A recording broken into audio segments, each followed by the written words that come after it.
Oh, that's nice. They have monitors. Morning. With the countdown. I love Good morning, everyone. Oh God, holy shit. No.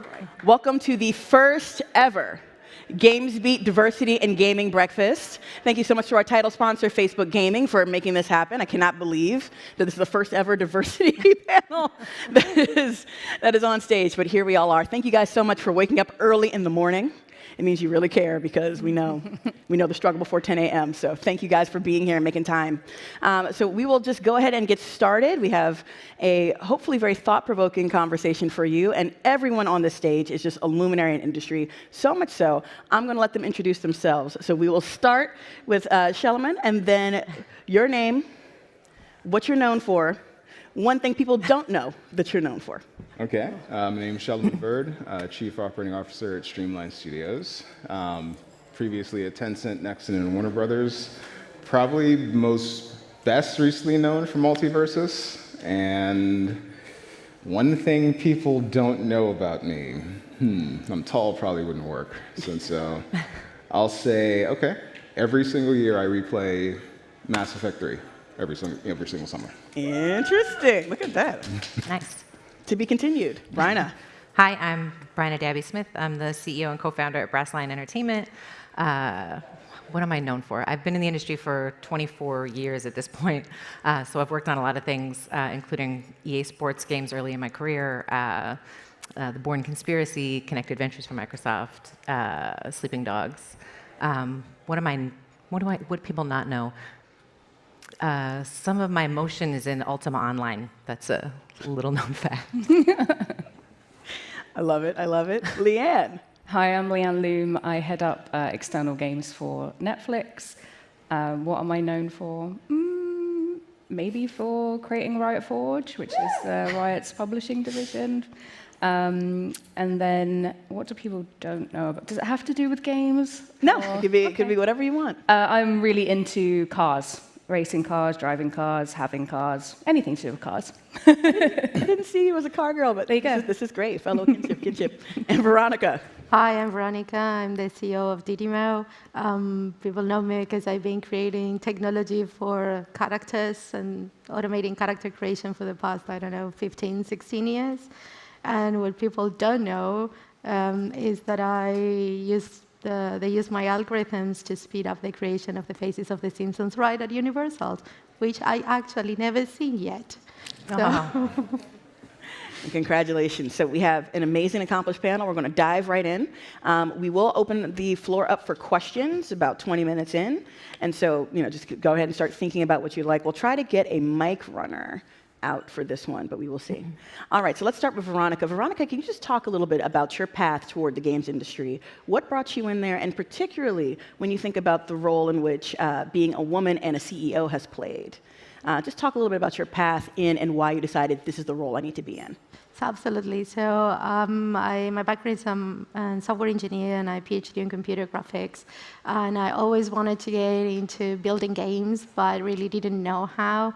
So I did do a master's degree in video game design and development, and I thought that was the right path. But then I got offered a teaching position at the university right after my PhD. So I did a ton of research on how to create digital characters and automate the character creation for the game industry. So I felt like an outlier because I wasn't really building the games. I was actually thinking how to solve very challenging problems until I got inspired by this little kid that suffered from severe autism, and he couldn't communicate with his fathers and his family, so developed a small game for helping him to learn emotions and how to communicate by mimicking and drawing facial expressions. And from that day on, I knew we were building the next interaction models of the future, and got into Techstars, because investors approach us and say, you have something really cool, you got to create a company. So it was a different way on how to get into the game industry. So I got into Techstars with the whole purpose of automating the character creation process and help standardize it. So that's how I got into it. Very difficult to build a company. So yeah, we can chat about that in another moment.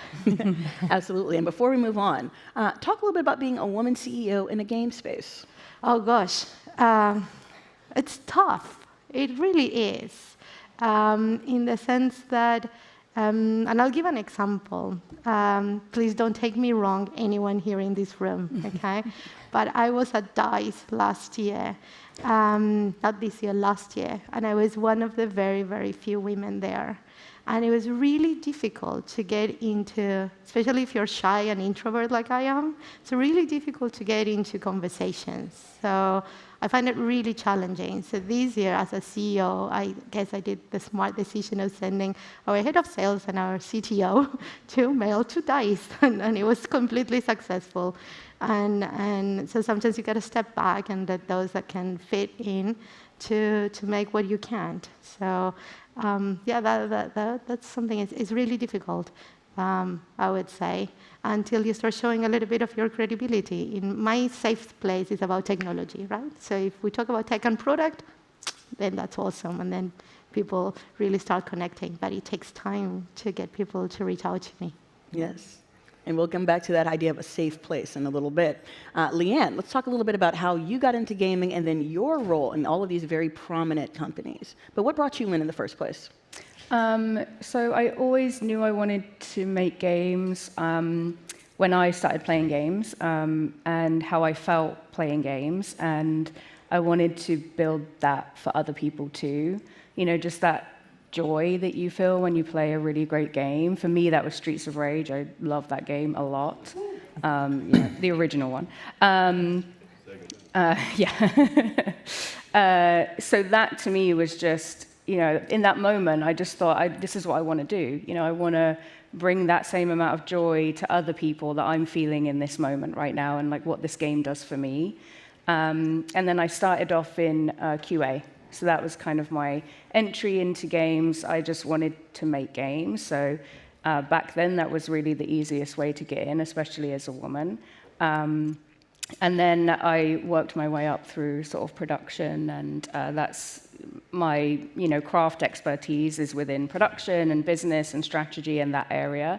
And I was lucky enough to work at companies that saw my skill set and helped, you know, me progress and supported me in doing that. So not always been that way, but I've had a lot of great managers in my career which have supported me very well.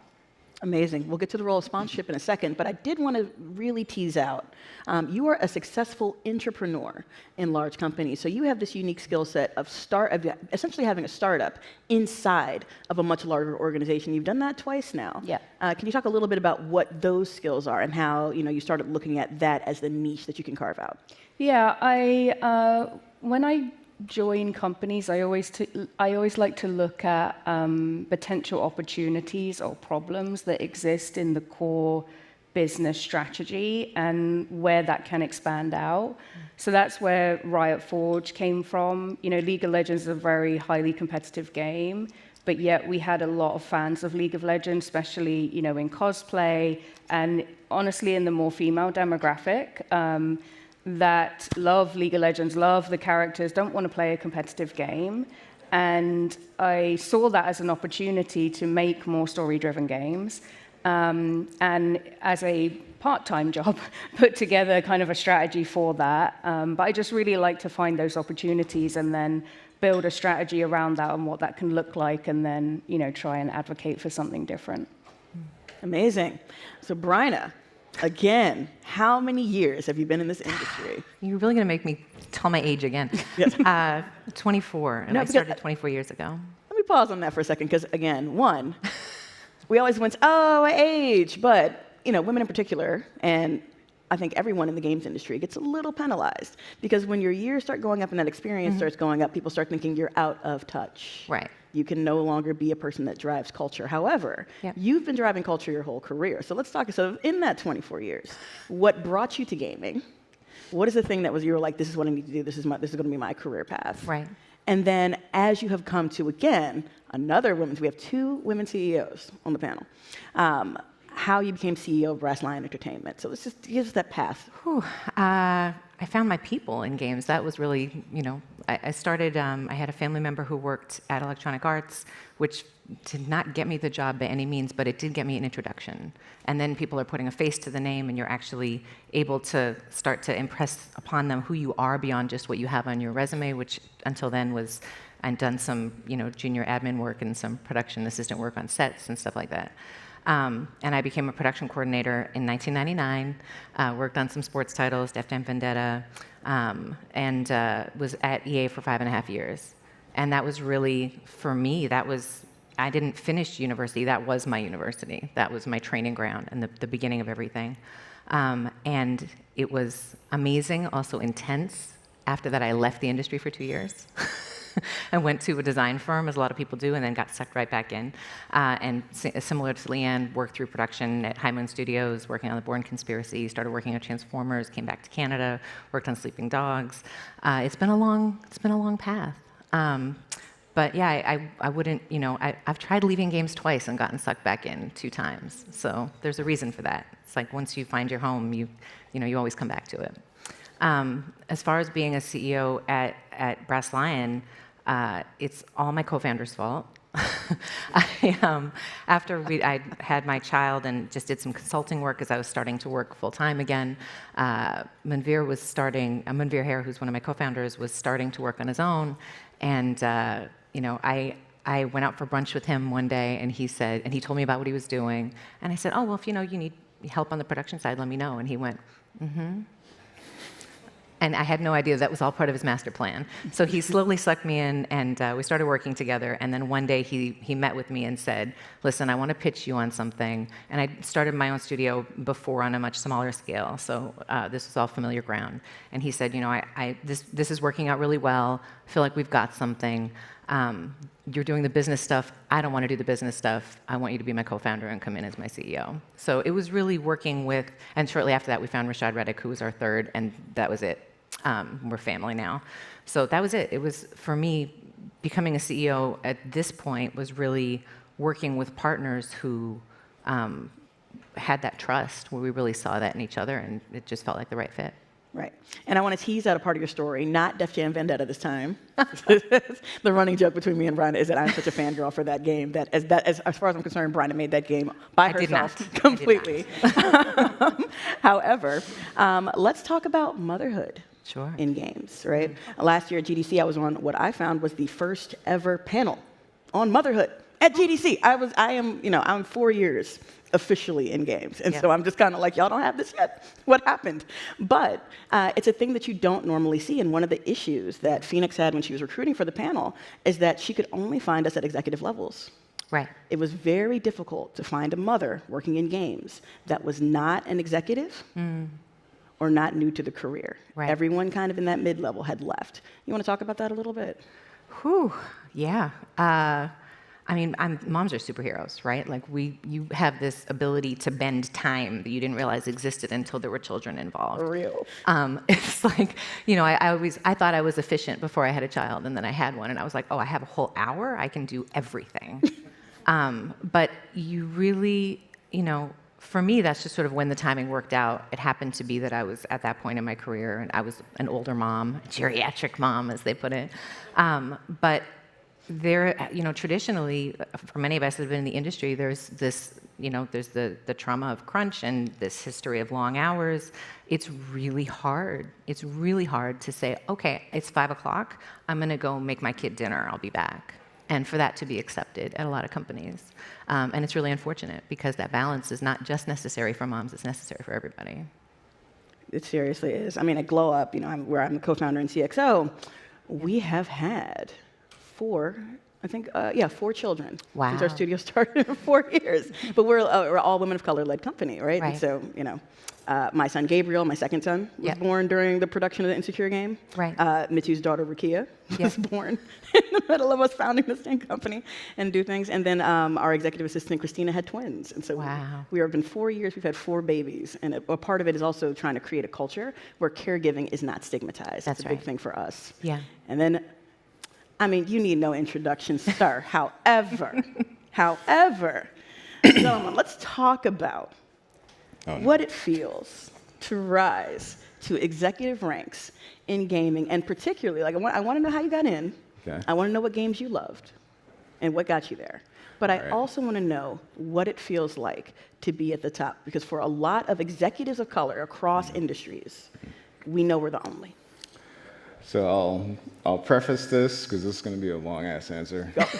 This is your stage. We got time today, baby. We got time. So first I'll say I admire my colleagues on this panel, because for those of you who are mothers, you basically have to fit 36 hours into a 24-hour day on a regular basis, which is probably the greatest production feat known to man. So just kudos for y'all, just clear it across the board. So just saying that, so man, getting old. All right, so the very first conversation I had about gaming was when I was 5, and my dad was like, here, and he didn't see me for several hours. So he pretty much figured that's what I was actually going to wind up doing at some point. The game that made me want to make games is Metal Gear Solid. And playing that, it was like, I'm doing this. And like just the joy that was experienced. I got in the industry from QA, and the very first day, I remember sitting in the QA pit, and we had some power level argument conversation between Goku and Superman. And I was like, oh, I'm home. I'm never leaving. So this was it, and it was a wrap. From there, Nexon, working on MapleStory, designing a lot of that content. Then on to Tencent, where I think I met a lot of people, made a lot of investments, made a lot of new knowledge as one of the only African Americans working in China at that particular time. And that probably is going to be a book in itself someday at some point. It was about 9 years at Tencent, then moved to Warner and ran their external development until I left last year. And I think the one thing that's always been true is that I like to know what is your biggest problem that I can sit down and solve for you. And problems are more interesting to me, and the way I typically look at problems is that there's usually an adjacent solution, usually a different way to looking at a particular issue that can lead to a deeper solution, and that's the approach I'll typically wind up taking most of the time. So a lot of research, I read a lot. My own personal models is if you don't read, you don't lead, and try and finish at least one book a month. That doesn't always happen because plane rides are long and sometimes the seat is very uncomfortable, but that's okay too. So Streamline Studios now, and it's a lot of fun. Like, can't say anything, but yeah, it's a lot of fun. We got some stuff coming, so it's good. What is the most challenging part about being a leader when you have something in stealth? When you're working on something I know Brian can also be like, let me tell you. But when you're working on something in stealth and you're trying to marshal support, but you also can't talk about it. Alcohol is probably it's actually good. We're laughing, but it's one of those ways where we can basically say, look, context also matters, because if it's someone we're trying to actually bring onto the team, or if it's someone we're just sort of saying, hey, I might want to be interested in working with you for this piece of the actual title, it's a different approach every time. And I think one of the things that you have to have is friend DAs and circles of trust, because there are, at any given moment, multiple products being developed that are really, really, really close to one another in some cases. And you have to be able to maintain not just that wall, but be able to protect what you feel is innovative while sharing that with another person. Yeah. Let's stay on that topic of trust for a second, because you can apply this so many different ways. And one of the things that, personally, I've been a diverse person doing diverse things in diverse spaces for more than 20 years now.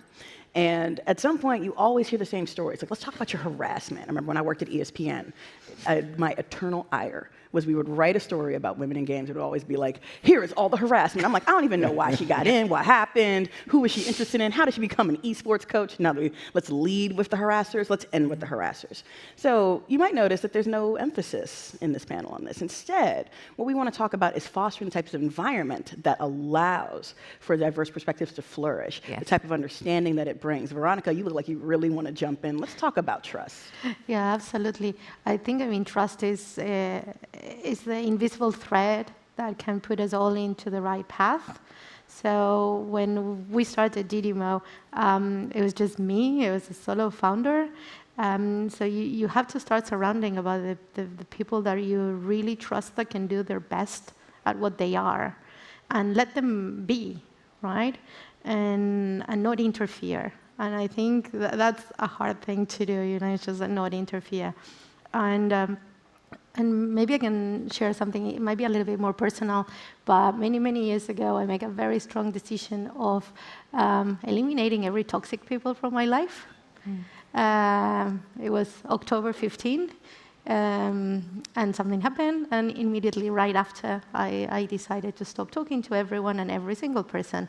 I didn't do it the right way with everyone, I guess. And then I realized many months later, because you become really alone, is that you only meet good people, and then good people will bring you more good people. And then you start building that circle of trust automatically. And then you become really good at not letting anyone get in the middle. So I guess it's two key takeaways. One is just get surrounded by people you get along that share your values and can complement them. And then trust emerges by itself. And then the second one is really letting people do what they're best at and just really just not interfere.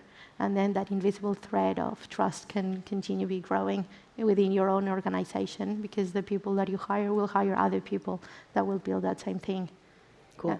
Bryna, you have scaled Brass Lion to 61 employees? Yes. Yes, there's 61. Talk to me a little bit about the culture you're trying to create and how you maintain that as your team continues to grow. Yeah, we're at 61 people. We started as 3.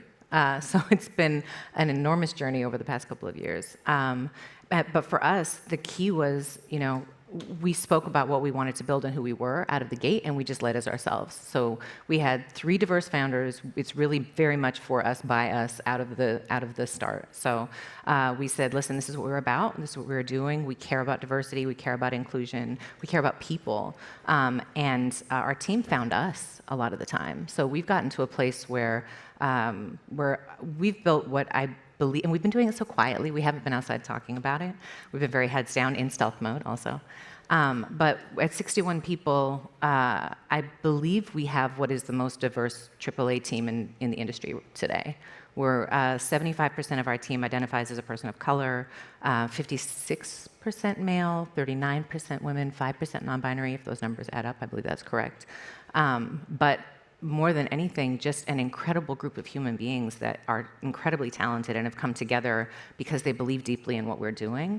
And that creates a different type of trust than any studio I've been at before, because everyone's here because it's personal and it matters to them. Mm-hmm. And Leanne, you care deeply about storytelling, about play, and then you also work within cultures that sometimes don't have the best reputation. So as you are building, as you are architecting, how do you approach this issue of, I need to recruit, I need to retain, I need to grow my team?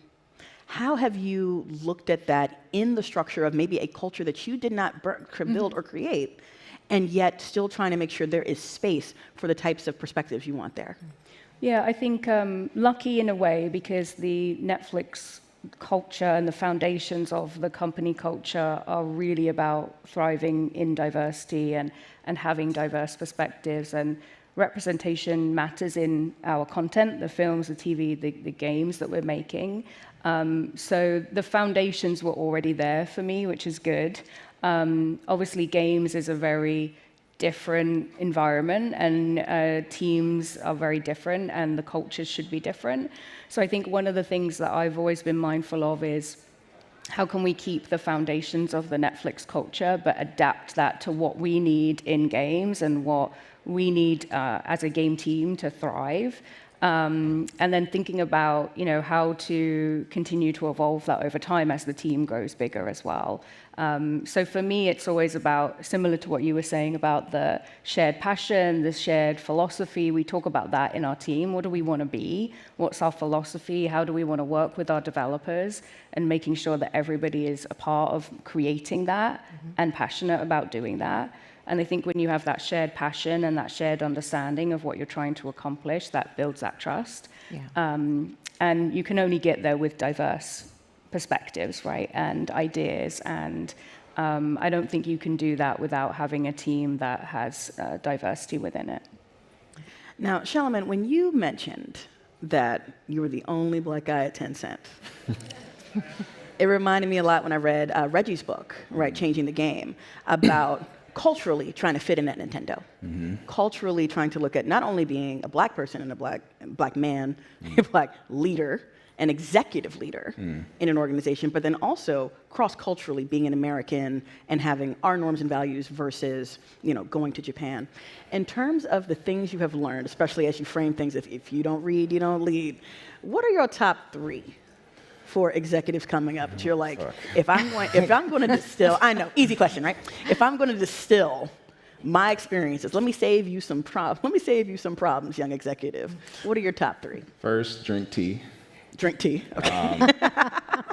That it's funny, like they say that, but it's really about having a ritual that after the end of the day, when you've dealt with, shall we say, perspectives that may not understand yours in any way, shape, or form across the board, it's nice to have your own safe space where you can do at least one thing that keeps you sane. And so the one thing that kept me sane most often in China when it was not alcohol was tea.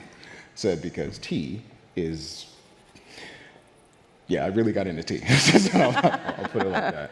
And really along with that, of course, reading. So if I had to say like what are 3 things? First, have a hobby and have a space you can always go to regardless of where you actually are in the world. Have at least one really good book and journal. Because leadership by its own nature is lonely. I mean, we all know that. Like, there's going to be certain times where it's like, only I can figure out this problem. Earth may go away for an hour or 2 hours or whatever it might end up being. But because it's so lonely, the thoughts that you have in year 1, 6 months in, 9 months in, 2 years in, 3 years in, those wind up being valuable lessons, not just for yourself, but for your staff, your team members, as you kind of go back and look at things. So I would definitely say journal, have a hobby, have a safe space, and have a really good book. Those things will typically help. And most of all, keep pushing, because you are the only one that is going to be able to do it. So. Yes, I love that. I'm also a huge fan of Hitchhiker's Guide. So I'm hearing you're like, always have a book. And I'm like, and pack your towel, 100%. All right. So we're about to open it up for questions. One last question to the panel. It's the doozy, but I already prepared y'all, so I know that you're going to be brilliant. And then out of respect to the panel, guys, as you're thinking about your questions, please ask a question. Make sure that if it's a statement, it is short and that we get to the question. So in terms of storytelling, I love thinking about narrative and storytelling. Before I was in games, I was a critic of culture broadly, but I also did video games, which is where that started. And a journalist, and storytelling is just deeply important to me. What narrative is the games industry telling itself about diversity that needs to shift before change can happen? We'll go down the line and start with Veronica. So that's a very good question, very hard answer. The thing that pops up into my head is that change takes a lot of time, especially if you want to change a behavior. And I think if we think about gaming, there are 2 components that immediately will help this change happen. One is technological advances. So every new tech that comes out will change how we will build that narrative. And the second one is we as humans, we change our behavior. And biologically, every 5 years, we need to change something in our life. So that combination between technology and the advance that society has is what is going to make change happen. So we got to be really careful and think about what do we want our future to be. So every action we take every day is towards that new change, diverse world that we want within the narrative in gaming. Excellent. Leanne. I think we talk about diversity, inclusion, and accessibility too much as an add-on, and it's not an add-on, and I think that's the narrative we need to change.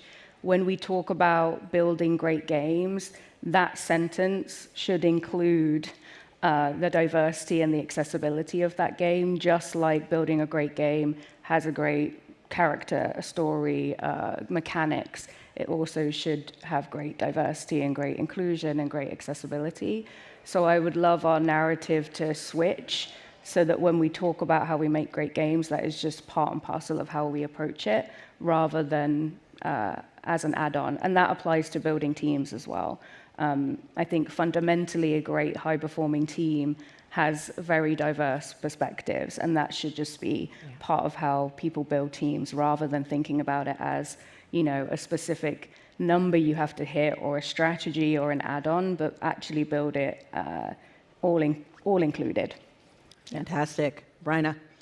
Just building on what Leanne just said, I think it's about the way that we build diverse teams, that they're actually from the inside out and also not just from the bottom up, because while it is very important to reach back and bring people with you and give people a chance when they're starting out in this industry, diversity has to be at all levels of your organization. It cannot just be the people coming in at the bottom who then have to fight their way through understanding and teaching those above them. Beautiful. Shalman, take us home. So the first would be that we're good at it. We're not. Yeah. The second would be that we do enough of it. We don't.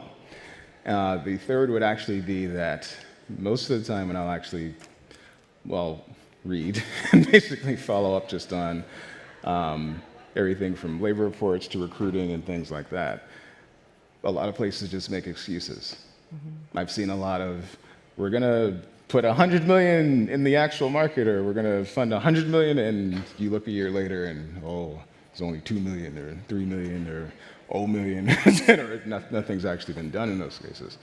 So I think the very first thing, we have to follow through on our word as it's sort of being both important and necessary for overall interactive entertainment, because the audience is 100% diverse. Yeah. They don't look at, I'm only looking for one type of, no. Like when I look at Gen Z, when I look at Gen A, I have a ton of faith in that generation. A ton of faith in that actual generation, just overall. But a big part of it is because of the way they actually look at diverse viewpoints, because they take out diverse. It's just a viewpoint. That's the actual sort of goal. That's what I believe my fellow panelists have sort of spoke on, is that treating diversity as a special snowflake is not the goal. Yep. Treating diversity as this is how we do business is how we pretty much have to look at things. 100%. For me, as a person who came in from another type of career, it's interesting to me because games are all about system design. Racism is a system. Mm-hmm. Gender oppression is a system. These things are systems. We are the experts at dismantling systems, figuring out why people are failing in onboarding. I don't understand the disconnect, but that is just me. Let's open it up to questions. We have literally 2 minutes before we have to strike the stage. So let's go right here. Gentleman in the front. Hi, I have a question for Bryna. Hi. You talked a lot about scaling your company from 3 to 61, and I'm curious about the challenges you've encountered as you scale and how you maintain culture. Specifically, I know team formation, forming and storming. Curious about some of those storms you encountered and how you navigated those. Yeah, whenever people talk about the benchmarks that you hit and how your culture shifts at those benchmarks, it's so true. You feel this seismic shift all of a sudden when you go from to 10 people to 20 people to 30. Each sort of it's huge. For us, it's building the structure, which we've been doing in parallel while building the team, but ensuring we have Trinae Foreman, who's our director of people and studio culture. I don't know what we would do without her. Jay Acevedo, who's our director of strategic operations. I don't know what I would do without him. We have put the people in place to create the systems and the structure to support the team, and we're also making sure that it's people first. So it's human-led, and we're building those systems in a way that helps our team function, not building something that gets in their way. Okay. Next question, then we have one last one here. Sure. Hello. Hi, my name is Nate Castro. I'm a Latino founder in New York City. So, Bryna, I'm excited to speak to you, actually. So I'm in Web3 gaming, and I would love to know everyone's thoughts on the future of ownership and players' digital rights and how that will affect the future of gaming. Ooh, fantastic. Leanne, you want to take that one to start? Yeah, I think it's interesting where our industry is going. I still think ultimately, even with Web3, AI, all of that stuff, there's still going to be a creator. And I think that will never change. We are creators, and I think that will continue, and we'll use the technology in the way that we feel that we need to improve that creation. But I still think fundamentally the ownership of whatever that thing is still with the original creator. Whether that gets regulated or how that works, I think is a whole conversation that we could probably spend hours talking about. But I think if we can somehow, continue to be clear about who that creator is and what they've done, that I think is the most important part.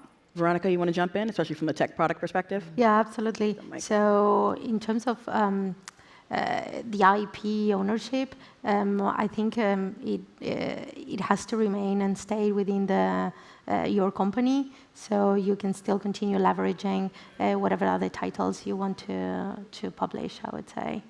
Fantastic. Last question. Okay, that was kind of my question about the future of gaming, but I'll change it up a little bit. I just wanted to know, like, I'm a solo founder that's getting into gaming from comics, and I wanted to know, what do you guys think is the best way to create a team in gaming? Shalaman, take us home.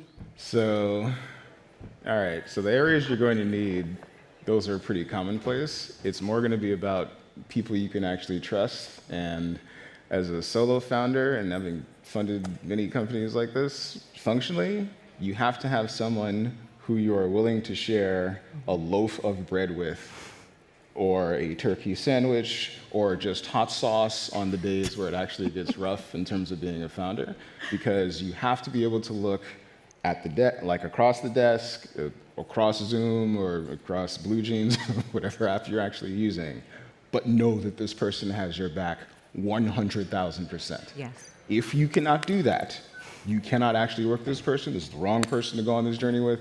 Find another person. Like, you will save yourself immense levels of time when you have the right person that is your true partner in crime, where it's like, okay, wait, we all going down on the ship. Okay, fine, you get that, we all get this, where we all go. That's the level of commitment you actually need. Love it. Thank you all so much for our panelists. Let's give them a round of applause. Now, we have a little under 15 minutes before GamesBeat will get started. Hopefully the panelists can hang out, unless I know Leanne's got a dash, but hopefully the other panelists can hang out. And we'll be over here to the right side of the green room. Thank you all so much for joining us to the first ever Diversity Breakfast. Hope you enjoyed it. Hope we can bring it back next year. Thank you to our title sponsor, Facebook Gaming. And we will see you guys back here in about 15 minutes to open up the festivities for day 2. Thank you.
What if game developers could make more than a game?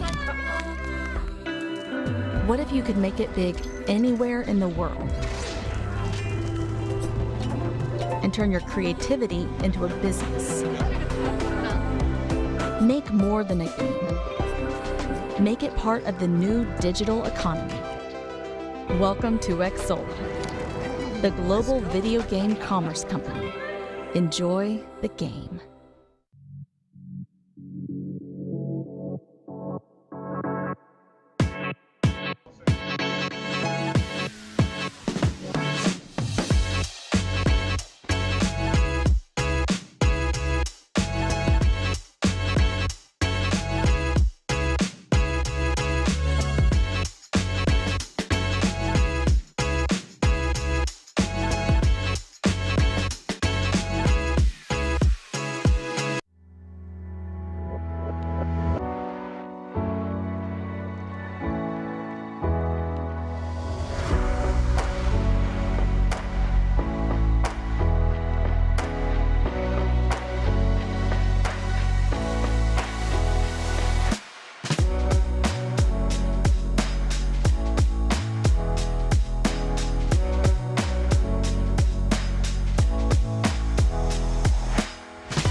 And so, our survey is the nationally representative survey, which asks gamers in the U.S. At different age sort of brackets about their experience of hate and harassment online. And we've seen a trend that has shown an increase over the last 4 years. Since 86% of American adults experience hate and harassment in online games, and 77 experience severe harassment.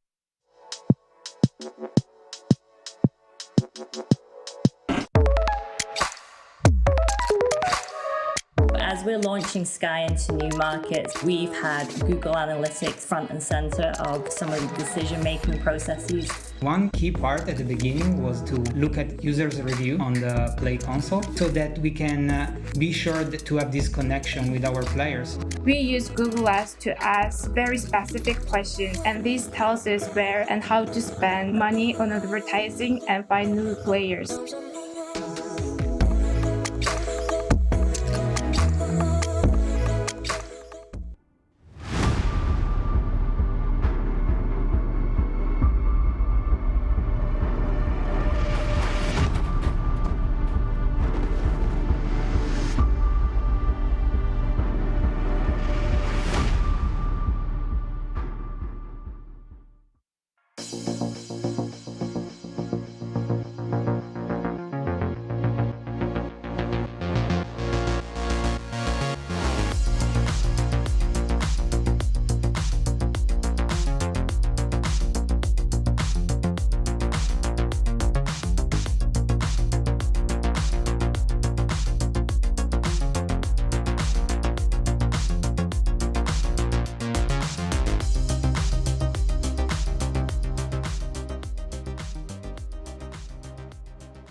Please take your seats. Our program is about to begin.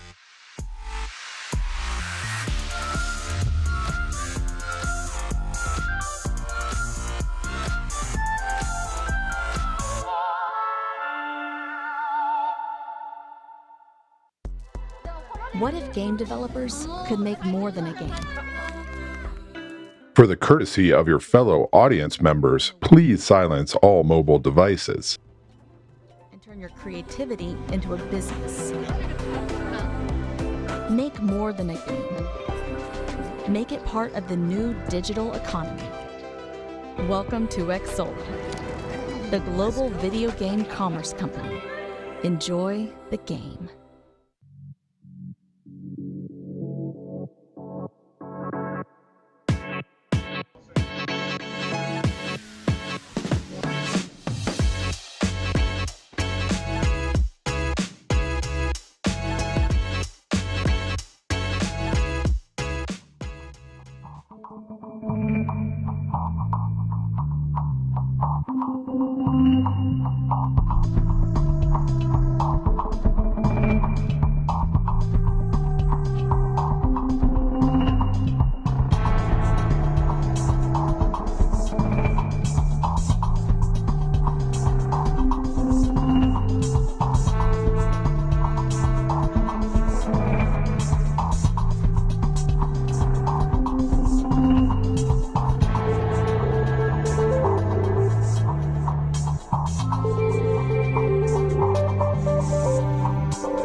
Please welcome co-founder and CXO Glow Up Games, Latoya Peterson.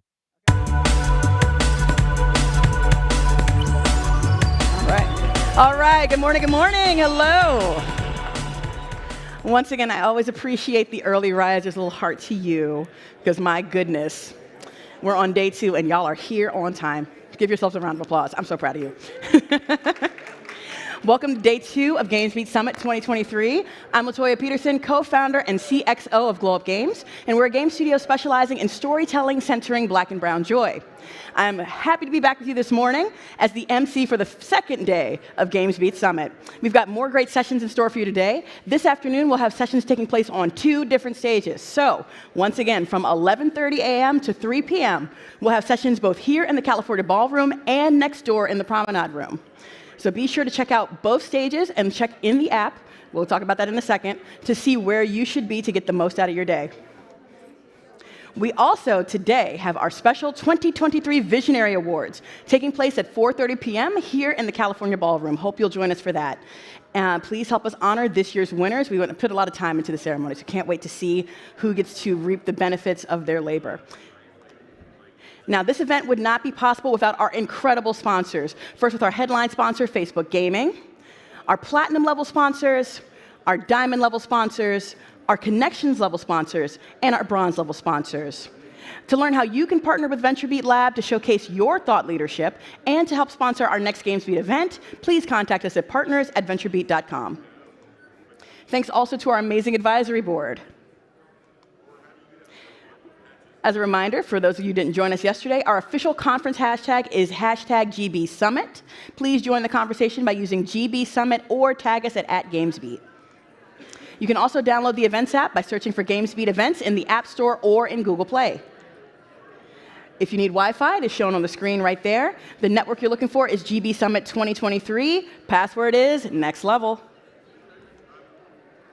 And now I'd like to welcome to the stage Rachel Kaiser, GamesBeat writer, for today's welcoming remarks. Come on out, Rachel.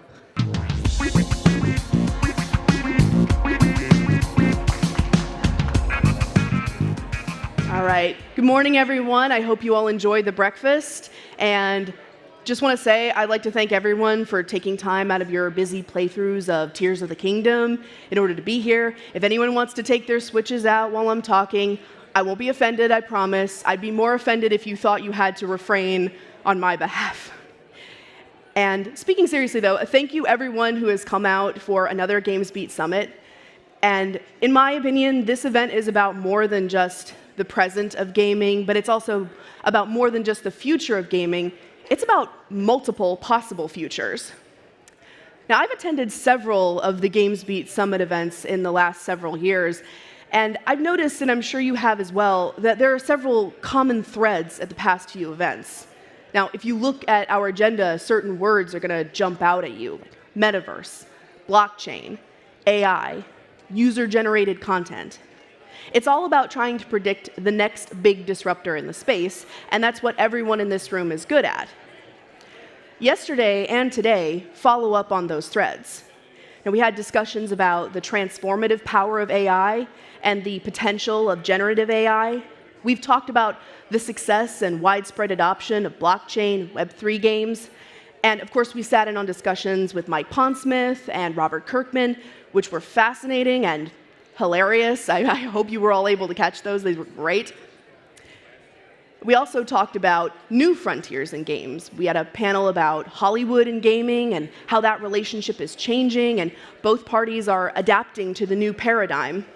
Niantic and TikTok also gave a great talk yesterday about how to appeal to and reach gamers in the spaces where they are.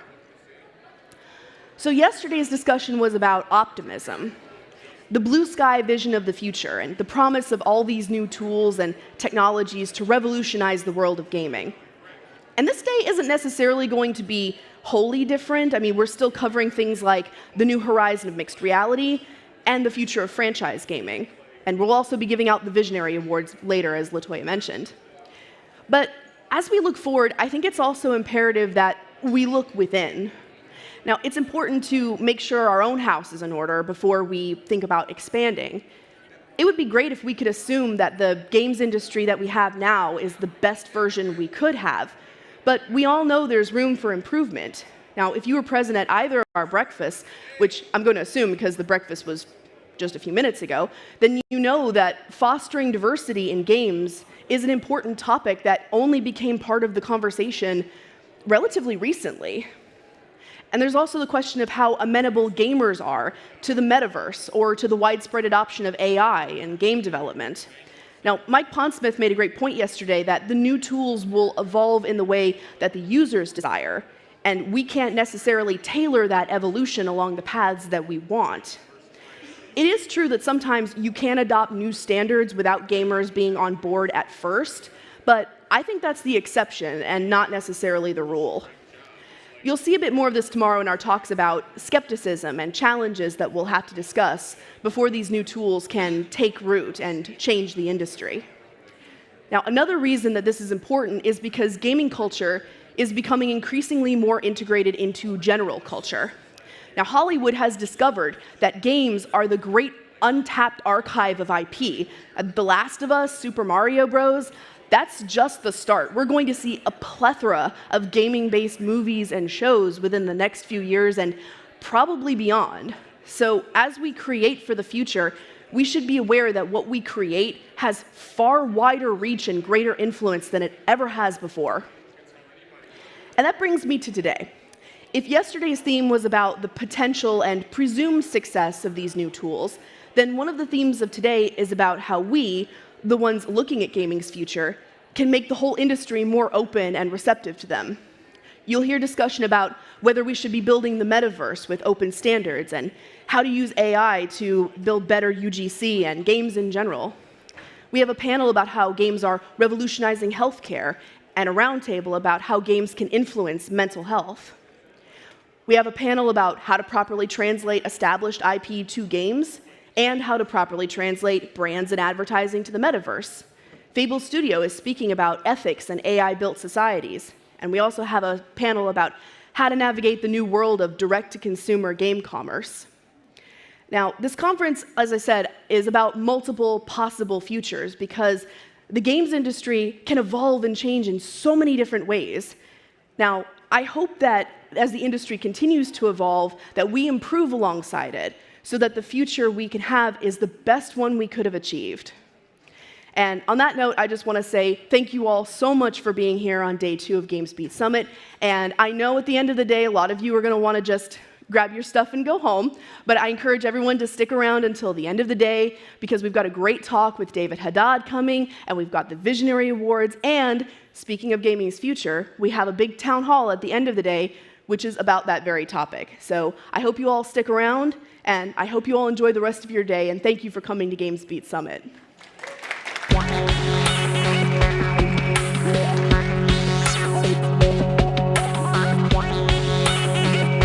Thank you so much, Rachel, for fantastic remarks.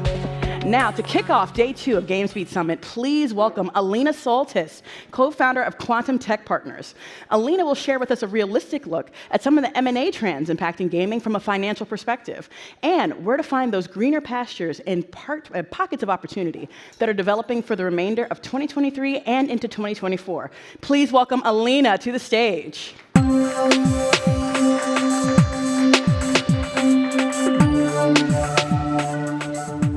Good morning, everybody. I hope everybody's conference has been excellent. My name is Alina Soltis. I'm a founder and partner at Quantum Tech Partners. We are a global gaming M&A and fundraising advisory firm. And we've done dozens of deals in the gaming and tech space. And today, I'm going to be talking about gaming. Where is it today? Amongst all the economic adversity that we've been hearing, talking about, and maybe experiencing in some ways. To kick us off, we're going to take a look at some M&A and fundraising data, take a snapshot of where we are year to date, and this is all data that Quantum pulls together over many years. So you would have to be living under a rock if you have not seen the M&A activity in the game space over the last few years. We had an absolute record 2022. There was over $106.5 billion of recorded M&A activity. This includes the Microsoft Activision deal, which the EU signed off on last week. And one thing to think about here is you'll see the doubling effect. So we hit over $100 billion last year, doubled from the year prior at 50, doubled from the previous year even more, which was just shy of 25. thing to remember with all of these numbers is M&A is a key growth driver within the gaming industry. It's just part of everyday life. So where are we today? This is a quarterly look, and you'll see that in the last 6 to 9 months, there has been a bit of a quiet period.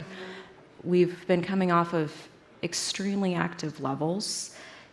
There has been a lot of financial easing opportunities post-COVID. That's driven a lot of deals. Where we are today looks a little bit better with the few multi-billion-dollar deals that have just been announced in the last few weeks. So Scopely, Rovio, Neo Games, all of a sudden in the last few weeks, we're now year-to-date at almost $7.1 billion. And just to set the context, 2016 to 2020, the average annual value was $5.77 billion. So through May, we are already above that. And I just wanted to set that because there has been a lot of conversations about what is the COVID effect, what has been happening with financial easing, where are we going to be going today? And we think this is the new normal. We think that there's still going to be a healthy level of activity happening towards the back half of the year, just not at the crazy highs we've been seeing the last 2 years. From a fundraising perspective, we hit over 1,000 transactions last year, which is absolutely phenomenal. That means a lot of early stage companies, a lot of later stage companies have been grabbing capital and building great studios, building that innovation, building those tools. That's coming a little bit off of the levels we saw in 21, but still a very healthy level of activity. So again, setting the context of where are we today? The last few quarters have been a little bit strange. And what you're going to see here is it has not fallen off a cliff. It hasn't taken a pause as much as some of the M&A activity has been. We're still above 2019 and early 2020 levels of, again, prior to COVID impacts. We are coming off of about an $8 billion quarterly average in 21, $4 billion in 22. We're now stabilizing, and we think this is the bottom floor, which is about $2 billion. Again, to set the context, over the last 4 years, we've seen $76 billion come into the space. This includes early stage, late stage, IPOs, as well as secondary happening on the capital markets. So from the purview that I have of working with a lot of different companies and talking to many more, I wanted to summarize a little bit for the audience of where are those opportunities that I'm seeing and maybe give you some things to think about here. So number one, creator platforms. If you haven't been thinking about these, you definitely should be. Roblox paid out $660 million in the last 12 months. Epic, of course, just announced the Creator Economy 2.0. And according to Quantum's estimates, we believe the first year of developer payouts will be $470 million. So that puts a total pool of $1.1 billion of revenue opportunity out there for folks to be building on and capturing. Now, of course, there is some hesitation and some risk potentially around building on a single platform, but we've been operating within those walled gardens already. With the mobile app stores, PC console, it's not any different. And if anything, having both Epic and Roblox in the space creates a great opportunity for diversification for developers. And it also creates the need to have a fair playing field.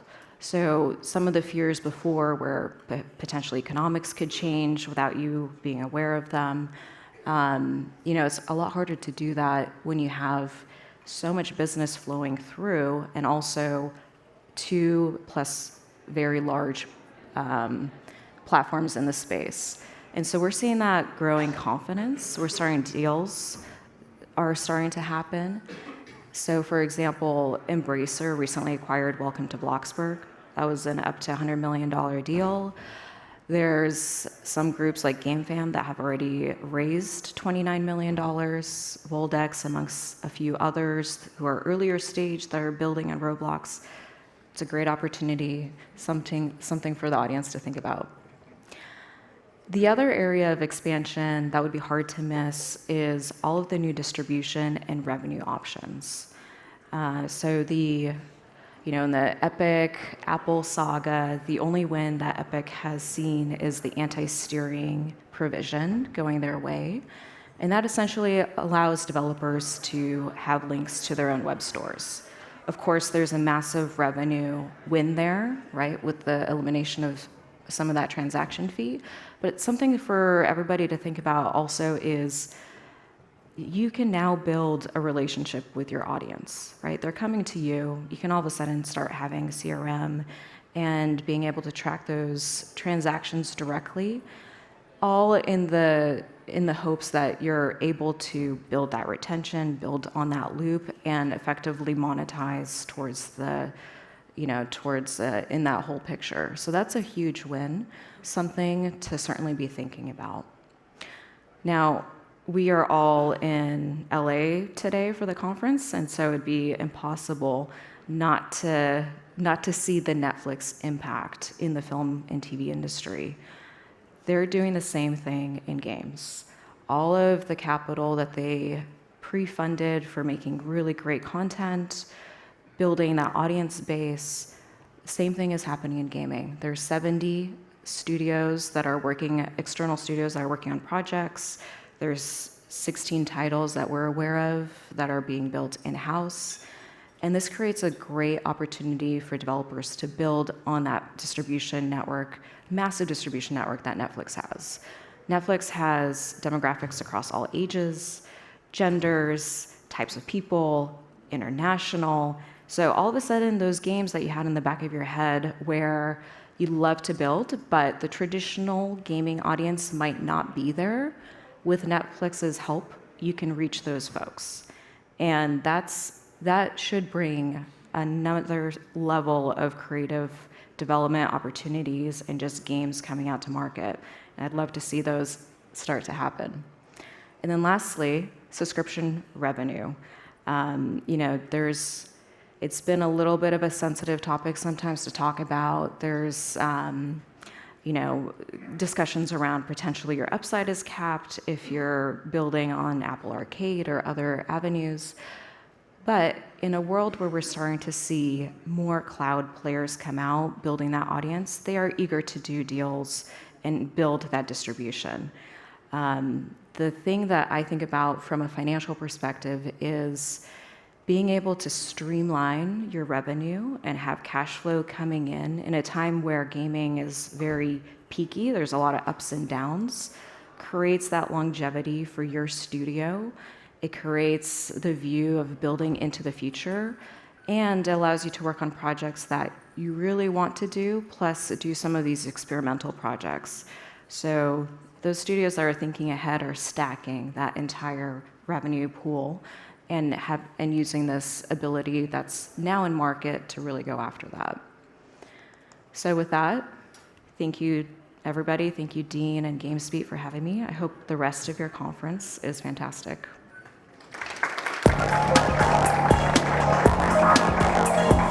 Thank you so much, Alina, for that fascinating and illuminating report. Next to the stage, we're going to welcome Brooks Brown, founder of Consortium 9, who's sitting down with Dean Takahashi to share how he'll bring the excitement and fun back to gaming. Welcome to the stage, Brooks and Dean.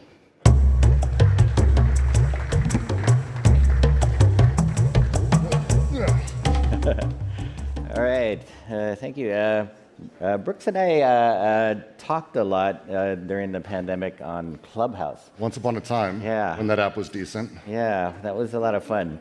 And a striking thing about Brooks at that time was he was vehemently anti-blockchain and anti-Web3. So this conversation is going to be interesting in that kind of context. So Brooks, maybe if you could tell us about your personal journey here, the professional career that led you to where you are with Consortium 9 and NOR. So I've had a really interesting sort of all over the place career. I was fortunate. When I was younger, my brother and I, all we wanted to do was make video games. We played hard driving on Genesis, Sonic, Mario, all the greats, Monkey Island being our favorite. And then the poetry of life is that the first job we ever got to work together on was on the reboot of Monkey Island. He ended up on sound, I was doing marketing. In that marketing team at Lucas, it was always fascinating because Lucas is a reputation for pushing forward ahead, but also in reality being terrified of any movement at all. And so I took sort of this chance where I happened to work in this space of digital and marketing where people didn't really know what was going on, and there wasn't a lot of sort of concern over giving a shit, to be frank. And so I started building web games and web experiences and really pushing sort of the boundaries of what online play meant. There I won a Webby for Best Online Game, and ended up sort of from there making my way out. James Cameron hired me. I worked for him for 4 years on Avatar. And then left there to work at Starbreeze. I've been fortunate. I've done a bunch of stuff as I've made my way. I'm Tribeca winning director and also a dad of 2, which I consider pretty great. That's been one of the fun things. But mostly I'm a person who just sort of is a curmudgeon, as one might say. Yeah, that's what I remember from Clubhouse. That was, Brick's always won the arguments by not only reason, but also talking the most. It does help. It does help. Yeah. So when did you first get this idea for Nor? Tell us about it. Maybe. Well, I mean, it goes back to Clubhouse. Yeah. I mean, Okay. so Yeah. as Dean said, I used to sit in Clubhouse back again when it was decent. It was never great, but it was better, I guess. And it was during that early part of the pandemic when it was going, and I joined a lot of NFT rooms, and I would always make this joke. I'd get up on stage and I'd say, hey, how about I stay here, and if I can say how to do your NFT game without NFTs or without blockchain, and they were like, oh, yeah, no. But it turns out mostly that's it. It's a decentralized database. That's really ultimately all crypto is at its base. And one of those 3-hour sessions where I was basically doing this to a lot of people in a row ended with someone telling me to go fuck myself and that I should figure it out for myself. And I think you were in the room for that. But it was a fair comment because I've always had this fear that I'd end up like Roger Ebert, who is a great critic, but ends up making Children of the Corn 2. When he actually gets into making film, that's a real thing. Go look, it's terrible. I didn't want to be that guy who can only criticize. So I kind of took it to heart and I started building some small prototypes. I learned how to code on Wax and Flow and practice. And out of that, sort of mixed with a lot of other things that sort of were happening to me in life at the time, I came up with this, hey, wait, we can do something really interesting. And Nor is born out of this looking at how video games are financialized across sort of the history of games, because we have like 40 years to look back on now. We have premium games, we have free-to-play, we have lots of things in between. We have advert gaming. Sneak King is still one of my favorite of that. But what it means to financialize a game and what it means to design a game because it's financialized a certain way. And with blockchain and crypto, we actually have a chance to really change how that's done. We can't do it inside of the games. I actually still believe in my heart of hearts that it's not about bringing crypto into games. It's about understanding how finance and crypto and speculation impinges on games. And we can look, like we do with Nor, to the traditional sports market, the way that the NFL or FIFA or the NHL or the NBA, all of them sort of have an excessively large amount of money, but the games, there's actually no money on the field or on the court. You don't see a team who's spent an extra $5,000 for shoes that make them jump better or better outfits. In fact, the opposite. There's hard rules around how you can spend money. And we took this and we sort of ran with it to try to build a new type of game, one that sort of takes a look at the old gods, the free-to-plays and the stuff that I think a lot of people hate, and I know I do, and gamers for sure do, and eschews that for something that's actually new. Interesting. So inspired more by sports than anything, I guess. Yeah, inspired by how sort of finance works in a lot of different places. Again, games is a really unique space because it's almost, how we make money is almost an accident. When you sort of strung it out and you go, well, wait, so we have free-to-play. That's my favorite part about free-to-play is we try to extract as much money as possible from everybody. But you end up with two groups. One who wants to give us more money, but we don't take all their money because if we did that, these guys would leave. And these guys are the lion's share of players. but they don't want to give us any. So we try to get $2 from like these tiny amounts of money in mass. And that seems like a backwards way. It's people who don't want to give us money, who want to give us time, and people who want to give us all the money in the world. We should allow them to do that. And we should build a system that enables that. Okay. So before we get into exactly what it is, maybe if you tell us more about your founding team and how you chose them. Yeah. Well, it's been a journey. It's my first time like founding a company from the ground up, and I like to joke that it's a little bit like a bank heist film. There's like that moment where it's like, oh, there's that special kind of safe. I wish I knew someone. Oh, what about the job in Tulsa? And that kind of goes back. So like, for example, Jay Comas, who's our head of business, I needed someone who had business and legal experience, but I also hate lawyers. So it makes it really difficult for me to sort of get along with them, because most lawyers who exist, even in games, they exist to say no. But to have someone, and I've worked with Jay at Lucas, who will go, no, but let's find out what you really want. And that conversation where you can actually come to that conclusion was important, especially given we're working in a space that necessitates, we're talking about SEC regulations because we do touch into crypto. We talk into how we can make sure we stay on the right side of securities laws and all of those, plus how we deal with user data and global rights and all of these things. And I need someone who's great for all that. This sort of became the running joke. I needed someone who had done user experience. Chris Jadkowski, who's our CXO, I had worked with on Avatar, and he was at, God, for forever. He's been at Razorfish, he's been at a bunch of companies, and he's just a stellar star who's touched into things like Call of Duty and Battle.net and platform development. I happen to have sort of assembled these incredible people along the way, and I sort of grabbed them all. Like Brooks 11 then. It's not far. Yeah. Far. Yeah. Okay. And they can put up with me as the other side, because that's not exactly a fun time. So what are you building with Nor, and can you actually say it in a single sentence? Yeah, I mean, in a single, I'll do my best.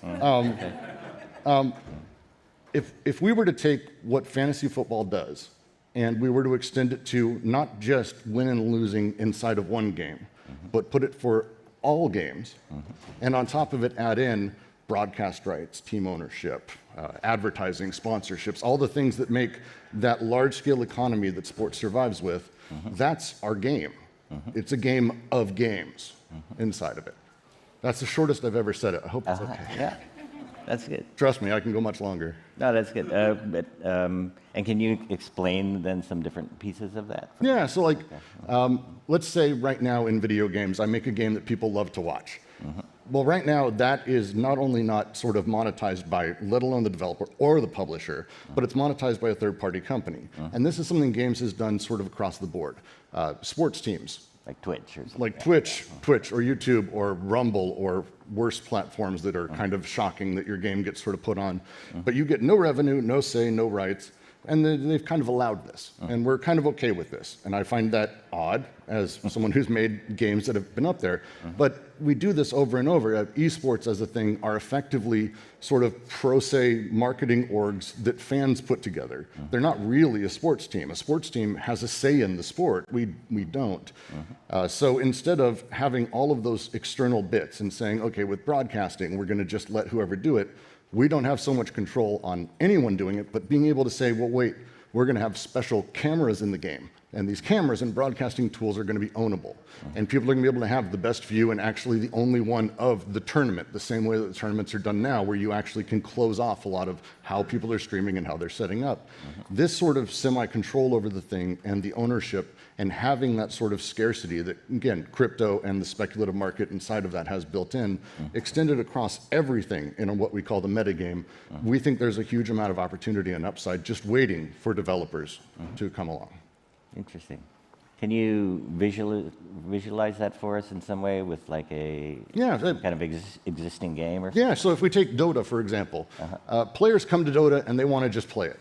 And for us, when we talk about freeing play, and we talk about it at length, when we mean it, there's no purchases in-game. There's nothing that affects in-game gameplay. Vanity items have a completely different mentality in our space. So people come and they play a game. Well, around that, what we've done is we've basically created a single sign-on that person who plays, they just play. They play with their friends, they play with their enemies, they play with whoever, and their stats build over time. When tournament season comes along, our tournament opens, and if you're good enough, you raise your hand, your stats then go out publicly. You own them otherwise. It's a big deal for us. We want to make sure we're not the bad guys in any of this. At that point, anyone who's part of that metagame, the game of games, they go and they find you. They play fantasy football with real people. They contract with you. They bring you into tournaments. They sponsor you. They put all that together. And all of that money that goes into that tournament then gets split amongst the person who's sponsored, just like in the real world, the team, the game developer, or as we like to call them, they're sort of the NBA of it. They're the one who are the referees at the center. All of that money, which is a significant amount when you start allowing the speculative market to take flight and do its thing, enables us to take the pieces needed for the hyper-efficient underneath of the games industry, where we have cheap servers now, thanks to 40 years of people figuring out how to do it. Cheap development, because we're not making gigantic 10, 20, 50, 100-hour story games. We're making simple sports-style games, things like Rocket League and other stuff like that. So this sort of back and forth enables us to have all of that together in one and enable that speculative market to fuel the whole thing. And then how to, we're kind of skipping ahead in the questions here, but this seems to fit. Like, how will game developers and Consortium 9 make money here? Yeah, so because of the nature of how, and it's again the beauty of crypto, this decentralized database, it's the one thing that it does very well is it's trackable and trustable. And so with every one of these transactions, we take royalty out. And so we and the developer and the other people who are building take their cut as we kind of go. The tournaments and the large scale amounts of cash, this is how the NBA makes their money. It's how the NFL makes their money. Which transactions do you make? All of them. Anything related to your game, because we know what happens across the entire ecosystem. And we enable that, again, through the way that we use Web3. It's not in the games, it's in the metagame. It's how a lot of these other sort of programs operate, but they don't disperse it the same way. Axie Infinity, for example. Axie, they go out and they have the ability for you to go buy a whole bunch of Axies and then you rent them, or whatever word they want to use for it. You rent them to people who are poor in third world countries. They then sit all day and they play their games. That sort of interaction is interesting because what it means is that people who are wanting to be part of that speculative farm are able to do so, and a game is coming out of it. That power dynamic sucks because I don't think anyone here has ever made a game and said, thank God there are poor people who can play it. So instead, what we should be doing is looking at that interaction and seeing if we can balance it. And we can. Again, sports does it well. The agents and the team ownership and the way that the sports unions, I think, work very nicely. It allows us to have pro sports. It allows us to have people who are team owners, and it allows that sort of back and forth power dynamic strongly. Are there some more analogs? Like, does it stray into the realm of fantasy sports or sports gambling or other kinds? I think less the sports gambling because it's much more intended to be a sort of hands-on. We're not spending a lot of time with that. Here's $50, we'll find out at the track later. But much more of the actually, this is my team, the same way that a team owner would. It's we've got the guys from Rogue Esports, Carson and Derek, who've come on to advise. They've been doing this for many, many years, both of them. And they see what we're doing is fixing a lot of that, again, poor dynamic that exists between esports teams, players, and game owners who are ultimately at that point product sellers. And again, you are at the whim of what they want to do. Ask anyone who had a Hearthstone team last year how they feel this year. It's the same thing. It's a problem sort of across all of it. So the economics of each game is removed from the games themselves, and that's interesting. And what drove you to pull it apart this way, I guess? Well, when people play games, and I think this is true of any type of game, and I don't necessarily separate whales. I talk about like Diablo Immortal, and you can see how people play it, and they do fall into the two camps we know. We call them whales and minnows, people who spend a fortune and people who don't. But if you watch how they talk about the game and what they're talking about when they win, the minnows, the people like me who just enjoy playing, they talk about their build, they talk about how fast they did a run, what setup they're doing, how they set up their, like there's a lot of strategy and things. But the whales, swipers as they call them, I was watching an Asmongold stream and two guys were comparing how they had only spent $75,000 to get to the top level versus someone else who'd only spent 70. But the discussion they were having was not about how good they were playing. One of the guys went, well, no, I did it, and I only did it in $65,000. He was like, whoa, how? Well, I play on the Korean servers because the exchange rate. And I was just like, I don't even know what game these guys are playing anymore. It's that mentality is people who play the stock market, people who play fantasy football, and people who play games don't deal with that. People who play their game are in the game. It is naturally an in-the-moment thing. There's a Bergsonian term called duration. The moment we are in now, when we are in the zone, whatever we want it, the flow of things. When we're in that, whatever we're doing, we're playing, we're moving, we're charging forward, and we're not thinking about everything else in our lives, like rent, am I able to afford food, where's my credit card? The moment we start doing that, we break that flow. And it's the reason that sports, I mean, FIFA, they're sons of bitches. Like, they're horrifying when it comes to ethics, but they are nuts about where Spillman spends money, the fabric of your suits. There was a big scandal because I think it was Kenya had one-piece suits. You couldn't tell the difference, but that was it. It was a big scandal because they can't let people put money in the game. It's the one thing that soccer has. So if FIFA, like, we should be as ethical as FIFA. That's... Okay. I'll let that one sit for a bit. Let's see. I think I look at, you know, when we talk about how we're charging people, how we're financialized, it's a thing that comes before we realize it. Is our product a $60 game or is it free to play? We don't have that conversation, but when we do, it decides design decisions all the way down. If we're doing a free to play game, it's not so much that we need game designers, it's that we need really a design corner and we need an advertising firm. It was that Machine Zone guys always joked that they were the world's best direct marketing firm. It's a phenomenal line and accurate. Because when we start actually talking about what it means to design these games, that financial element sets it up. Sports doesn't have that in the same way. I can play soccer with my son with a beach ball and a tree. I'm still playing soccer, or football, sorry, if you're not American, but I can still play that because it's the mechanics, and I can master it, and I can get better, and so can my son. And if I'm able to do that, and if we're able to have that in games because they're just free, because we've gotten to the point where they might as well be, then we can have this large, speculative, gigantic economy that fuels it without question, and honestly makes more money, because again, we're not charging the players who generally are kids. We're going after people who are wanting to sponsor and run leagues and people who are into the strategy of it and that metagame. The kind of guy who's going to sit there and go, okay, well, where's my exchange rate? The people running plans, maybe? The people running guilds, the people who like that aspect. If anyone who's played World of Warcraft and been part of a really high-level guild, you very much know there are some people who all they want to do is manage. That's it. And that's their thing, and they think it's awesome. And that's not me at all, but that type of gameplay, we've almost fallen backwards into not realizing that we've got both of them, and we're trying to force them to play the same game. And we shouldn't.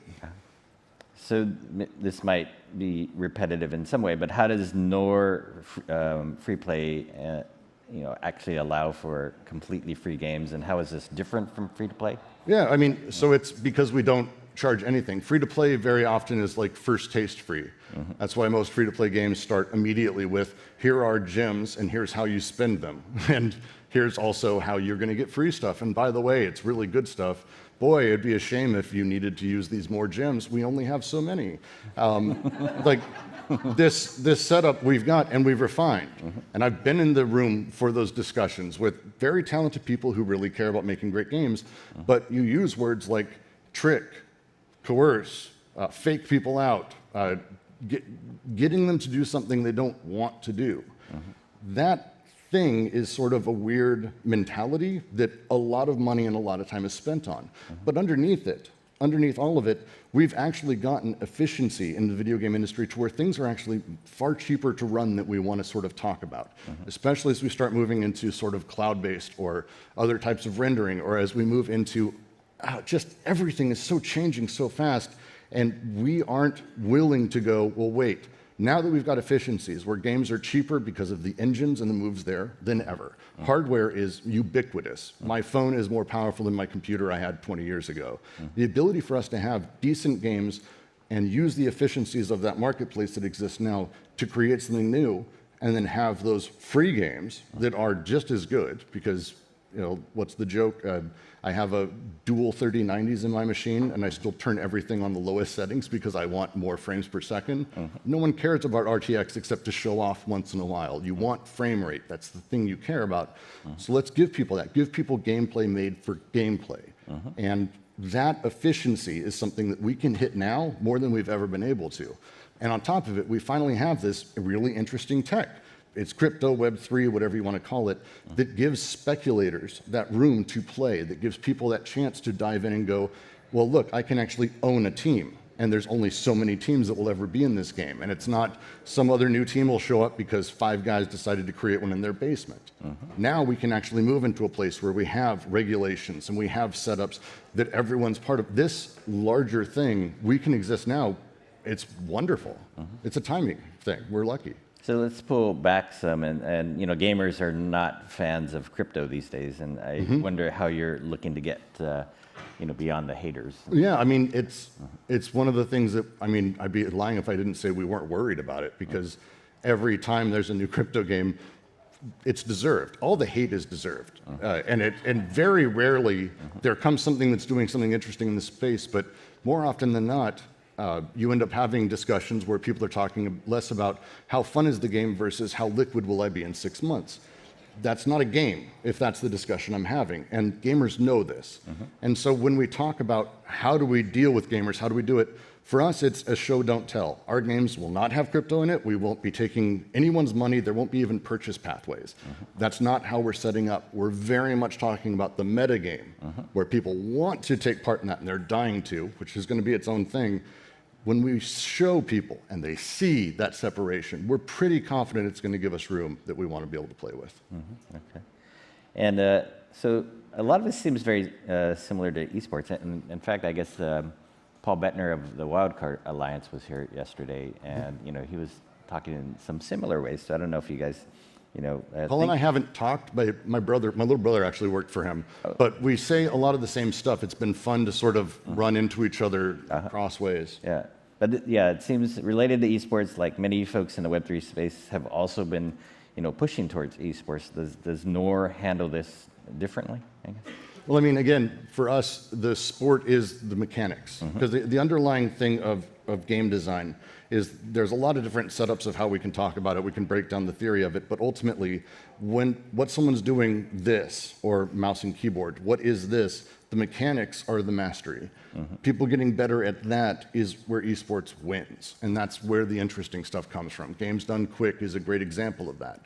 The more we can allow people to have just this and not have to do this, and also think, has someone, for example, spent $500 extra because they're better than me? Who am I playing against? Why do they have that sword? Because they spent $1,000? Is that why they're killing me? That conversation is what kills games. Look at Escape from Tarkov as probably the best example. It's $50 to have a pure cheat that allows you to go in and just see where everyone is and kill them. Now, when you're playing and someone beats you, do you know it's because you screwed up? You don't, which means you can't improve. That break is all you need in a sport to have it start failing. And that's the thing that we want to make sure is secure with NOR. Does that mean, say, giving the player all the analytics they need to understand why they got killed? Yeah, giving them all the stats, having the player be confident that they know where the rules are. If I go to Vegas and I'm at a roulette wheel and I throw the ball in, or the dealer throws the ball in, if I blow on that ball, it doesn't mean that I have like magic breath, but they'll still kick me out because I've interfered in that magic circle of what that game is. And our games necessitate magic circles. We've broken it. We've made it permeated. We've allowed it to, oh, here's my credit card. Now I can get a little bit further ahead than someone else. That means that magic circle extends to the entire world, and that's not exciting to people. So how do we summarize our title here? Web3 isn't the future of gaming. We need the free play. Yeah, gaming itself, the underlying play itself, Web3 is not the future of it. It's instead understanding how it behaves as a technology inside of it. We see Web3 and the sort of nature of that digital ownership and tokenization as being the closest we get to capital. It allows people to spend time and invest and be part of that metagame and have that ownership and have that control. But that game is not the same as gameplay. That game is separate. And inside of this, we need to make sure that magic circle is as tight and as secure as possible. Interesting. Well, this is a very unconventional Web3 talk we have here. It's a little bit different. It's very nice to have it, I think, for sure. Do we actually have any questions in the audience? We might have time for maybe 2 questions. So there's one in the middle there. I think we have a mic. He's on his way. Oh, there it is. Okay, yeah. What would you think of having a layered pro and amateur league? Oh yeah, I mean that's the intention for us. Is we're going to basically, because of the fact we'll have stats that rivals fantasy football or what people go nuts for in all of these. I'm an old Dota player, and I have a friend who sort of worked in the old Play Dota days, where they have an enormous amount of data that comes out of there. It's necessary for the pros, but it's necessary for anyone wanting to improve. I'm a shit tier player myself, but being able to know whom I'm best with, what lane I can play in, how it goes, who I do best against, all of that stuff informs me. But again, none of that stuff impinges inside of the game. Being able to study that afterwards, look at plays of other teams, how am I setting up, is phenomenally important. Having that resource and then having the game separate from that gives me the chance to go in, try, know the limits, know what everyone else is trying, come back out and try again. The intention is for us to have multiple tiers. Well, I mean, and that's underneath all of it, our top tiers players. It's one of the really fun things we do with NFTs and crypto, and it's really where the birth of the project came from, is what is the use of NFTs and crypto? Well, they have this weird side where if they're destroyed, you feel it. It's different than if I lose my Wii access or something that's infuriating. I lose a license or two. But for us, because every player effectively is their own NFT, when you join one of these large-scale tournaments, you're putting it up as your pink slip. You lose everything when you die. We burn you. Basically, it's an ultra permadeath that we play with in the high-level tournaments. You don't have to take part in that. We're going to have amateur leagues. We're going to have, because I'm going to be one of them. I want to play too. I'm not going to be very good. I know where I sit. But those layers are just part of how sports will emergently work in the space. And enabling, that's the big deal. Interesting. Daniel Evans is one of our clubhouse buddies out there in the back there. Oh, hey, Daniel. He's nodding his head yes, so I think that's Daniel sat in on a few of my rants. All right. Any last question, anybody? Hey guys, this is Paul and Katie from Wildcard. Hey, Paul. Hey. So I just wanted to say we are your biggest fans, and that leads to my question. Have you thought about the role of fans and spectators in this kind of experience that you're envisioning, and how do you think about that? Yeah, so it's one of the reasons that we go with the ultra permadeath as part of our stuff. It's one of the reasons that we're talking about how broadcast cameras work. It's centering a lot of that, because as someone who has touched into the Dota pro sports scene and a few others, anyone who's actually done broadcasts know that you have to bring your own tools, you have to bring your own setup, and it sucks. And it sucks really, really hard, because my old joke is in the 80s, John Madden would draw with a pen. That's more advanced than most anyone has in esports, so that makes no sense. So for us, for example, the ability for us to have overlays, secondary things that are what they call AR when you're looking at NBA stuff now, that's in-game. We can do any of that stuff. So we can have players be highlighted. We can have different things be seen. We can change how cameras operate because we don't have a physical reality. So we're building a lot of it around, again, the ownership of that broadcast, but also those people who watch are a lifeblood for the rest of the ecosystem. So again, like the NFL, taking cues from FIFA, who again, we should be at least as ethical as, understanding how they handle that and not advertising to everyone globally. If you didn't know, FIFA, wherever you're at, they change the ads based on where you're at. And it's literally in stadium, you will see different ads. It's wild, but that's because they understand the end user is the thing that matters. The player is the thing that matters. The viewer is the thing that matters. And having that mentality across the board, we're sticking with to an extreme level.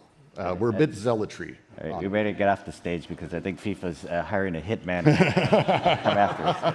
Thank you. Thank you so much, Dean.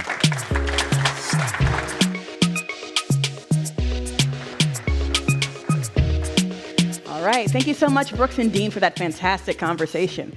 And in our next session, presented by Level Infinite, we have Lisa Hansen of Nico Partners chatting with Anthony Krautz, the North American head of marketing for Level Infinite at Tencent, and Ryan Ward, commercial team director for the Teamy Studio Group at Tencent, to discuss the company's vision for expanding into PC and console sectors and its belief and continued investment in the industry's continued growth. We'll hear about all of that and a lot more, but let's welcome our panelists to the stage. Please come out, Lisa, Ryan, and Anthony.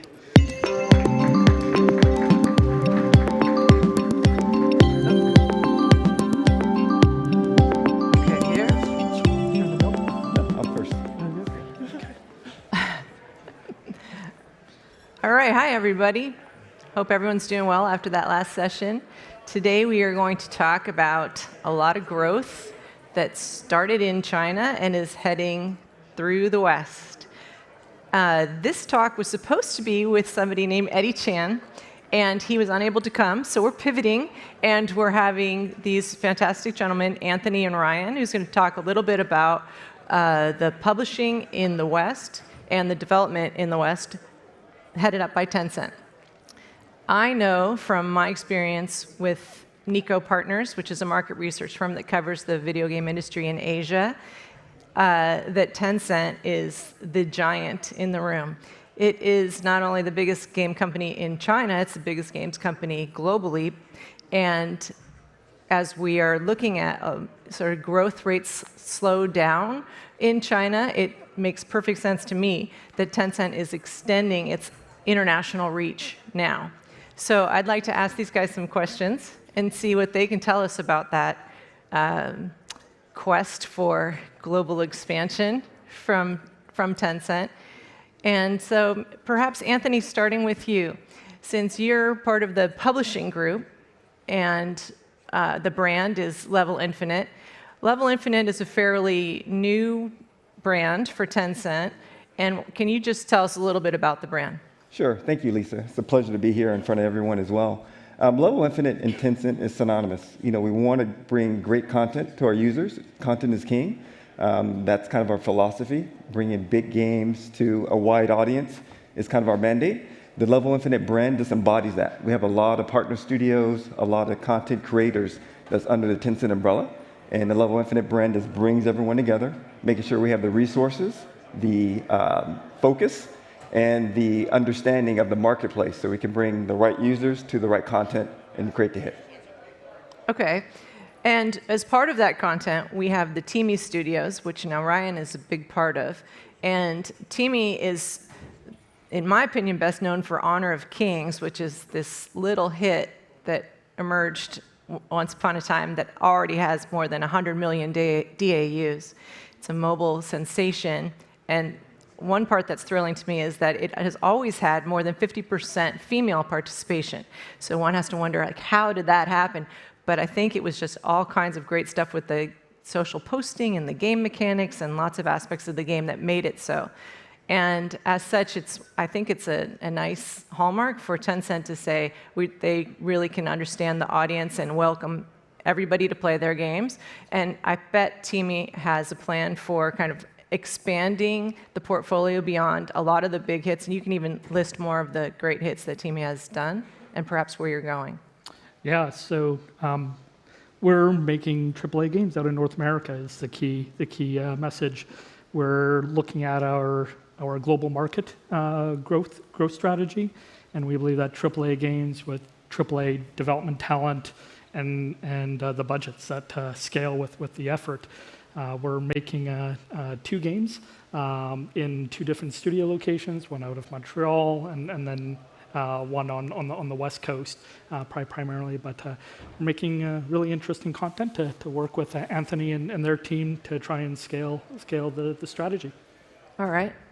Over the years, when I've given my talks, I guess, on China and other parts of Asia, I've often said that Tencent was embarking on a silent quest for global domination because they would go and invest or buy companies but never put the brand on it. And I wondered, is that going to change now with this kind of bolder new branding of Level Infinite? Will there be a Tencent brand or a Level Infinite brand on the studios that are invested in or the games that are invested in and so forth? That's a great way to kind of encapsulate everything, Lisa. The big thing that we're trying to do, like I previously mentioned, is providing that overarching brand and container for all of our great studios. And that's a dynamic that's starting to work, because it's not just about putting a logo or putting some fancy graphics or creating a commercial. It's how we engage with our studios, helping them realize their vision, applying the resources that we have across all of the different disciplines in marketing, when it comes to social media, when it comes to paid advertisement, when it comes to research and user insights, and giving that back to the development teams. So it's not just, like I said, just putting the brand on the studios. It's how we engage and interact with our studios and help support them to help them realize their vision to create a hit. Okay, and do you feel that at Timi? Do you actually feel that there's this closer connection with the publishing side than you would have felt at past jobs, perhaps? Yeah, for sure. And it was one of the reasons why I made the leap from my previous positions to Timi, is that Timi has a real fundamental understanding of how to try and provide value to players. We call it games as a service and live service models. And that was a really important aspect for me, because I'm all about trying to provide continuous value to players. And we're well beyond the era of premium games. We kind of grew out of the premium DLC era, and then free-to-play kind of snuck its way in a really great time. But the gas model is really at the heart of everything that we do. We want to put quality first, with awesome creative content that the market actually wants and cares about, and then try and provide an ongoing, everlasting solution with continuous value. And that's the way we currently look at it. It requires a whole new mindset. We want to carry the DNA of Tencent Games at a macro level, but also plan and adapt for the changing market and really meeting the needs in the West. So that's kind of like a twofold approach. Okay, I can say that Nico Partners is older than Tencent Games, believe it or not. And Tencent Games started in 2005, and I have watched the evolution of just PC online games and then going up. And as soon as there were mobile devices ready to play games, Tencent really embarked upon that mobile games journey. And then in China, mobile completely dominates the PC and console games revenue. But what I'm seeing is, not just in China, but worldwide, everything is about cross-platform, or the ability to play the game on more than one platform. For Level Infinite, are you publishing games that can be played on multiple platforms, or are you starting with one platform or another? It is being available on all the platforms where our users are, right? We want to make sure that our studio partners have an opportunity to create content, not being really agnostic to one particular, or being held hostage by one particular platform, but being agnostic and really working with a lot of different platforms. Making sure that we're able to support that initiative is kind of our mandate, making sure that we're best in class when it comes to publishing on console, when it comes to publishing on PC, and continue to dominate on mobile. That's kind of our mandate. And so Level Infinite is not going to be a publishing brand in China, right? But some of these games for PC and console might also go back to China eventually. Absolutely. And that's why we want the diversity in our studios, because again, we don't want to be kind of really segmented in what we create. We want to create games for all the markets. Okay, awesome. And then for Timi, how about, do you see the same way? Like, you've had such great success on mobile, but where is it going from here? Yeah, we're currently starting out from the PC and console side. We'll add mobile into the mix. Most of the talent that we have, and starting out with, it's astounding what we've been able to kind of bring in. Out of Montreal, we were able to bring in the top talent from Assassin's Creed and Far Cry franchises. Out of our West Coast operations, we got the top shooter talent from Destiny and 343 and Bungie, COD, and Apex Legends, and so on. So that's our starting point. It's always difficult to kind of develop on multiple fronts, but those are really two strong positions that we can kind of hedge our bets against. But ultimately, we want to be in that cross-play era, because it's all about accessibility at the end of the day, making sure that you can reach the broadest base possible. and actually meet the needs of the platform. You know, how people spend their time throughout the day, their leisure time, they're using all of the platforms, not just one platform.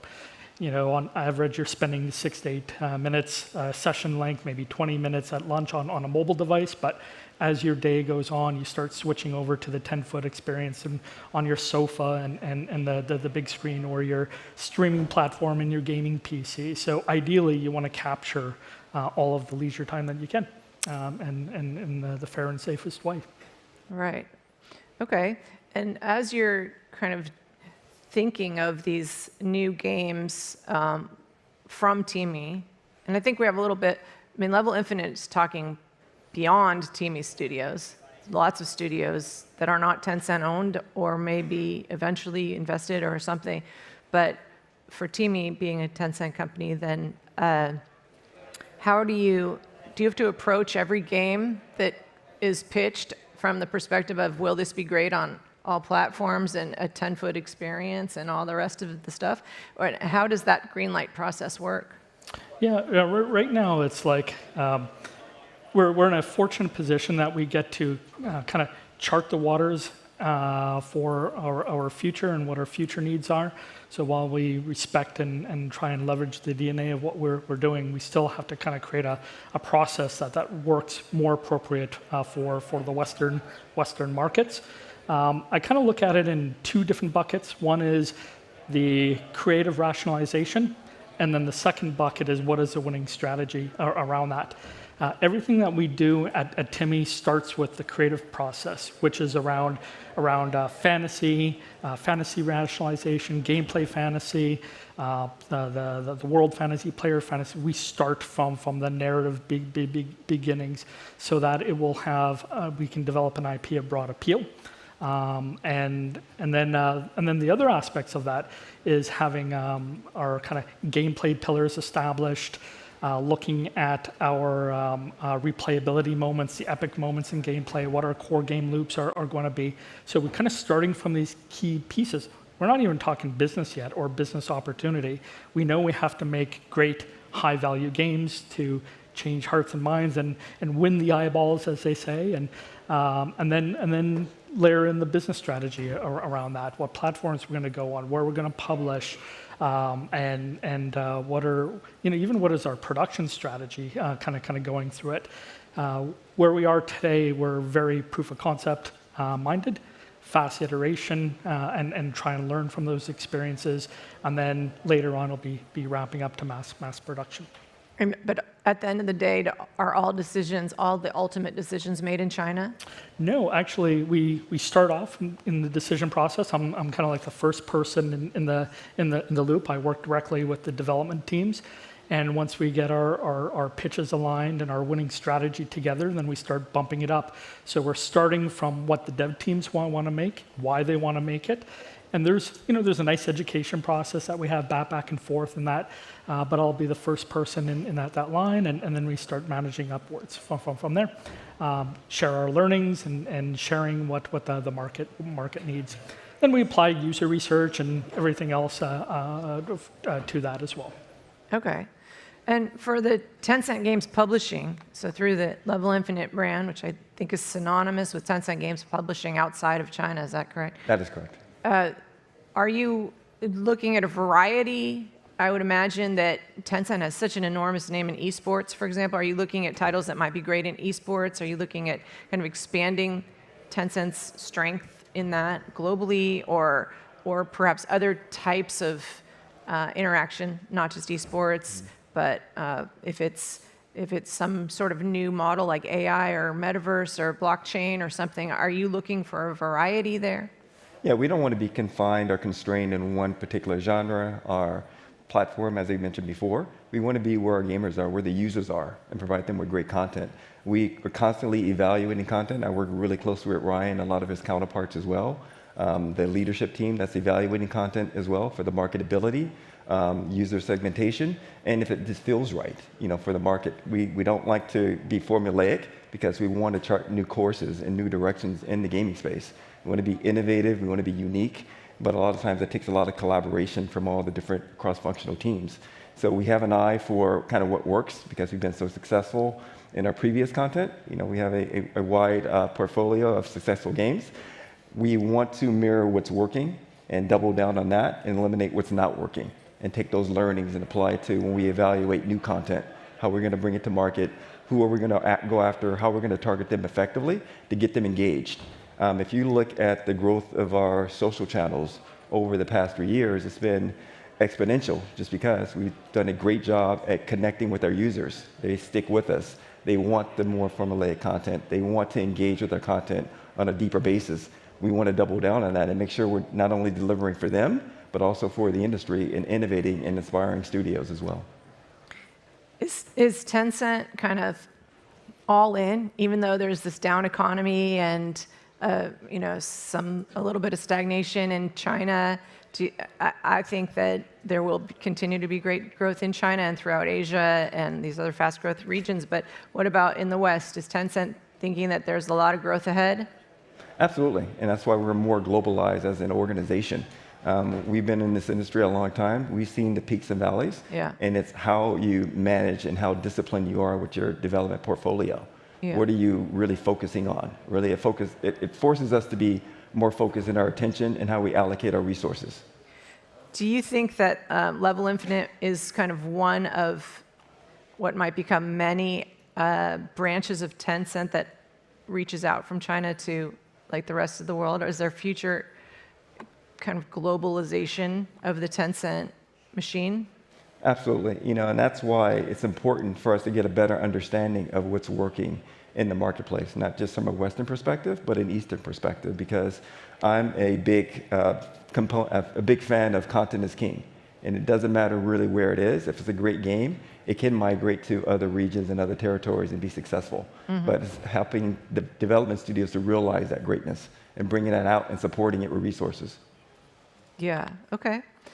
And how about it, Timi? Can you tell us, just rattle off some of the hit titles over the time and how they all fit together, or like how the teams share best practices and that kind of thing?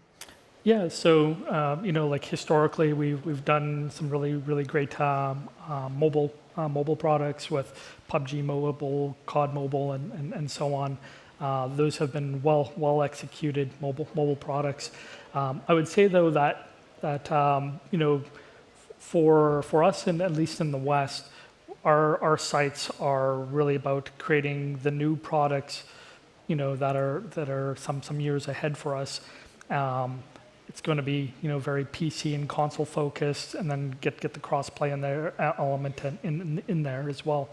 But I believe that because of the talent that we've hired and the backgrounds that they're providing that expertise in, that we kind of take both the learnings from the East and the creative talent in the West, and it'll be like a peanut butter and chocolate moment to try and get us into a winning position and really grow. But as Anthony said, content is king. We have to provide continuous value to be able to do that. Regular live updates, a well-balanced game economy, a very kind of generous and appropriate level of game design elements as well. But that's where we're starting from. Mm-hmm. Well, I mean, watching these hits like COD Mobile or Pokemon Unite or of course, Honor of Kings and some others, has always been just really impressive to see how big these games can go. I think that there's probably a lot more to it than just great game development, because you have to then expand it and support that, I guess, perhaps through this whole notion of games as a service, as you're talking about. And that might be like the secret sauce here, is figuring out how that gas model can translate across borders and find which services are most important in which regions and so forth. That's got to be a little bit tricky. I know that when Arena of Valor was developed, it was like an instant phenomenon in Southeast Asia and has since expanded to other areas as well. It used to be that Tencent had these games or investments like a listening post like what's going to hit in these regions so that we can go replicate that.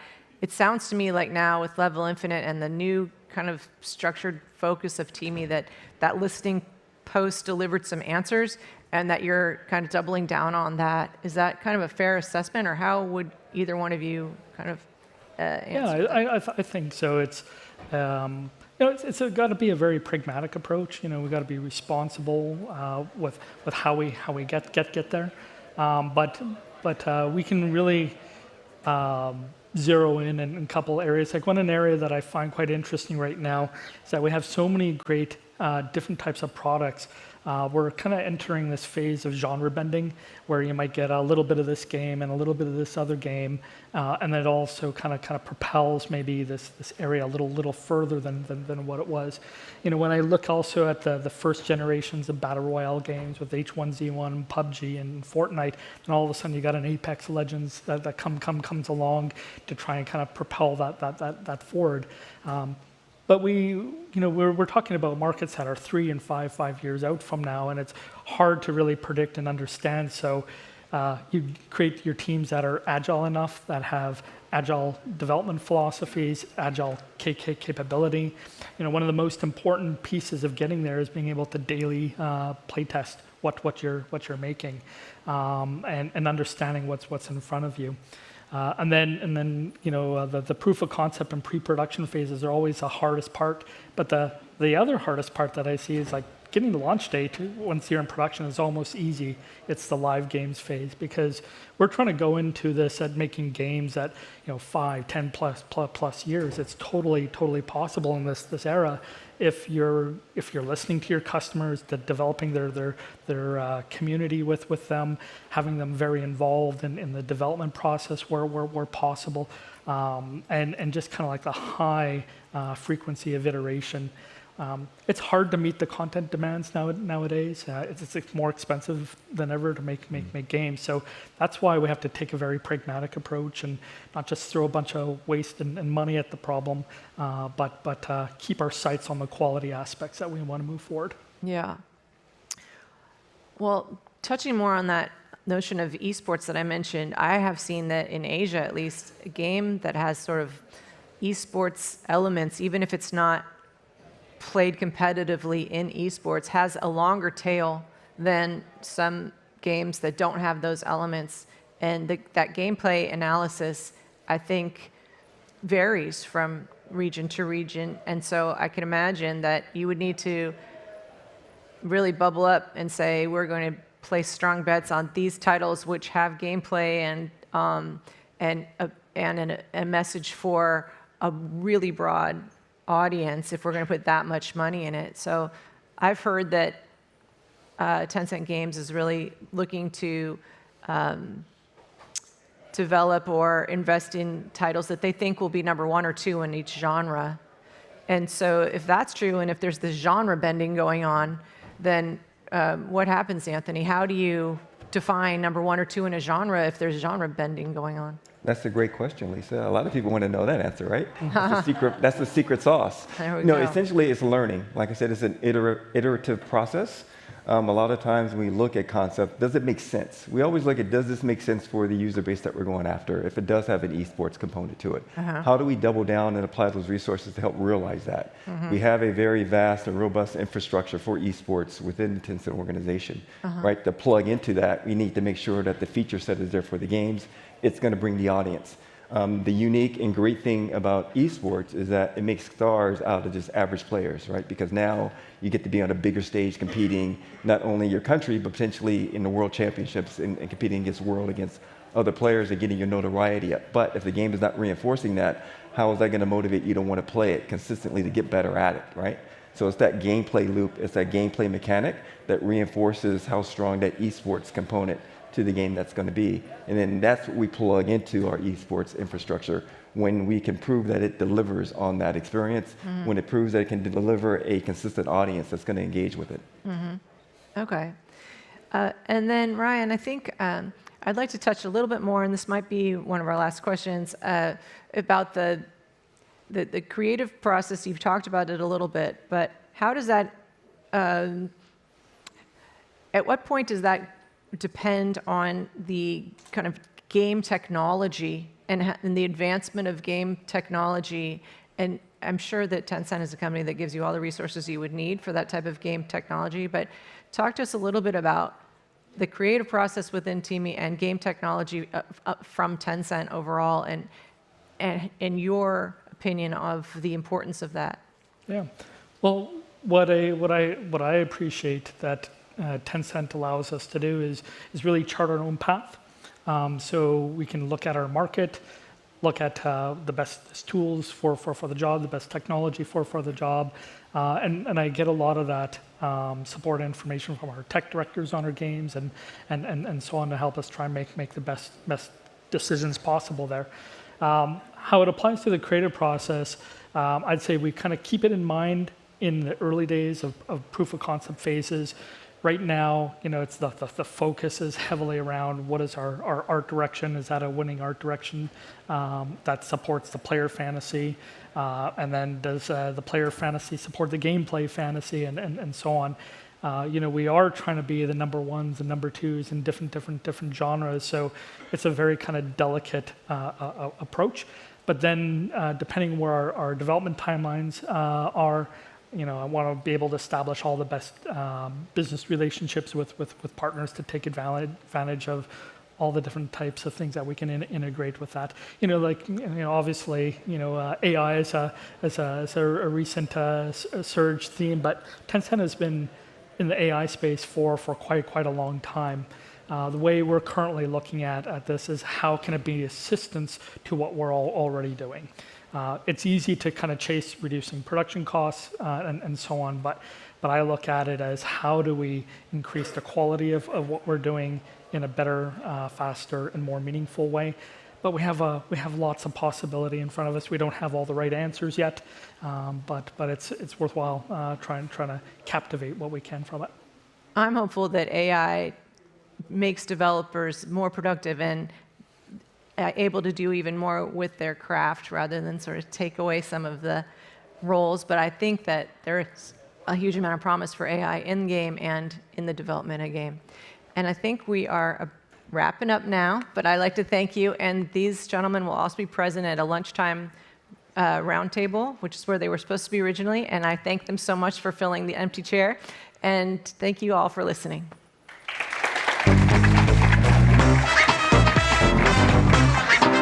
Thank you guys. All right. Thank you so much to Lisa, Ryan, and Anthony for that fantastic conversation. We love to always talk about business at GamesBeat, but also, again, remembering that content, the games we create, is at the heart of everything that we do. Next up, we have Dean Takahashi and Gabe Layden, CEO of Limit Break, to explore the intersection of blockchain technology and free-to-play gaming. We're going to learn a lot, so let's go ahead and welcome Dean and Gabe to the stage.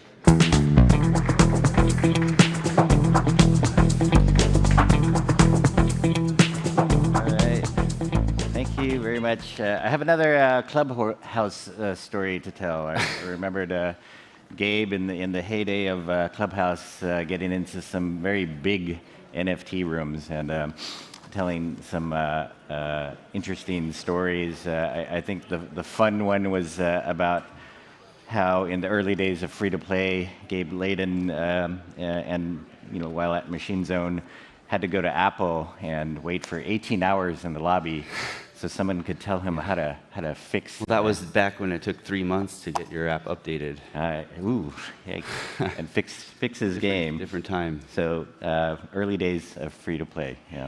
But Gabe, do you want to sort of refresh our memories about some of your history and your accomplishments at, say, Machine Zone? Sure. I started off in the arcade business in 1999, and then I did a arcade startup in 2005, I think, and then I started Machine Zone in 2007, which was free to play, and we did some big games: Game of War, Mobile Strike, Final Fantasy, the first free to play game on the iPhone, iMob Online, and so my whole career I've only done games. I've never done a console game. I've never done a paid PC game. I've only done games with transactions while you play them since, for 24 years now. So now we're moving on to blockchain, which is the next level of those kind of in-game transactions. Yeah. And then listening to you on Clubhouse and, blockchain games caught my attention because, like, here was Gabe, whose company did $6 billion or so in revenue over the years at Machine Zone. Here he was saying this reminds him of the early days of free-to-play. Yeah, well, more specifically, the early days of Facebook. When Facebook got started, and this is like pre-iPhone because all those developers just moved over. Well, most of them moved over to the iPhone. But it was kind of like laughed at as like social games, they were called back then, were kind of laughed at as a joke. But you would go talk to the developers, and they would be college kids at Stanford, and they would be kind of freaking out because they were making like $5-10 million a year off these text-based games, and they didn't want to tell anybody. It was like a big seat, like, don't talk about this, right? Because they made it by themselves. And a lot of them felt like, am I going to get in trouble? Like, they were making so much money, they thought they were going to get into trouble. But it was written off as a joke, a fad. And blockchain, to me, is in the same space right now, where there's been there's no Farmville yet, but there's been a lot of activity, and it's being written off in the same way that it was written off for Facebook. Yeah. And so what sort of triggered your journey into Web3? My experience with Game of War and Mobile Strike and Final Fantasy. Free-to-play started because of piracy. Gamers, the only reason gamers pay for games is because they might go to jail if they don't. So the government has to make them pay for games. So free-to-play was an answer to piracy, and what they monetized was their database. So you would have access to the game, but you didn't have access to the database, and you would pay for virtual currency on a database or a virtual item on a database on these Web 2 databases. And I'm an expert at that. Like, I understand free-to-play and virtual items, virtual currency, and how all of those things work and how those companies make money. And when I look at Web 3, I say, well, this is an upgrade on that database. On the Web 2 free-to-play database, you buy an item, you don't get to keep it. There's no, composability, none of that stuff. And Web 3, it's essentially the same thing, except now you do own it, now you can trade it. And if you think about it from a perspective of not necessarily like a gamer who hates microtransactions, because there's a lot of those, but from the 5% that do spend money, because only 5% of these free-to-play gamers spend money, and that 5% spends $120 billion a year. So if I'm one of those people spending $120 billion a year, and you show me 2 games, because a lot of the games are clones too, right? They're like kind of all the same. You have 2 of the same game, and one of them has a sword, Web 2 sword. One of them has a Web 3 sword, and they both cost the same price. Which one do you want? I mean, it's really obvious, like you want the Web 3 one. So from a payer perspective, not the anti-microtransaction, anti-spend money, like pro-piracy crowd, it's obvious that if you're going to spend money, you want a Web 3 item versus a Web 2. Because I think about the people who spent money in Game of War, and some people spent a considerable amount of money. What they got was entries on a Machine Zone database. And if they quit the game, that's it. So it's not even necessarily like a lot of Web 3 has been pushed, like financialization, everybody's got to trade and make money.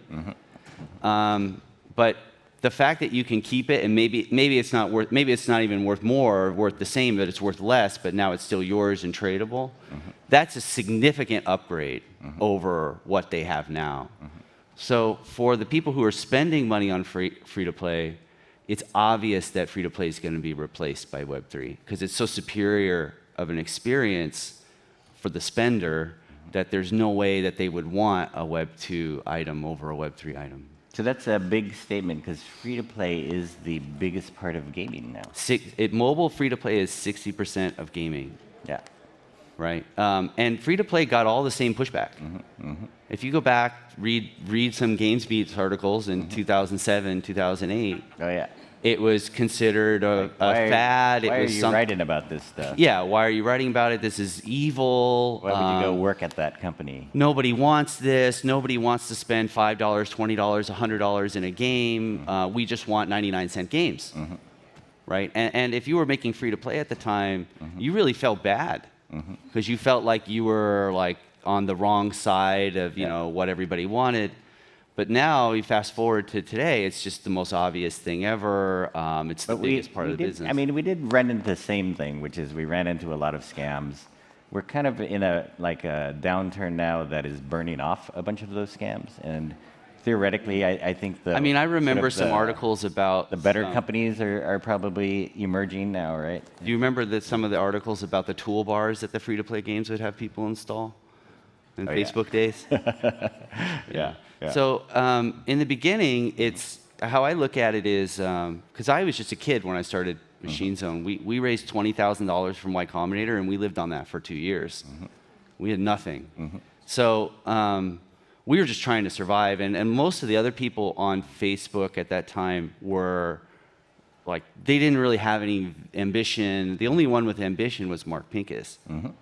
That's it. Like, he was the only one that saw it as something serious and something, because I remember him talking about how he was going to raise the most money, he was going to do the most marketing, he was going to make this thing like the biggest thing ever.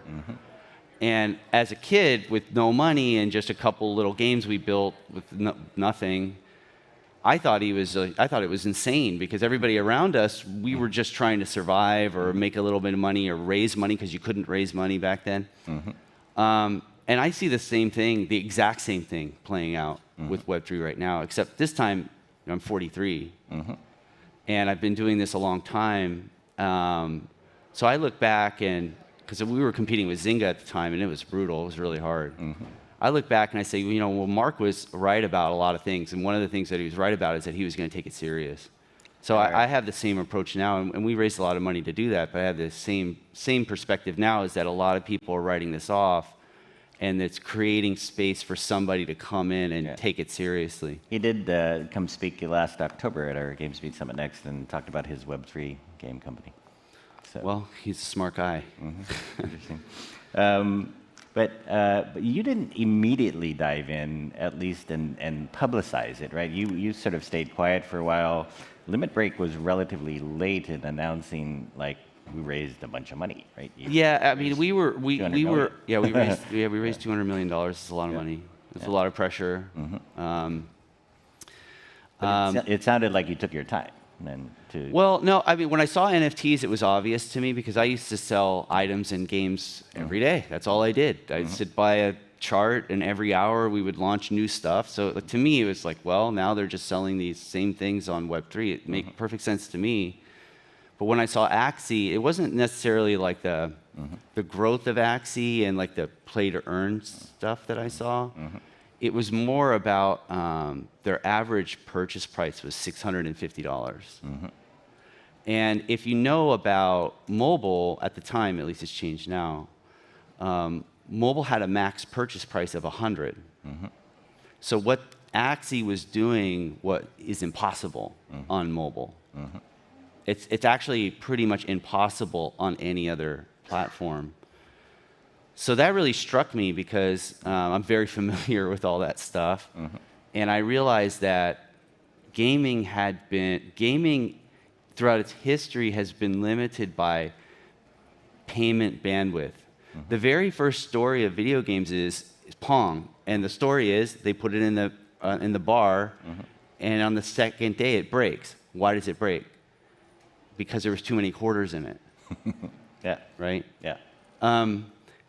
The entire story of gaming has been about games essentially accepting payments.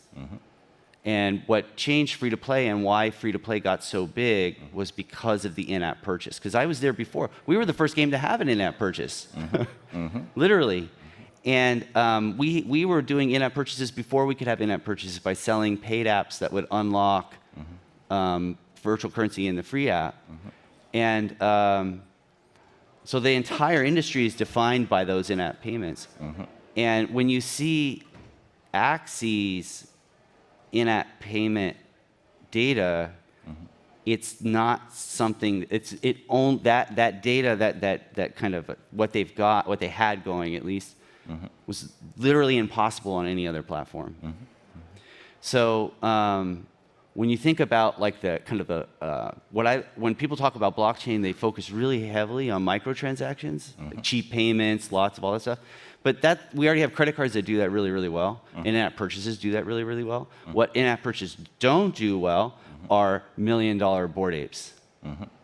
Yeah. And it's impossible to do that on there. And so to me, when I look at that, it's not the Bored Ape that's worth $1 million. It's the platform that enables it to be worth $1 million. That's what matters. So the NFT can be like a fad. It can be a joke or whatever.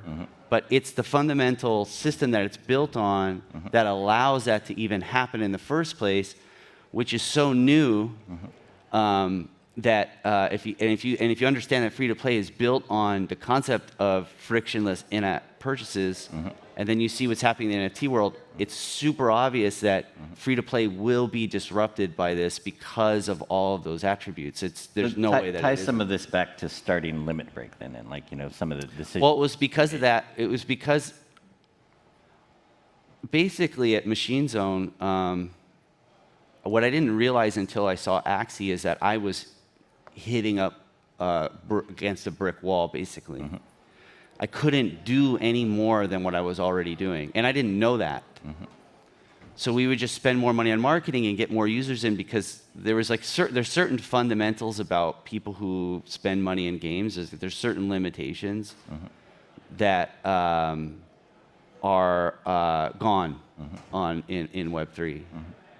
So I think that's ultimately what it is. It's that next level of like frictionless payment platforms inside of games will dramatically change the business, just like in-app purchases did. And then you came up with free play. Tell us about that. Free to own?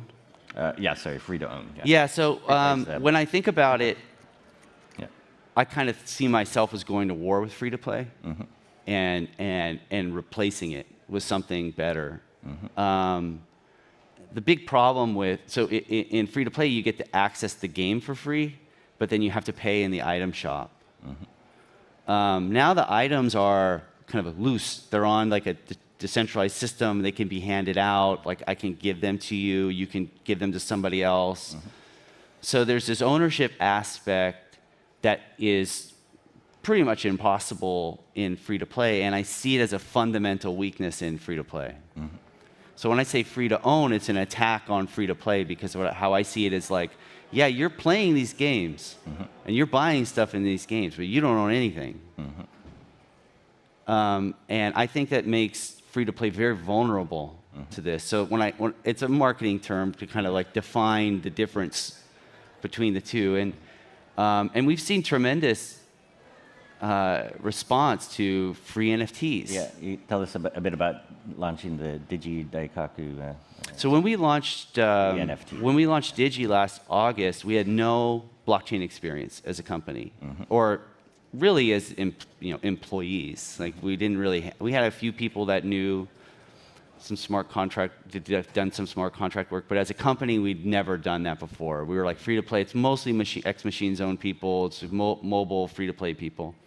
So we put out Digi. It was with the idea like, okay, let's just see what this is. Like we put it out thinking no one would care. It wouldn't mint out. We put it out for free, and it took off. It did really, really well.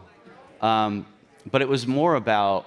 It gained value on the secondary market too. And it also got a lot of attention, and people were excited about it. And when I launched it that day, I was just in my office, and because we work remote, so I was by myself, and it was minted out in like 15 minutes, and then all of a sudden on Twitter, like people were getting excited and like making memes about me because I had this stupid picture. And I was thinking, I just did a decade more, 11 years of free to play. When you do something in free to play, like people just hate you. They like think it's the worst thing ever. Like when you do stuff, like you update a game, it's like, no, don't update the game, right? And I put this stuff out, and all of a sudden everybody liked us. And that was such a dramatic change for me to see people like come together and say that we want Digi to work. We want Digi to be big. And yeah, they're all like independently motivated to do that. But that's a huge change from free to play, which is don't touch the game, don't update it. Because every time you update the game, they know you're trying to make money, basically. So you started with a community, right? You kind of, yeah, you started off with one, and everybody was aligned towards like the company interest, which is not the case in free to play. There's a lot of like free to play is very adversarial between the company and the players, like naturally adversarial. And there's still some of like it's not like that's all gone. But it's less. And it's less to a degree where it's pretty, as someone who operates games, you know, it's nice, you know. But yeah, so we did Digi, and then we kind of went from there, and we did this kind of, I don't want to get too technical, but we did this new token type that's adventure token, which is like parallel staking. Then we did the Super Bowl, which is the largest free mint on. Yeah, you did raise 200 million, and then 6 million went to the Super Bowl. Well, we've made about that just in royalties. But we went from not doing like no experiences in Web3 to doing a live mint on Ethereum, which everybody said was impossible, by the way, in the highest pressure situation in 6 months. And just now recently, because of all that experience, like we're really trying to like master and Ethereum, your 10,000 basically. free NFTs were gone in an instant from the Super Bowl. Oh yeah, they were gone in an instant. And we just put out a one of the things that game developers have been struggling with is the royalties, because the exchanges have sort of taken away the royalties. Yeah, you open sourced the royalties. We open sourced a royalty solution about 2 weeks ago, ERC 721C. That allows, and this is a big one because this is actually a really big moment in gaming because it allows users to collect royalties now. So if you make an item in a game, you own the royalties for that item in the game for eternity. You know, 20 years after you stop playing the game, 50 years after you stop playing the game, 1,000 years after you stop playing the game. And that's such a fundamental, to me, it's like this, it's such a fundamental shift in gaming, UGC, that there's no way it doesn't disrupt gaming, because who doesn't want that, right? So I know we're early in the space, but I know we're right, because at the end of the day, like Web3 is just it's a big iteration, but it's an iteration on free-to-play. And I know free-to-play inside and out. But tell us more about the significance of that royalty, I guess. I mean, you can track it through, say, when modding happens. Like, say, if I put out an NFT, everybody knows it's mine. I get a royalty on anything that happens with that. But if somebody starts modding that, and then they get so their it's a share, programmable solution. So the way the payments work can be done in any number of ways. Like you can require that the person holds the NFT for a year before they collect any royalties. You could divide up the royalties across 100 different people, 1,000 different people. You can program it in basically any way that you want. So as you know, made some big games, specifically MMO games. I mean, this is like this changed user behavior in such a dramatic way. That there's no way that this doesn't take over. And how does it benefit you by open sourcing it? Well, adoption. Plus, it's a community. It's the spirit of Web3 to open source this stuff. And we need to work with exchanges, and we're going to have some announcements soon on all of this. But so I see the company as, because we're making mobile games again, and I see the company has two missions. One is make a #1 top grossing game. You know, everybody's trying to do that. And #2 is make the best free NFT possible. And do you want to narrow it down a bit to like what space are you targeting? You're not talking about your game, but what space are you kind of generally targeting here? Mobile, #1, top grossing. What gives you so much confidence that, say, free to play is a target you can take down? Well, I mean, the simplest way to put it is like I think a lot of people are overthinking Web3 a lot. They're trying to build these Rube Goldberg machines of financialization and play to earn and like all these really crazy schemes. When really, you know, there's a lot of games out there making $1 billion a year selling Web 2 items that should be Web 3 items. So I think there's just a lot of just overthinking. And it makes sense because it's like a new thing, so you get a lot of kind of crazy people, and you don't really have necessarily the experienced people. You have the people who are more experimental, so they want to like just totally reinvent gaming. I just want to reinvent free-to-play. And I think free-to-play has a lot of weaknesses. Now, are there differences, too, from that time? Like, I mean, I do remember the time when a lot of professional game developers were faced with that choice of like, do I stay in, you know, traditional hardcore premium games selling for $60 a piece, or do I go join one of these startups that's dabbling in free-to-play? Yeah. And when they did shift over, a lot of people would say, you're crazy, you're blowing your game career. Why would you go work for one of those They scam say companies? that. They say that every 5 years. Yeah. But does it feel exactly the same, or do you see some differences here when people are doing this? It does feel I mean, like, bit like it's taking off slower because we're in a downturn now. It's taken off slower because of the platforms, not because of the technology. You know, it's kind of taboo technology in a way, and there's a lot of regulatory questions about all of this stuff. Not because it isn't better, right? It's fundamentally better. So that's my bet, is that it's fundamentally better. And I don't think you have to. No one's going to stop playing, you know, Zelda, but free to play is vulnerable. And you know, free to play is the biggest. Mobile free to play is the biggest aspect of the business. So like I said, I don't think it's necessarily like reinventing games, but I do think we're reinventing free to play. I mean, in some cases, the platforms could be vulnerable too if they're not going to change, right? Well, I mean, yeah, there's some things like a UGC royalty is really attractive.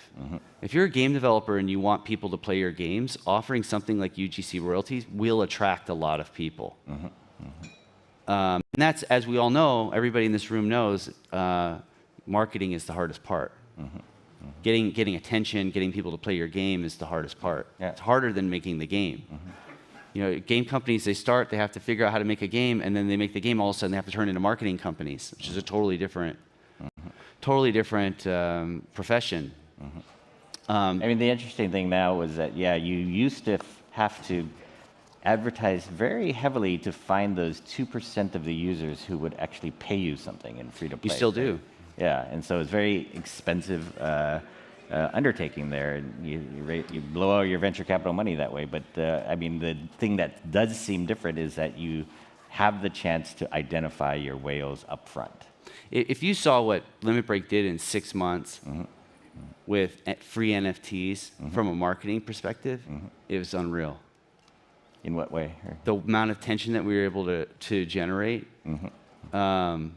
Even the Super Bowl commercial, which, you know, I guess we'll do again one day, but we learned a lot. But the amount of traffic that that was my third one. The amount of traffic that we generated was significantly higher than anything that I did at MZ. So I kind of look at this as like NFTs are kind of like a weapon. You know, they're not just something that you can use to make money. They're also something that you can use for marketing purposes, and they're extremely powerful.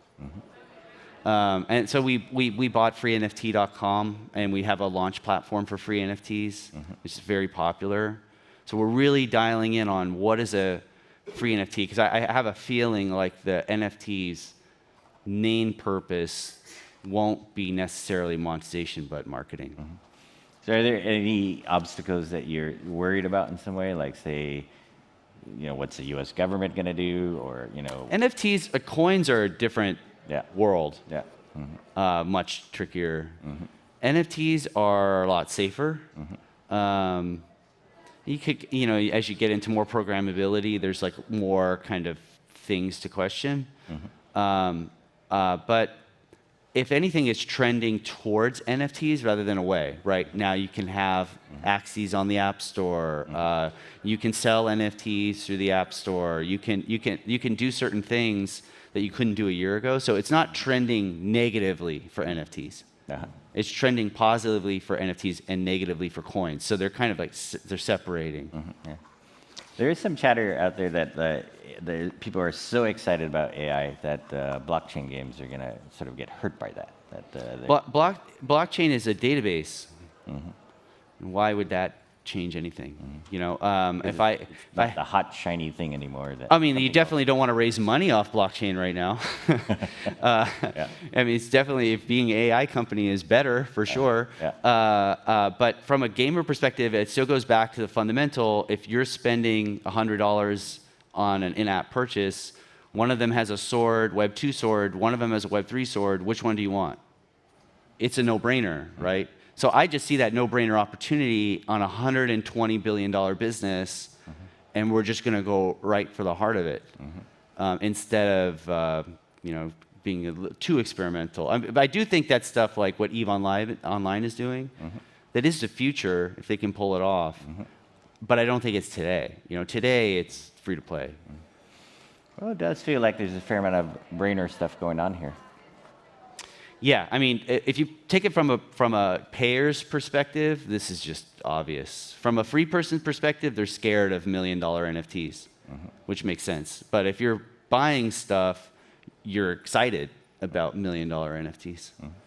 So, very good. Thank you very much. Thank you, everybody. Appreciate it. Thanks, Gabe.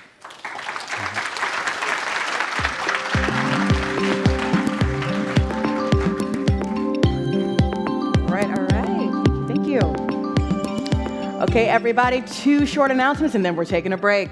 And so we are coming, sorry about that. Coming up in the Promenade Room after the break, we have sessions on building the metaverse with open standards, how AI can help publishers and creators craft better launch content, and next-gen mixed reality, exploring new horizons. Once again, that's over in the Promenade Room. During the break, we also invite you to check out our exhibitor booths. And we have a reminder that today at 4:30, we are doing our first ever Visionary Awards. Until then, we're taking a short break. We'll see you guys back here at 11:30 for new sessions. Thank you so much.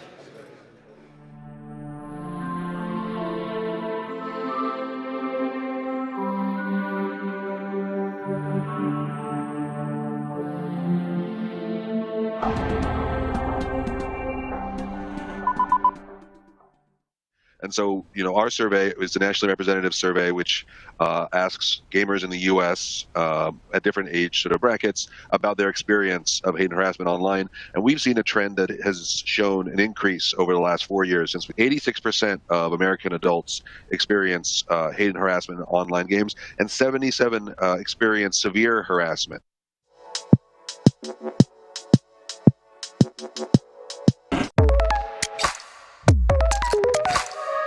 As we're launching Sky into new markets, we've had Google Analytics front and center of some of the decision-making processes. One key part at the beginning was to look at users' review on the Play console so that we can be sure to have this connection with our players. We use Google Ads to ask very specific questions, and this tells us where and how to spend money on advertising and find new players.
What if game developers could make more than a game? What if you could make it big anywhere in the world? And turn your creativity into a business. Make more than a game. Make it part of the new digital economy. Welcome to Xsolla, the global video game commerce company. Enjoy the game.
And so, our survey is a nationally representative survey, which asks gamers in the U.S. At different age sort of brackets about their experience of hate and harassment online. And we've seen a trend that has shown an increase over the last 4 years. Since 86% of American adults experience hate and harassment in online games, and 77 experience severe harassment.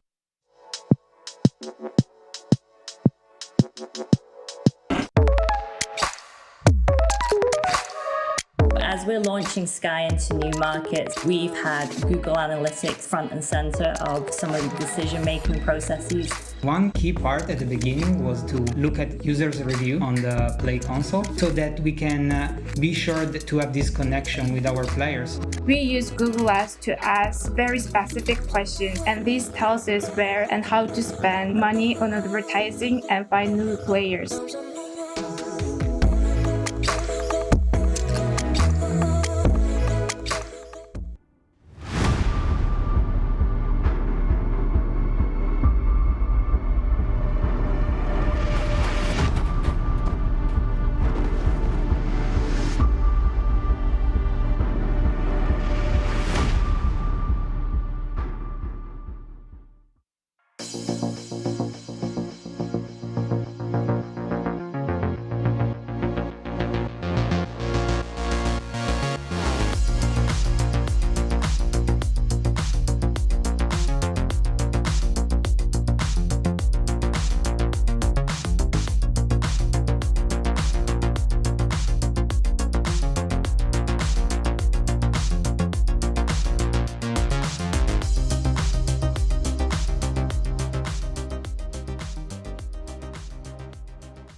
What if game developers could make more than a game?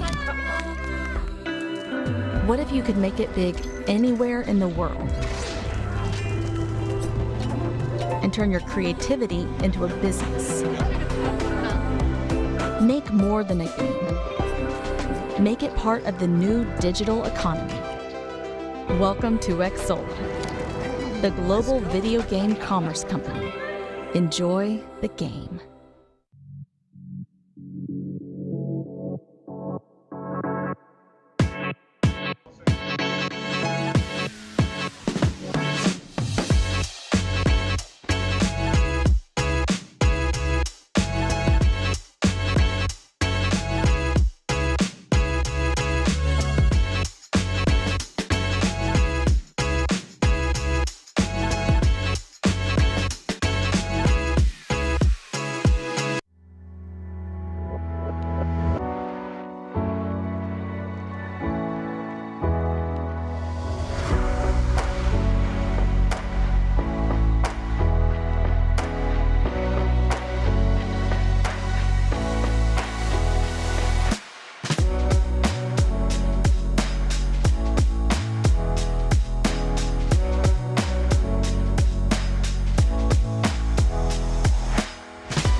And so, our survey is the nationally representative survey, which asks gamers in the U.S. At different age sort of brackets about their experience of hate and harassment online. And we've seen a trend that has shown an increase over the last 4 years. Since 86% of American adults experience hate and harassment in online games, and 77 experience severe harassment.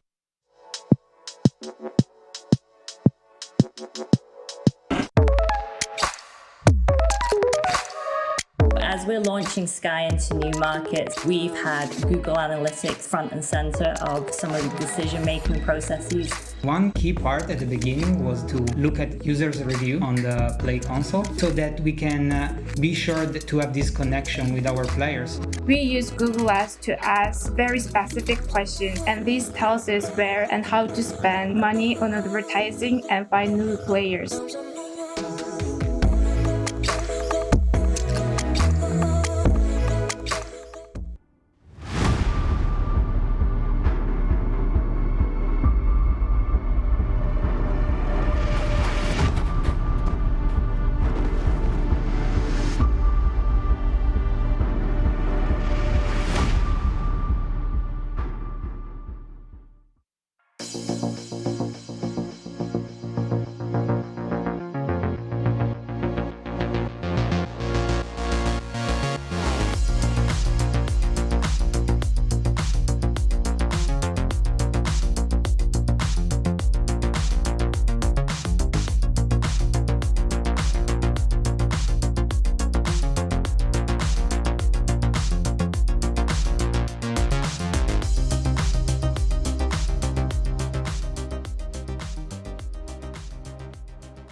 What if game developers could make more than a game? What if you could make it big anywhere in the world? And turn your creativity into a business. Make more than a game. Make it part of the new digital economy. Welcome to Xsold, the global video game commerce company. Enjoy the game.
And so, our survey is the nationally representative survey, which asks gamers in the U.S. At different age sort of brackets about their experience of hate and harassment online. And we've seen a trend that has shown an increase over the last 4 years. Since 86% of American adults experience hate and harassment in online games, and 77 experience severe harassment.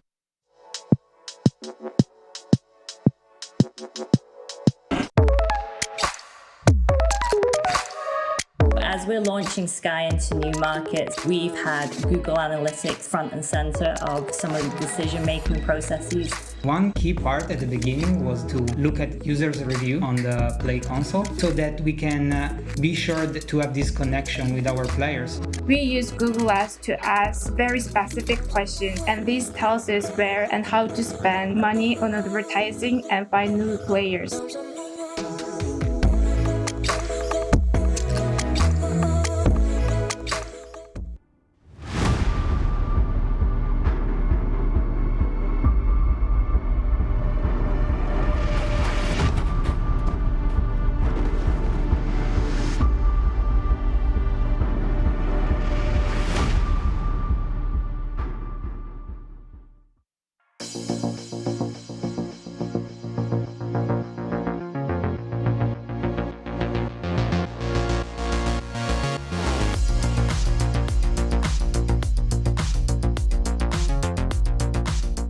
Please take your seats. Our program is about to begin.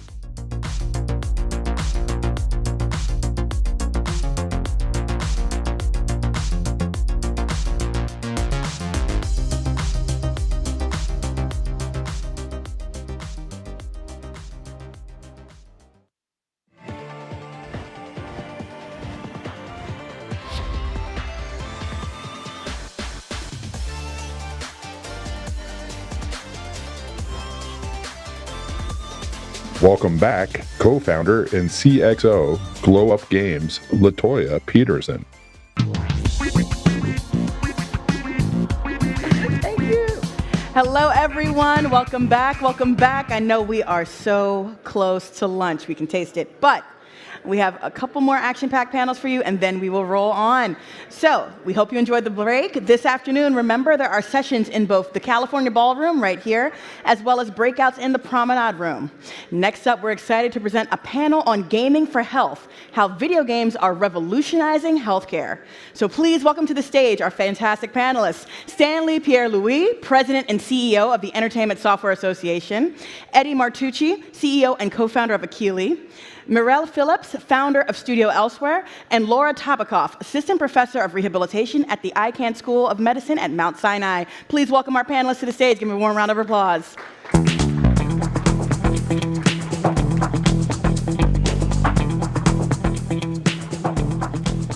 Thank you, everyone. Appreciate you all being here, and I'm excited to have this conversation about a really important topic, the intersection of health and video games. I'm going to do a brief introduction of our panelists today, starting from stage left all the way to the right, and then we will get started in our conversation. Dr. Laura Tabakoff is the assistant professor at the Department of Rehabilitation and Human Performance at Mount Sinai, and she really focuses as a clinical research neuroscientist and does clinical trials and a number of novel techniques looking at chronic pain. Today we're going to be focusing on VR and its use in healthcare applications, but the topic can go as wide as we want it to today because of her great experience. Mirelle Phillips is founder and CEO of Studio Elsewhere, an innovation company developing bioexperimental environments to support brain health. Many people know about the recharge rooms, but there are many other health outcomes and treatments that they provide for healthcare workers, and we'll get into a little bit of that. Eddie Martucci, Dr. Eddie Martucci is CEO and co-founder of Akili Interactive.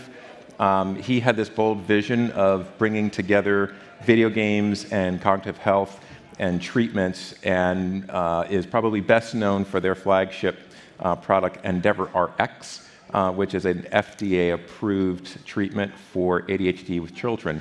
I think maybe we will start off there, Eddie, and talk a little bit about the experience of EndeavorRx, both how the patient experiences it And then if you go back a bit into the process of how you got it approved, because that's a very rare thing for this type of prescription treatment to get approved through the FDA and its European counterpart. Sure, I'm happy to. Thanks for having me. And you're right, it's rare, and it was a little crazy about 10 years ago when we said we're going to try to get this product, which comes from amazing technology out of a neuroscience lab at UCSF.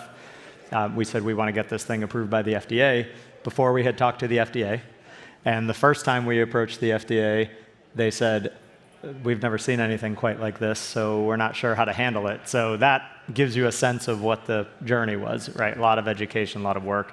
But if I zoom out to the vision we had and the product we wanted to build here, we want a product that in the moment of the experience is not edutainment, right? Kids and adults know when you're playing something that is edutainment, right? When it's like meant to be good for you and it's a really bad experience.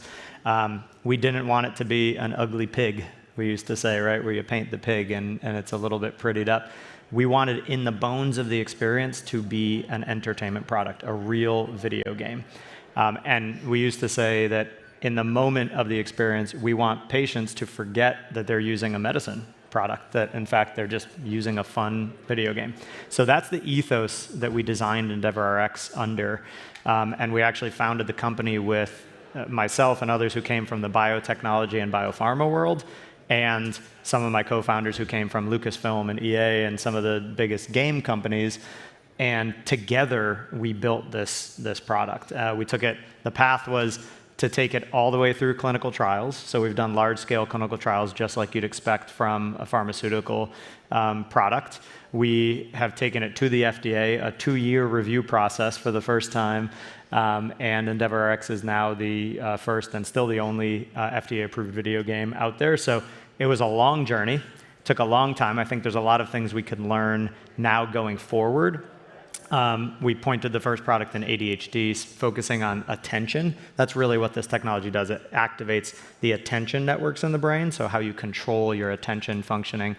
But this approach can go extremely broad, right, to any area of neurology or neuroscience and probably beyond. So I'm hoping that what we learned there in the process and the design allows us and hopefully other companies to have legs to bring many, many, many of these types of products to people over the coming years. That's exciting. Mirel, tell us about the products you've been working on and the experiences and what the outcomes are that you're trying to find for the end user. So we've been developing these immersive environments that are across both within healthcare settings and in the home environment as well too.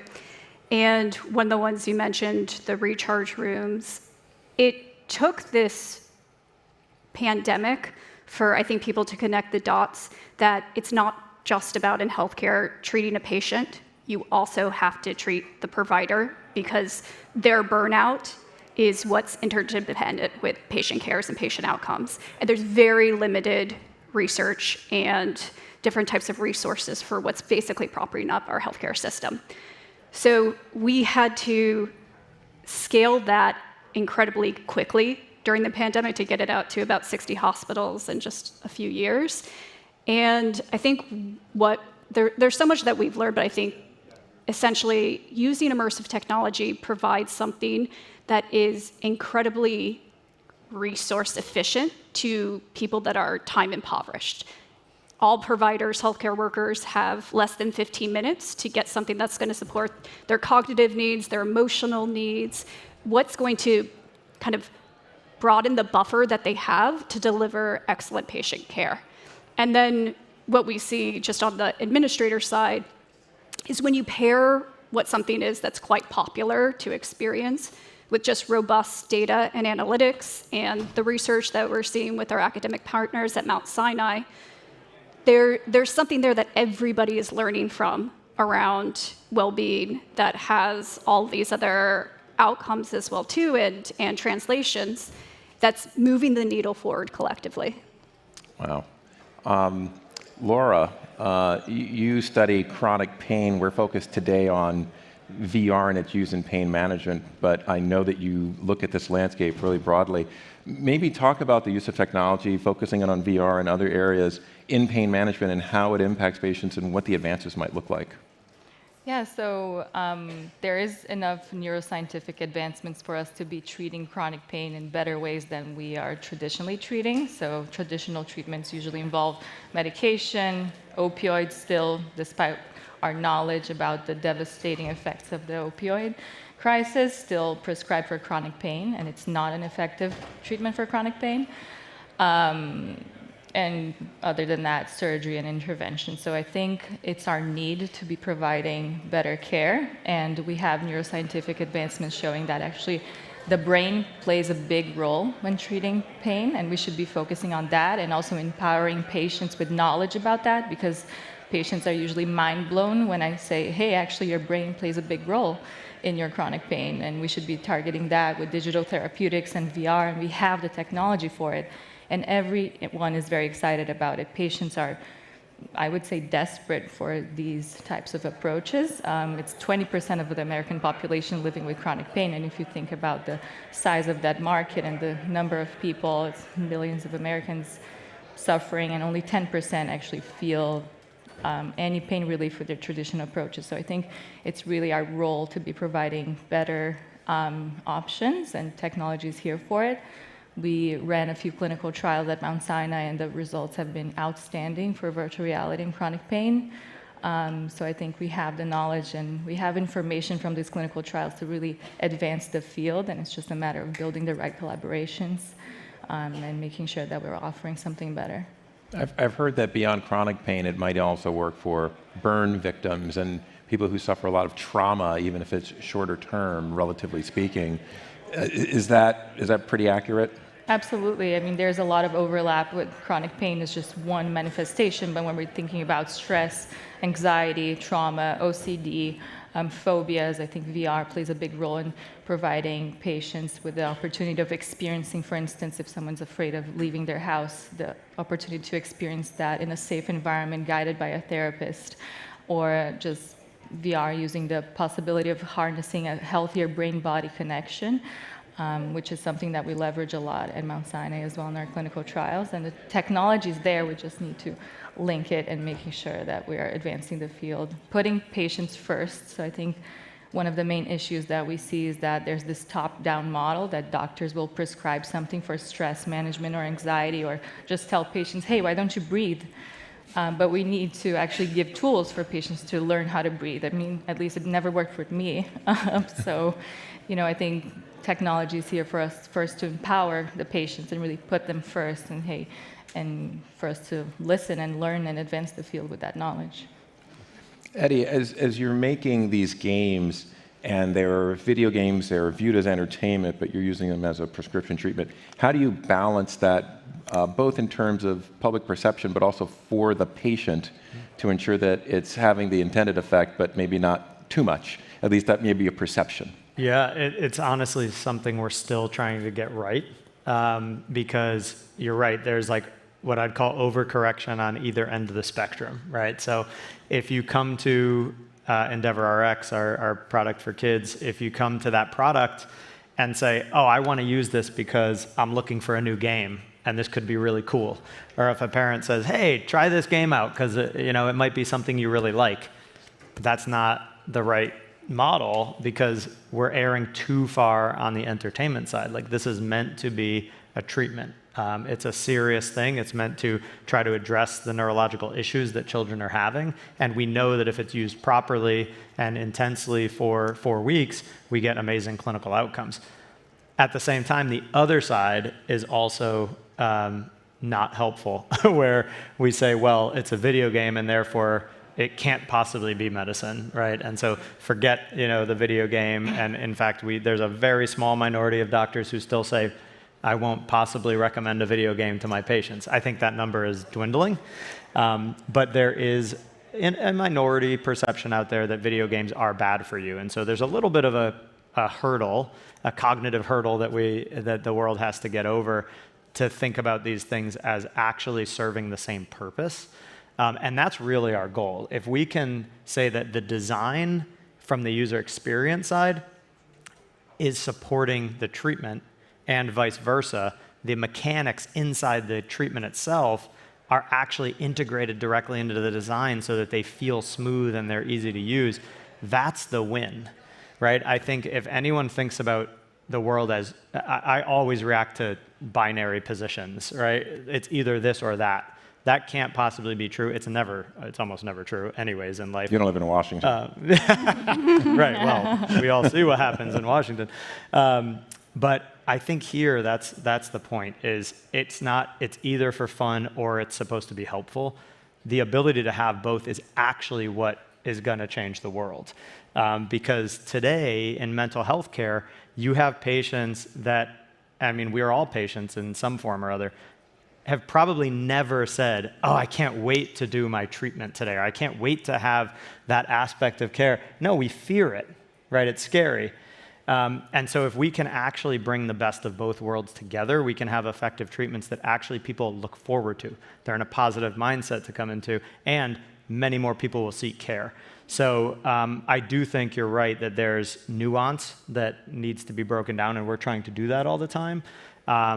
It's not easy, but I think the more that we have these types of forums, the more we have people and companies from the healthcare world and the entertainment world supporting this, coming together shoulder to shoulder, I think the world is starting to learn that these don't have to be disparate things. They can actually be one and the same. You know, Muriel, it's funny, I'm listening to him and I'm thinking about the work that you've been working on. His may be prescriptive, but yours is restorative. How do you balance what you take from the medical profession into the product, and what do you take from game mechanics into the product? Like, how do you make that balance, and where's that line to create that feeling of restoration? Okay, so in answering this, I'm curious how many people here right now are playing Zelda Tears of the Kingdom. Okay. Got some hands. Because I think fundamentally what we understand about games that are like that are incredibly translational to the type of work that we're doing. Because in an open world environment, this is what I came from and what I've been adapting into healthcare, is that you essentially are in an experience that is predicated on uncertainty. And the world is something that you're exploring, and it's co-creative, and it's establishing your agency in the process of doing that. And as Eddie said, like, everybody is on a healthcare journey. If you're not currently in one, you have been through one, you're gonna be in one, there's someone that you love that's currently in one as well too. And I think what incredible games do that we're applying here is that they show you that there's a map. Because one of the fundamental experiences that we all have is this destabilization, disorientation. And what we see in the game mechanics is that there's still somewhere, it's not linear. You're on this winding journey, and just because you had a setback one day doesn't mean that you're back at the beginning of the map. You're able to see how it unfolds, and then it unlocks as well. And you're able to bring that sense of curiosity and discovery. When we're talking about what this is, at the heart of interactivity is agency. So it's fundamentally shifting this dynamics within healthcare and medicine as something that's not just this like paternalistic relationship between provider and patient. It's something that essentially is bucking the entire system of the way that we're giving agency as well too, where it's desperately needed. For a minute there, I thought you were specifically talking to me. Like, yeah, I have something in my PT. Laura's going to prescribe you something. Like, wow, this is kind of personal. I just told you that backstage. No, same question for you, Laura. You know, video game design is clearly important in thinking about the VR treatment, but so is that medical training. So how do you import the medical techniques and understandings? All right, because you've outlined some of the ones that have been helpful, but others that have maybe been overprescribed in a way that isn't healthy, and bringing in new technology. So how do you achieve that balance, and maybe if you have some examples of it? Yeah, so I think a good example of that is what we learned with our clinical trial. I think we saw that virtual reality was able to decrease levels of pain, different kinds of environments, both distractive ones and those embodiment ones where we're really harnessing that brain-body connection. But I think the main and the most exciting finding for me was that the more present someone felt in the environment, the more the environment resonated with them, and the more they enjoyed the experience, the better their pain outcomes. So for me, I think we really need to focus on that to guide the next stage of developing these environments. Like Eddie was saying, enjoying your therapy can actually be very helpful and actually can improve your outcomes tremendously. So either that's in chronic pain or neurorehabilitation. So if someone with stroke or traumatic brain injury is doing their rehab, why can it be gamified in a way that is like the most exciting video game and the best graphics, not something childish, like not something that is deemed down and toned down just because someone has a cognitive impairment. No, it needs to be the highest level. And I think that's why it's so exciting to be here and to learn from the industry, and because I think there's a lot of potential to further this and really focusing on listening to patients. Patients often tell me, I want to do more VR, but you need to improve these environments. And I'm like, you're right, it's our job, and that's why we need to collaborate with industry. I want to take off on something Laura was saying there. I totally agree, and we actually have data on this now. We've presented some of this data. It's one of my favorite things to talk about, so you're going to have to rein me back in, all right? Don't let me go too long. So I think this will excite people. Because we build a mobile video game, we actually capture frame rate data. Okay, so we capture 60 frames a second data on most platforms. In a healthcare product, that's unheard of. In video games, it's normal, but in a healthcare product, unheard of.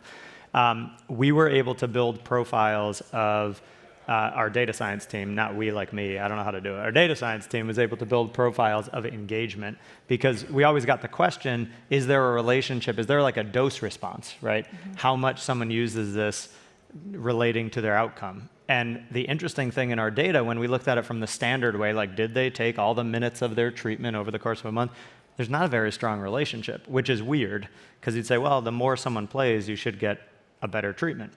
There's some minimum level that people use the product and they get a benefit, but we didn't see a big relationship. But what did have a strong relationship with clinical outcomes and improvement was the engagement, which we can build from the actual data, the performance data of how someone's playing. So what I mean by that is we can take, after a few minutes of treatment, we know how hard someone's trying and how close it is to their maximum ability level, right? Cognitively. We know how quickly you can respond to things, what your motor function looks like. And the more someone's engaged, the more what we call effort they're putting in, right? Effort's kind of obvious, but we call it effortful engagement. So not just do you have the screen open and you're going through the motions, are you locked in? Are you all in on the treatment and you're actually performing near your max level? That correlates with outcomes, even using much less of the recommended treatment time. So this is where the world's going, where it's much less about the way we think about traditional medical treatments, like did you take your pill today? It's more, how did you take your medicine? And that's something that actually the game industry has figured out. That's all product designers and user experience designers think about, is how someone's engaging. We've never thought about that in healthcare, but we can now when we're using these types of platforms. Yeah, that's kind of incredible. I'm going to start with you, Dr. Laura, and come down. And I'm going to ask you guys to do an elevator pitch, because this is GamesBeat. It's about the business of games, and there's an opportunity to speak to game designers, investors, people who run companies about why invest in the science that you're working on, right? Because a lot of the work that you are all talking about have been funded by the medical profession or pharma, but not so much within the video game world. And yet the applications in making games that are not edutainment, as you put it, but really powerful and helpful come from the best game designers in the world, which come to GamesBeat. Free advertisement for Dean Takahashi. So maybe what's your elevator pitch on why there should be more investment in this space as you see it? I mean, my elevator pitch is that patients deserve better, and we have the technology to deliver better and treat patients as high-performance athletes. So, I mean, investing in technology is going to be allowing people with spinal cord injuries, stroke, any neurorehabilitation need or chronic pain to really get access to the highest level and the best available technology out there for their needs.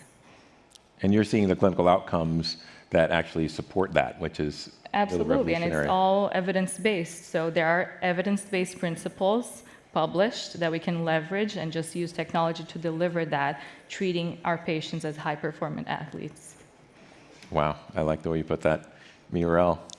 Yeah, I mean, this is the combination, is that we have clinical outcomes, we have dosage models. What Eddie's working on, what I'm working on, what we're seeing is that your treatment can actually be this non-pharmacological dose. And it can have holistic impact as well, too. And so when you're looking at all of this in healthcare, part of it is that what we want to imagine, that is what we want. I mean, this healthcare, we don't get to live in just, there's not hype cycles for us. You have to have outcomes. You have to have things that are quite tangible. So when you're seeing that there is this world where it's imaginative, where it has this level of engagement, and that's like coupled with the clinical outcomes, and that this is reducing a lot of the and mitigating some of the impacts that just so much more intensive types of drugs and surgeries do. I mean, that's an incredibly exciting future. Yeah, for your elevator pitch, I want you to also talk about what you have coming down the pike, because you're in the process of actually building out even more opportunities for prescription treatment through video games. We are. So my elevator pitch would be, I don't know the exact number, but I think we can estimate who uses pharmaceutical medication today. What's the population of this world that uses, and it's in the billions, right? Billions. Is there any reason that digital treatments, things that are delivered actually more scalably, because they can be downloaded right to your phone or your house, arguably a better user experience, actually, forget arguably, inarguably, a better user experience because they can be built on entertainment platforms. Is there any reason that that can't even have a sliver of the market that pharmaceuticals have today to treat people? Of course not. It should. Yeah. So the addressable market for where these technologies could go is hundreds of millions to billions of people on this planet.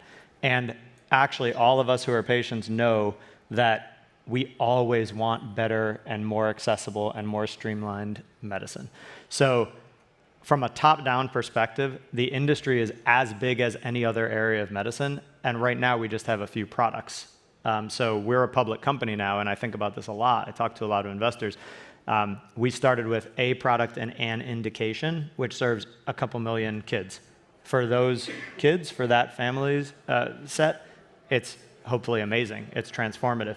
But why we're really here is that's just one area of the brain and one small market. Where we want to go, and I think many other companies and programs want to go, is every other disease condition on Earth. Most of them can probably be treated in some form digitally, or at least have part of a treatment. So where we can go with this is as big as any other area of medicine is, which from an investment perspective, the return on that investment could be billions. Many billions. Where we're going, just as one example of how to step into a first market and then expand, we have a prescription product in children with ADHD. It's an addressable market of about 2 million kids that struggle with ADHD, specifically the attention issues. We just recently received data, I think you're alluding to.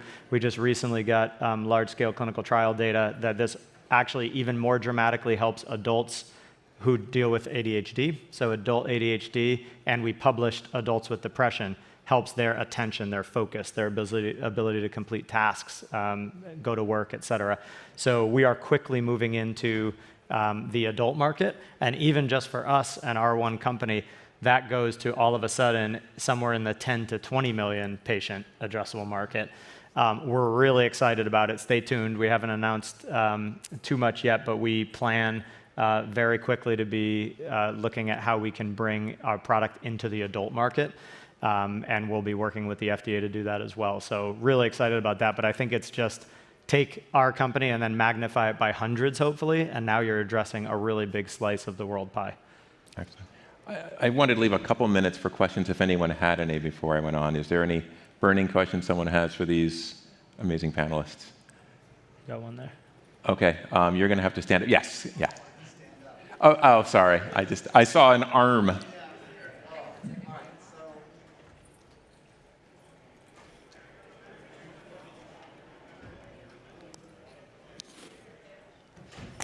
So the problem that I see is that the medical industry is completely different business than the game industry.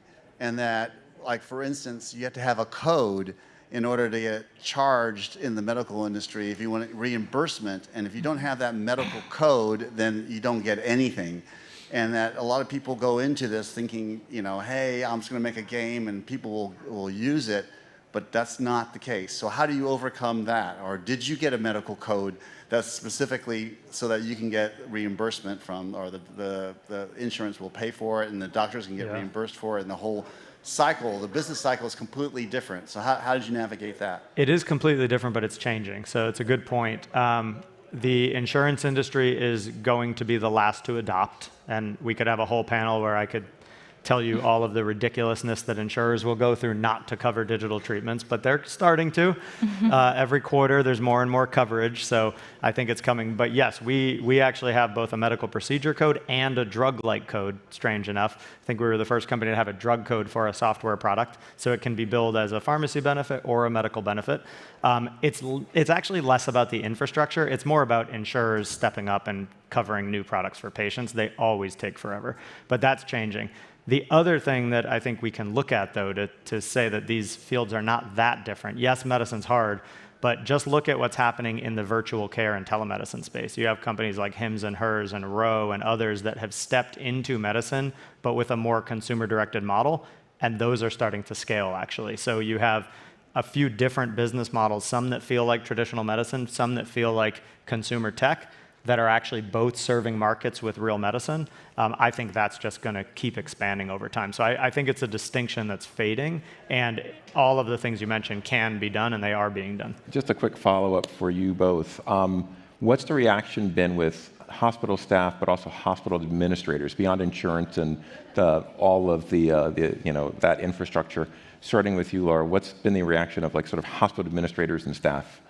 It's all about the data that you share. So when you're showing that you're improving patient outcomes, they start to listen. And when you talk about adoption and clinicians needing a way out, because, and Eddie, you can speak to that, but people working in chronic pain management or mental health management, they have patients that are not responding to their treatment. So they also need somewhere else to send their patients to. So the need is there, and stakeholders and hospital leadership is becoming more and more interested, but the path that Eddie's taking with the FDA approval and making sure that you're speaking to the insurance and having reimbursement codes is absolutely essential. And Mirel, I mean, I just imagine that there was a huge swing before and then during COVID and the work that you were doing. Yeah, I mean, we've seen very quick adoption in the most red tape, bureaucratic, conservative world, which is in hospitals and hospital administrations. And I think there's something to be said about when you're able to develop certain types of solutions that have a form of equity in them and accessibility as well. And there's popularity and there's outcomes. That's what speaks to what that entire industry is. And I think that we're just all seeing that it's a generative model when you're involving the clinicians, the neuroscientists, the research, the industry, and getting it out to those that are most vulnerable as quickly as possible. Well, I want to thank these amazing panelists. I want to thank you for your question, and thank you for all being here. What a great discussion, and we're around if you want to talk to us later today. Thank you.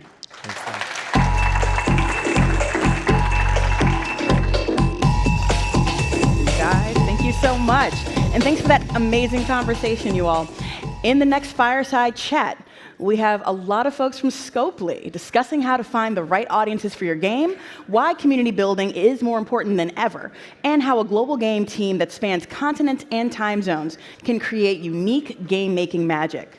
Please welcome to the stage Amy Jo Kim of Game Thinking, Massimo Maietti of DM and VP of Product at Scopely, and Howard Shin, Senior Art Director at Scopely, who are going to share their unique insights. Please welcome our panelists to the stage.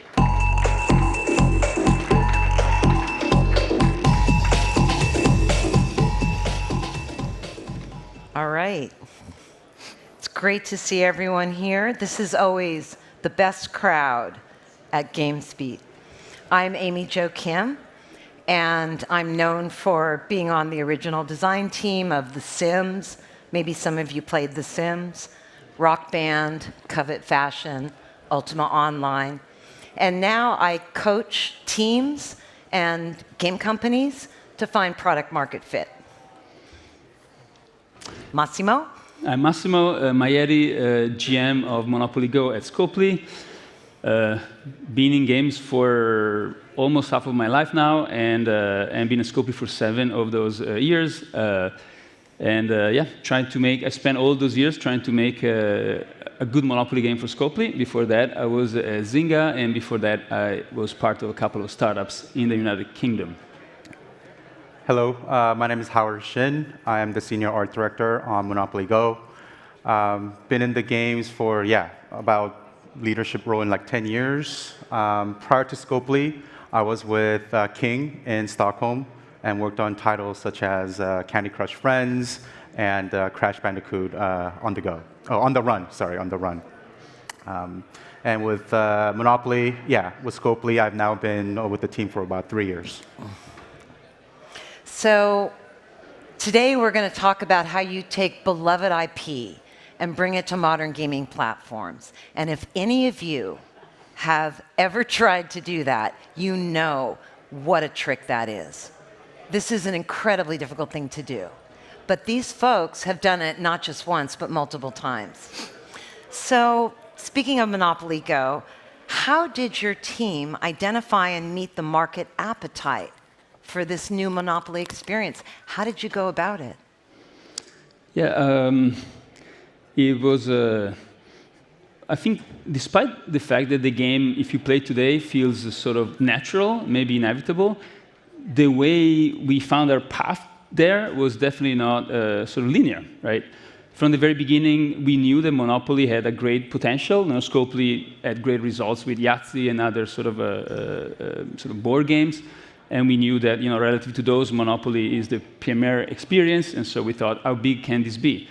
But the process of understanding what is truly resonating and was truly great about Monopoly was definitely a process of discovery. It was not clear to us from the beginning. We were very excited. We loved the game. We loved the fact that it's both timeless and it resonates today with the sort of discussion around wealth and all those things. But for instance, we started from, maybe as you expect from game developers, from a take on the game that was more like mid-core, a synchronous PvP version of the game, very skill-based. And then we felt a game that we could make, given our past experience and so forth. And as we go through the process of testing it and understanding it, we realized that despite the fact that that initial approach was making for a good game, it was not the right game for the Monopoly audience. And so, we were brave enough to take full account of that knowledge and to just move on to what eventually became the game that we built, right? And in the process, I think maybe 3 things that we learned were, one, that if you want to make a game for a very sort of universal audience, as we are finding today that the Monopoly audience is, maybe making a game that is high skill ceiling and very complicated is not the right way to go. And the introduction of luck as an element in the game was really very successful. The second one is that if you're making a synchronous PvP game, it's very hard to play with your friends. They might not be there at the same time. And our players love to play with their friends. They wanted to invite their family. And so we thought, clearly the right way to build this game is to maximize the opportunity for players to be with each other, to invite their friends, to have the feeling that they're playing with their family. And maybe the last lesson, that was the least intuitive of all, was that in a high-skill game, the way you get rich, right, the goal of the game is to get rich, is really to take a lot of actions, think very hard, and min-max your way to wealth.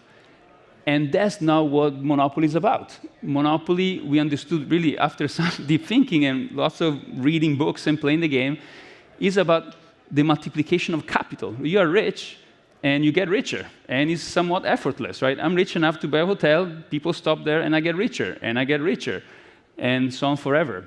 And so the notion of wealth multiplying itself, as opposed to the sweat equity of just earning every cent, right, was made a turn really away from the sort of skill, labor-intensive, cognitively engaging game to a new sort of a new direction.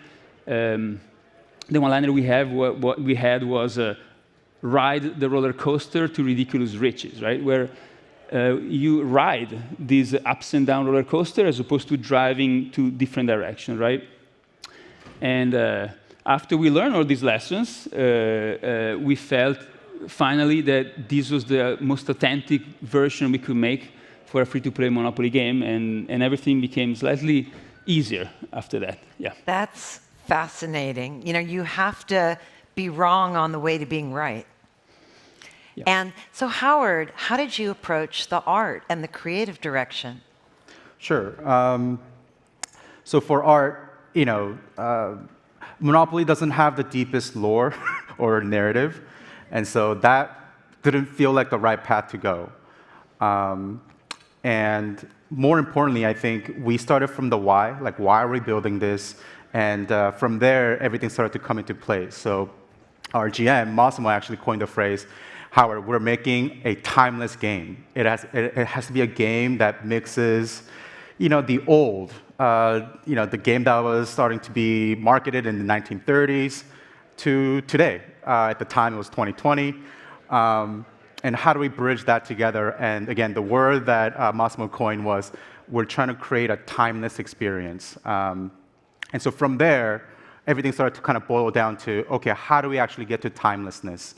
And so the entire sort of art direction started to get driven by a slogan that I had put together for the team. And the slogan was specific enough, yet wide enough for interpretation. And so the slogan for us was Scrooge Chaplin racing in Legopoly. If we can capture that sentiment, I felt that the art was moving in the right direction. The 4 pillars, Scrooge, refers to Scrooge McDuck from the Disney cartoons. And it was to capture this ridiculousness of wanting to be rich and richer and richer, and trying to capture the humor and the fun of it rather than being cynical. We used Charlie Chaplin as sort of an animation direction where everything was just over the top. Nothing needed to be really spoken or written out because the action should do most of the talking. We also used racing, refers to the racing posters, like those old Monaco classic racing posters. We sort of looked at that for our colors. They were such a vibrant way to use graphic colors. That became one of the pillars. And then the very last 4th pillar was looking at Lego. And Lego does an amazing job of going to a very different universe, right? They do Harry Potter, Star Wars, they have their own thing. But in the end, they all live in the Lego world. And knowing that this game, we want to take our players to all the different parts of the world and time and any type of world you can imagine, we wanted to make sure that we have a shape language that will make sure that the entire world is consistent. Apart from just, again, creating an arbitrary art direction, one of the main reasons that we set up these as our 4 pillars was because Lego, those racing posters, as well as Charlie Chaplin, were all very relevant in 1930s, as well as they are relevant today. And so it not only visually made sense for us to put this as our pillars, but symbolically, it also really tried to capture, the why, which is we're trying to create something that's timeless. And so, when you look at our character, Mr. Monopoly, you will see a bit of Charlie Chaplin's, crazy over-the-top animation. Design-wise, it's a mix of, like Lego, for example, with those little dot eyes that you see, as well as funness of Scrooge McDuck, kind of cartoonish, a little bit more over the top than usual. Same thing with our buildings. If you look at our boards, they're all rather primitive in shape. They're very simple and blocky. And again, that was largely inspired by looking at Lego and how they build their little tiny towns. And then, finally for our colors, I think for a lot of the audience, it may look like, animation, cell shade type of illustration, but for us, we were really inspired by, again, the graphic nature of, and the colorful nature of these 1930s Monaco racing posters. And that 4 pillars started to really become sort of the vision that I had, that when I shared with both product designers as well as the artists, they also brought their own little take and spin, and it became really like what I had was a 2D vision, if you will, and once everyone jumped in and started to take that idea, and within the boundaries of what we have set up, they were being able to be creative partners and truly owning the vision with me and running together and making the vision even fuller than how we started. Yeah. That was amazing. So y'all just got a mini masterclass in how to approach branded IP between these 2 stories. And you look at a game, go look at Monopoly Go. It's beautiful. The art is gorgeous. It looks inevitable. All that went into something that looks inevitable. The gameplay looks inevitable. All those twists and turns go into the gameplay that looks inevitable. And those of you who have developed games know that who you test your game on matters. And you can get completely different requests and feedback on the same game features and core systems if you talk to different people. And that's one of the trickiest things about game dev. So how do you figure out who to talk to, what audience to target, and most importantly, who to test your game on? Yeah, that's another interesting journey. Right. I think I have maybe two interesting aspects to share about that journey. The first one is that even before thinking about who is the right audience, we felt, again, we need to connect on the why of the game, right? Why people have those memories. We knew that everybody who's going to install the game would have some connection to Monopoly, right? So what is that connection? We talk about timelessness or nostalgia, but nostalgia, for what? And so we felt that we need to answer that question to be able to have a voice that would be authentic, right? And so we continue sort of thinking about it and prodding the brand and all the assets and all the ideas that we could sort of share with each other. And again, when we truly started finding ground on this game was when we understood the nostalgia. At least that was our theory. I don't know if it explains the whole reason why Monopoly is so successful, but it was a very fertile one that we could use to make things, right? To make the game. And our theory was that it was that nostalgia was driven by the sort of conflagration between the intimacy of a familiar relationship. You play the game with your friends and family at a very young age.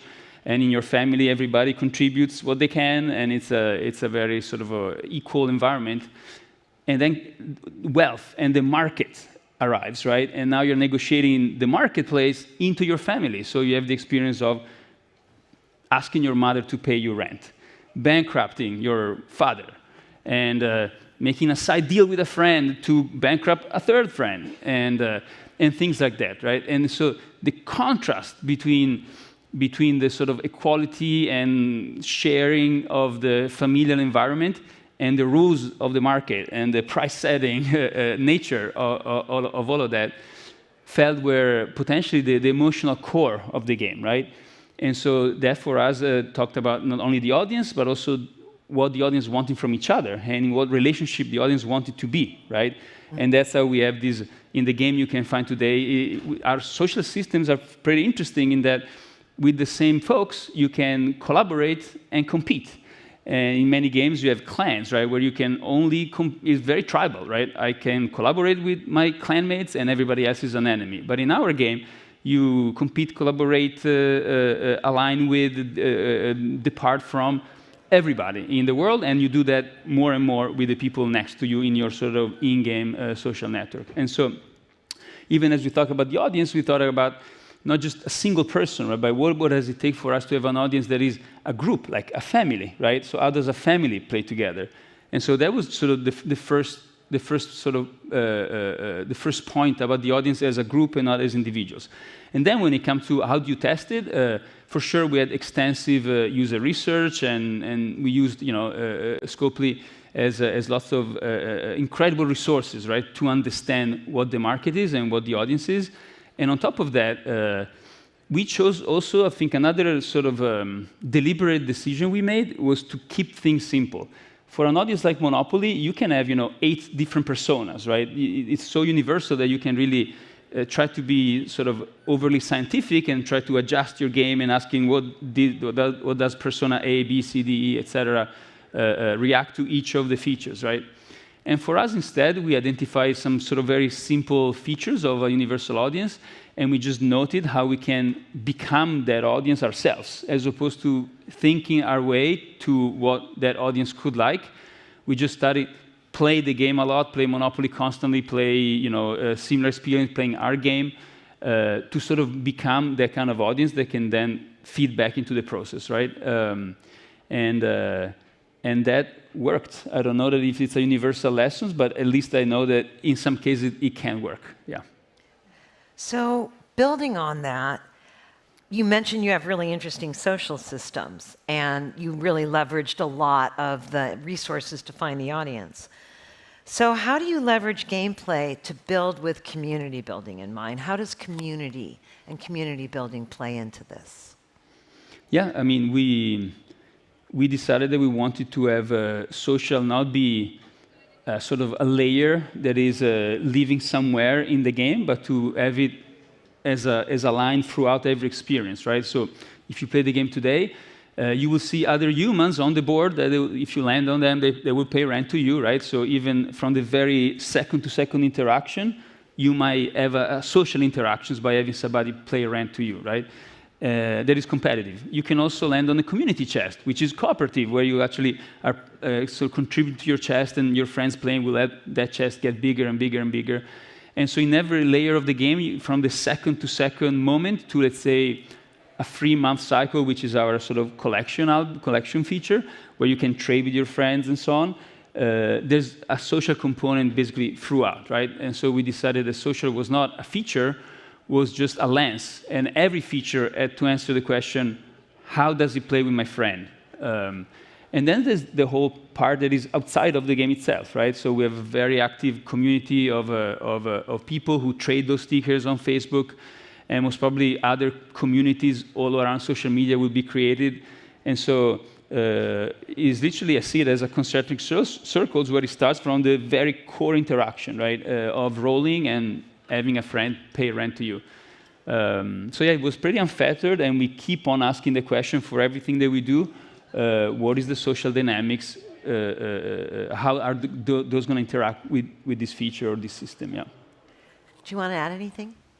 No, I think Massimo covers it pretty well. But yeah, I mean, in terms of art in general, we were very closely together with the design. And so even from the very start, any feature that gets started, some of the key art leads are brought in early to really explain what the goal is. And like as Massimo said, goal is always how do we maximize social interactions with those that we were playing together.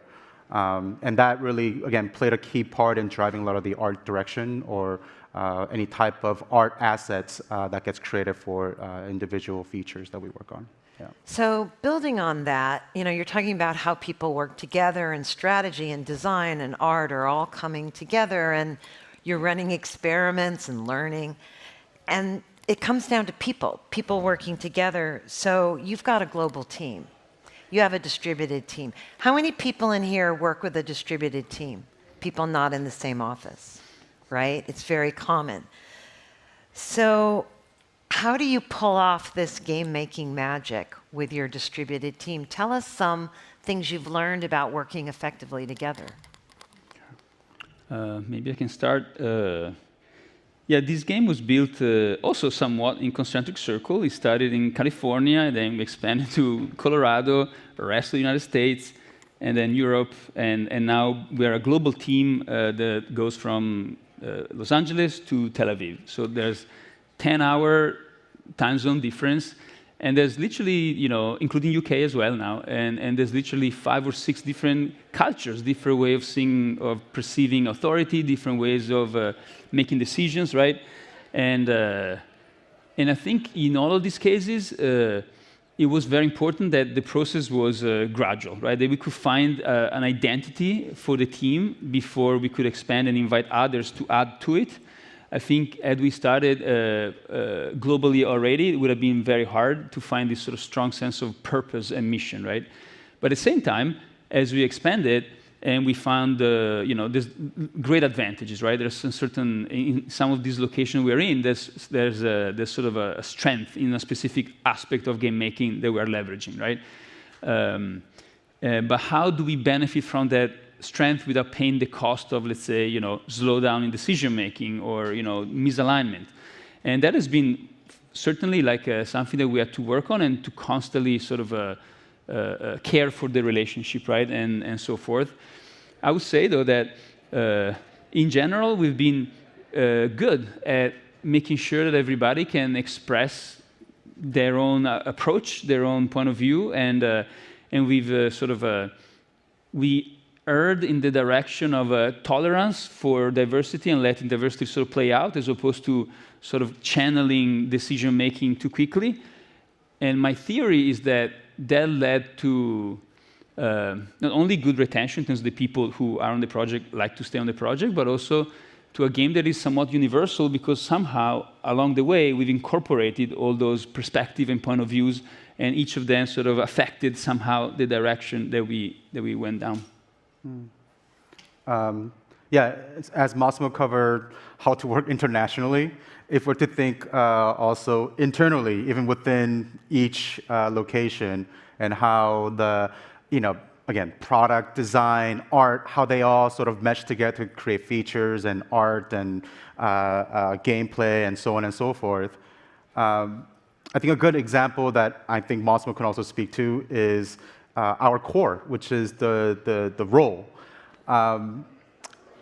As creatives, we had both the concept and animation, just trying to do every which thing that they can do within that row view. Like, can we have the camera go down low and follow the tokens as it jump around? Can we have the camera up high and then just kind of turn as the tokens move around the board? There's so many different things that we wanted to do creatively. But working with the product, again, they have a very specific mission. How does this add to the core loop? How does this play into the sociability of? And once the team started to really work together, I think one of the big lessons from trying to get that sticky core right was just because we have the power to do it doesn't also necessarily mean that we should do it. And if you look at the role, it must look to most players like, oh, it's the simplest thing. Like, of course, you click this and the dice and drops and you move the tokens. But that was actually the hardest thing to get right. And because we're trying to do so many creative things, again, we went on a ride, circles and iterating and what have you.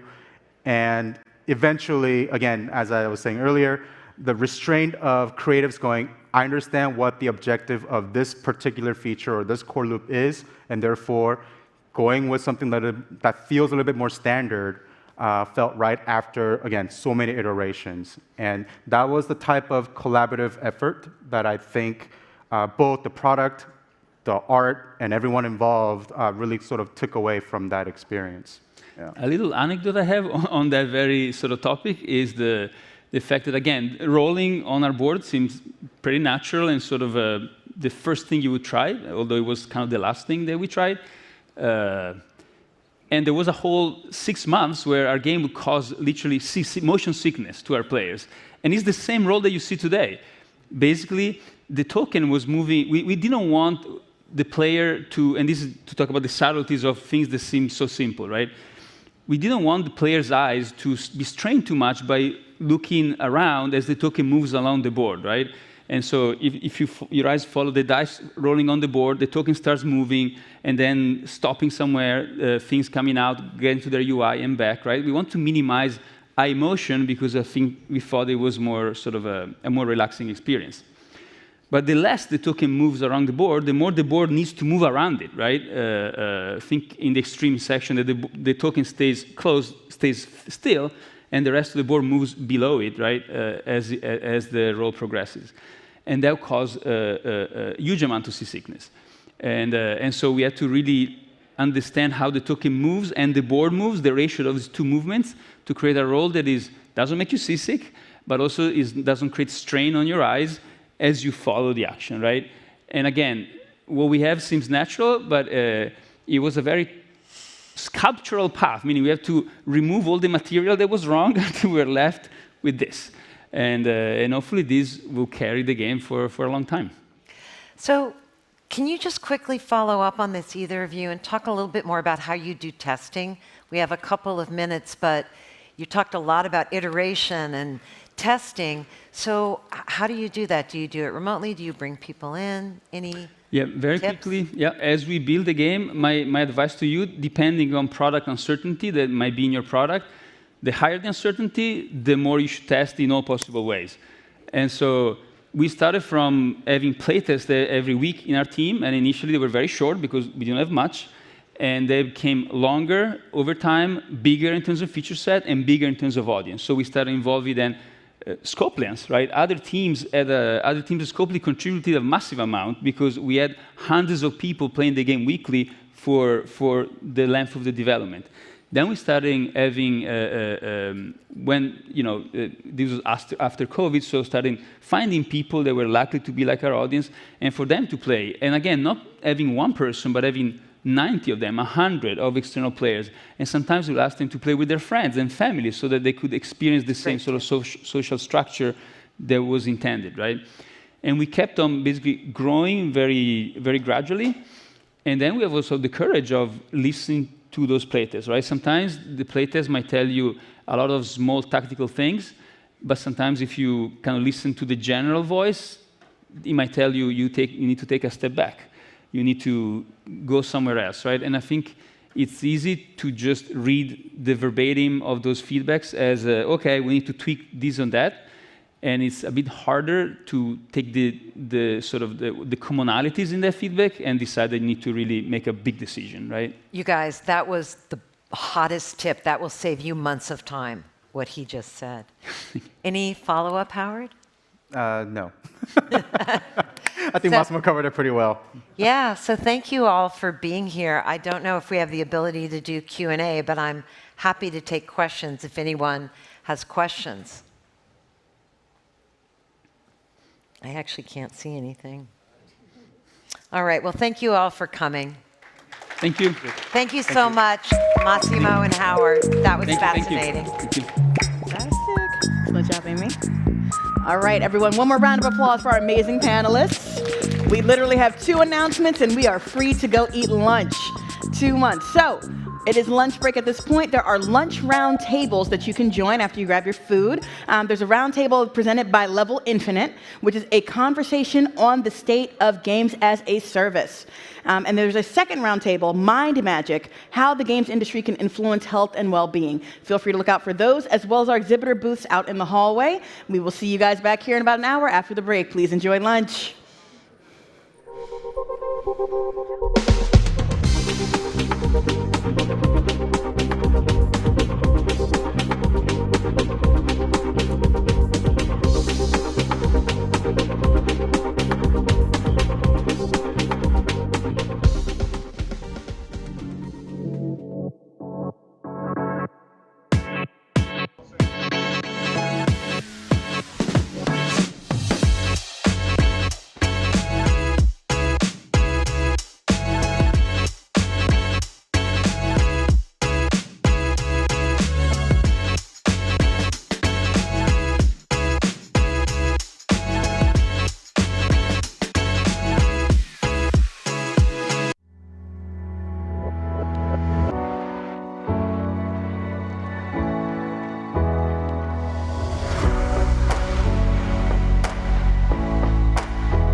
And so, our survey is a nationally representative survey, which asks gamers in the U.S. At different age sort of brackets about their experience of hate and harassment online. And we've seen a trend that has shown an increase over the last 4 years. Since 86% of American adults experience hate and harassment in online games, and 77 experience severe harassment.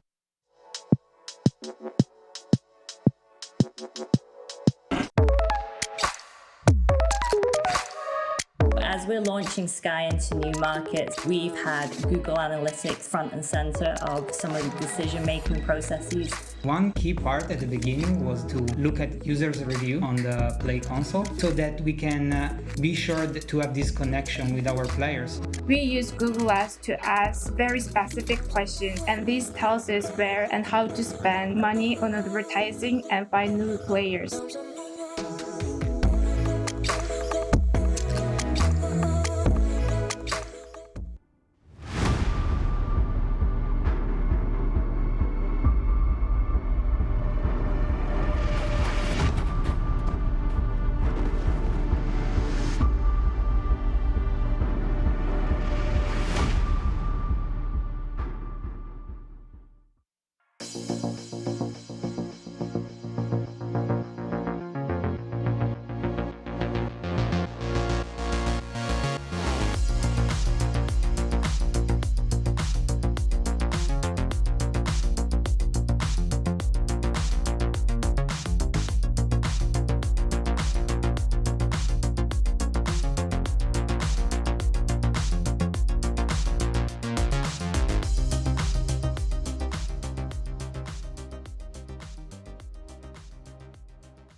What if game developers could make more than a game? What if you could make it big anywhere in the world? And turn your creativity into a business. Make more than a game. Make it part of the new digital economy. Welcome to Xsold, the global video game commerce company. Enjoy the game.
And so, our survey is a nationally representative survey, which asks gamers in the U.S. At different age sort of brackets about their experience of hate and harassment online. And we've seen a trend that has shown an increase over the last 4 years. Since 86% of American adults experience hate and harassment in online games, and 77 experience severe harassment.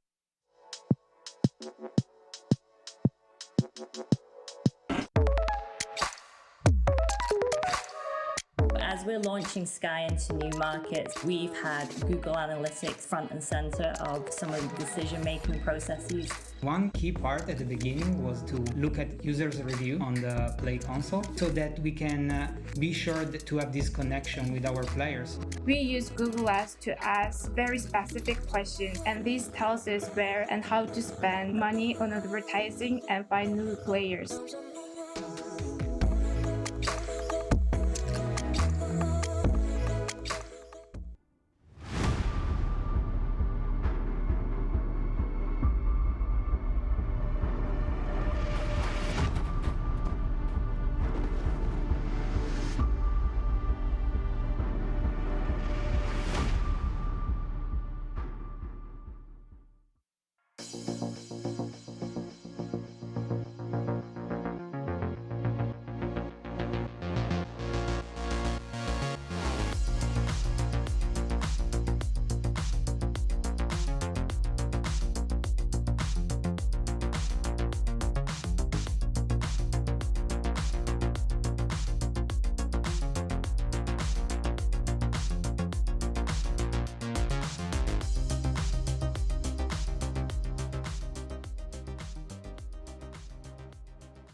What if game developers could make more than a game? What if you could make it big anywhere in the world? And turn your creativity into a business. Make more than a game.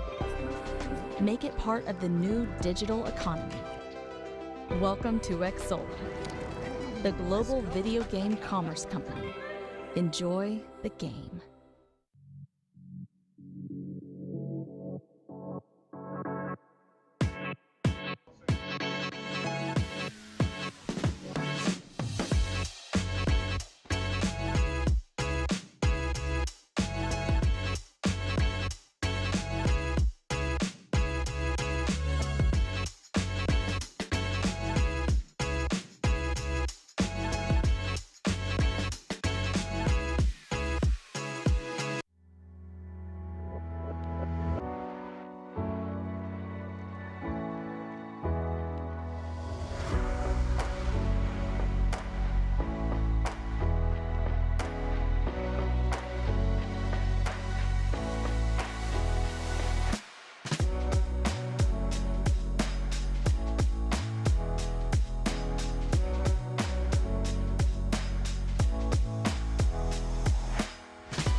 And so, our survey is the nationally representative survey, which asks gamers in the U.S. At different age sort of brackets about their experience of hate and harassment online. And we've seen a trend that has shown an increase over the last 4 years. Since 86% of American adults experience hate and harassment in online games, and 77 experience severe harassment.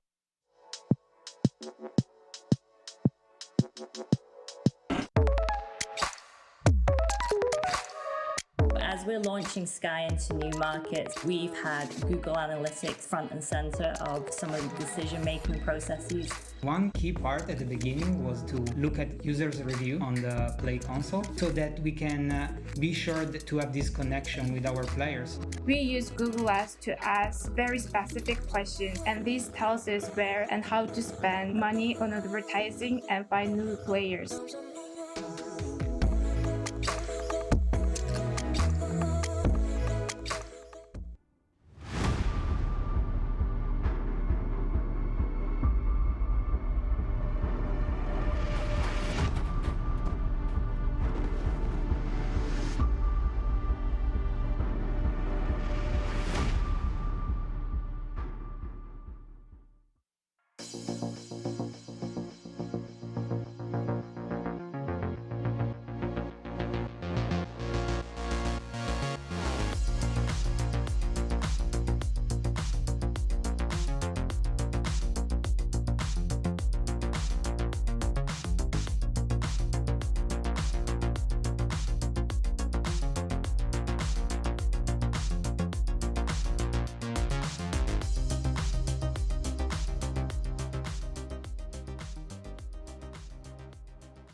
What if game developers could make more than a game? What if you could make it big anywhere in the world and turn your creativity into a business? Make more than a game. Make it part of the new digital economy. Welcome to Xsolla, the global video game commerce company. Enjoy the game.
And so, our survey is the nationally representative survey, which asks gamers in the U.S. At different age sort of brackets about their experience of hate and harassment online. And we've seen a trend that has shown an increase over the last 4 years. Since 86% of American adults experience hate and harassment in online games, and 77 experience severe harassment.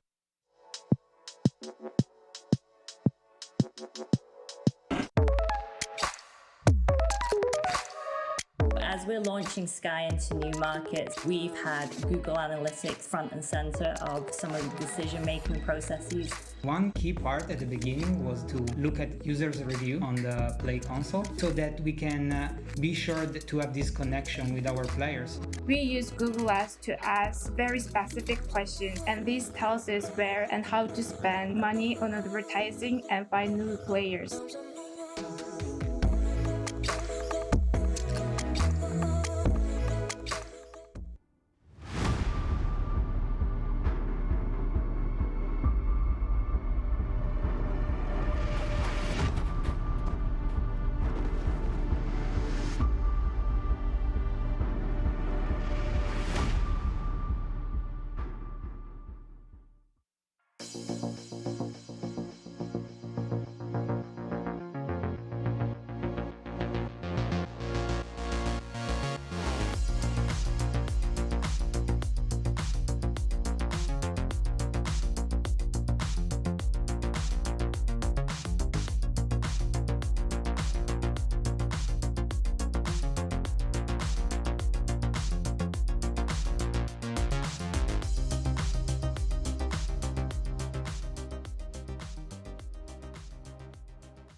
What if game developers could make more than a game?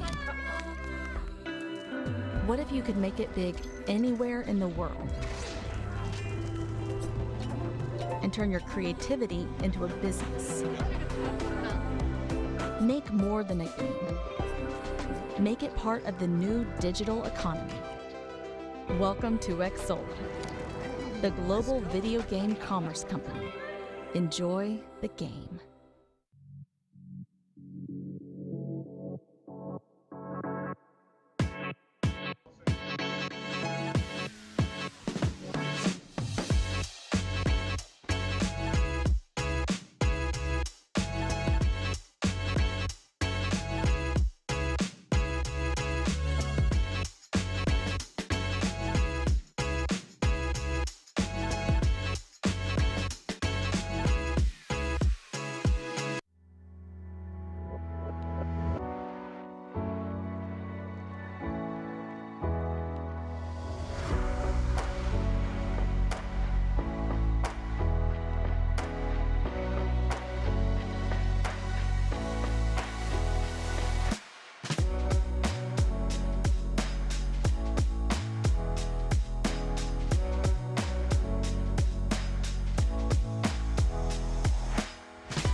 And so, our survey is the nationally representative survey, which asks gamers in the U.S. At different age sort of brackets about their experience of hate and harassment online. And we've seen a trend that has shown an increase over the last 4 years. Since 86% of American adults experience hate and harassment in online games, and 77 experience severe harassment.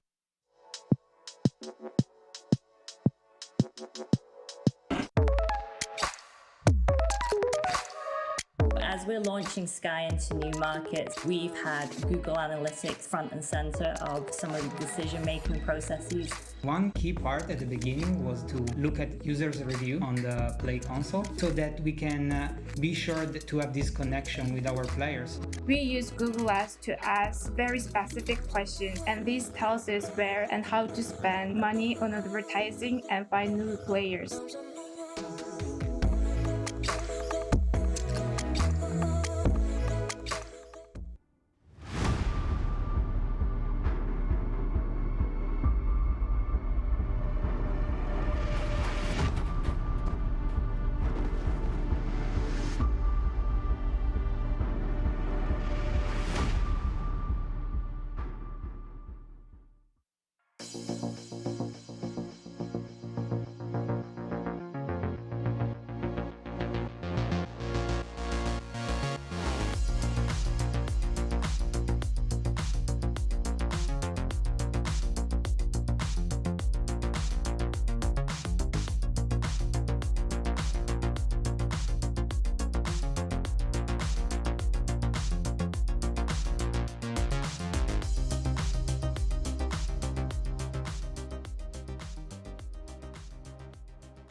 What if game developers could make more than a game?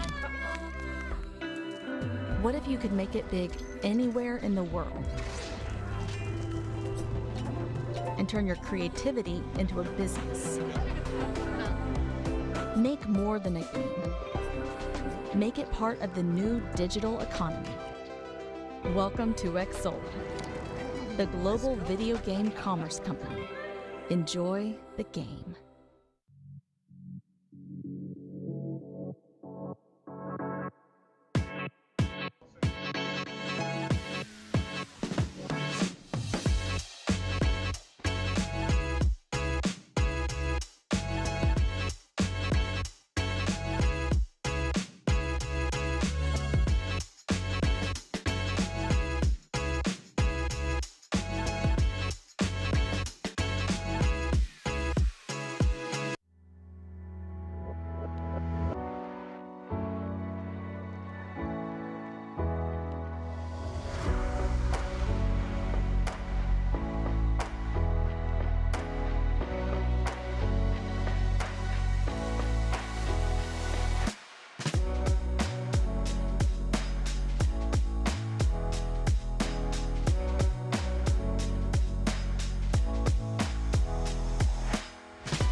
And so, our survey is the nationally representative survey, which asks gamers in the U.S. At different age sort of brackets about their experience of hate and harassment online. And we've seen a trend that has shown an increase over the last 4 years. Since 86% of American adults experience hate and harassment in online games, and 77 experience severe harassment.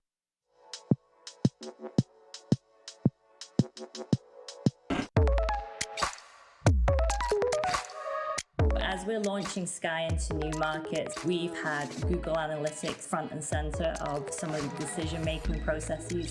One key part at the beginning was to look at users' review on the Play console so that we can be sure to have this connection with our players. We use Google Ads to ask very specific questions, and this tells us where and how to spend money on advertising and find new players.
What if game developers could make more than a game? What if you could make it big anywhere in the world? And turn your creativity into a business?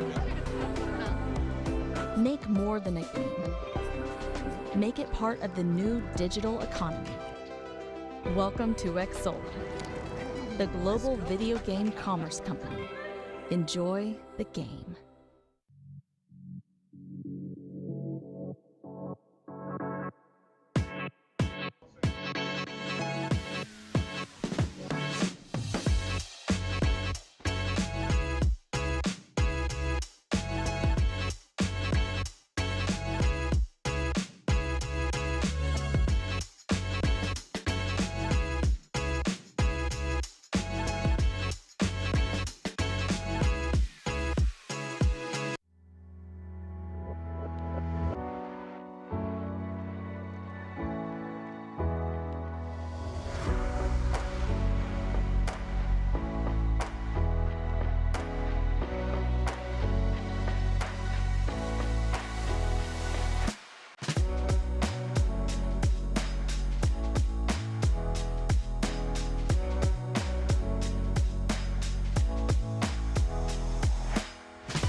Please take your seats. Our program is about to begin.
welcome back co-founder and CXO Glow Up Games, Latoya Peterson. Everyone, welcome back from lunch. Hope that we are good, we are caffeinated, we are hydrated, we are ready, because our next panel is an all-star lineup. Are we ready? I know, it's tough, y'all. It's the afternoon. I know. But we're going to have the energy for the panel. So just a quick reminder, we have sessions this afternoon here in the California Ballroom, as well as on the breakout stage in the Promenade Room. Promenade will cover From Bricks to Bits, how traditional brands can enter gaming and metaverse, living in the simulation, and a playful approach to retention, engagement, and signups. Next up, we are pleased to welcome our panel of experts who are going to talk to us about both mergers and acquisitions and investing in the games market in spite of the current economic downturn. Let's please welcome to the stage David Higley of Lazard Frères & Co., Shan of Lightspeed Venture Partners, Leah Zhang of Makers Fund, and Frankie Zhu of Griffin Gaming Partners and Lion Tree. Please welcome our panelists to the stage. Good job, y'all.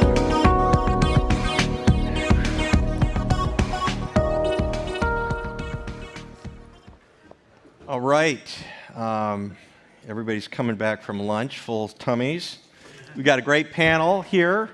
Why don't we, just to kick it off so everybody has a little bit of everyone's background, I'm the moderator on this, so I'll kind of keep everybody in line, but I work at Lazard Frères. It's a M&A advisory firm. We also do capital raising. We tend to focus on kind of larger cap deals, and I've been doing this for about 25 years, so I'm the senior of the audience here, or the crowd.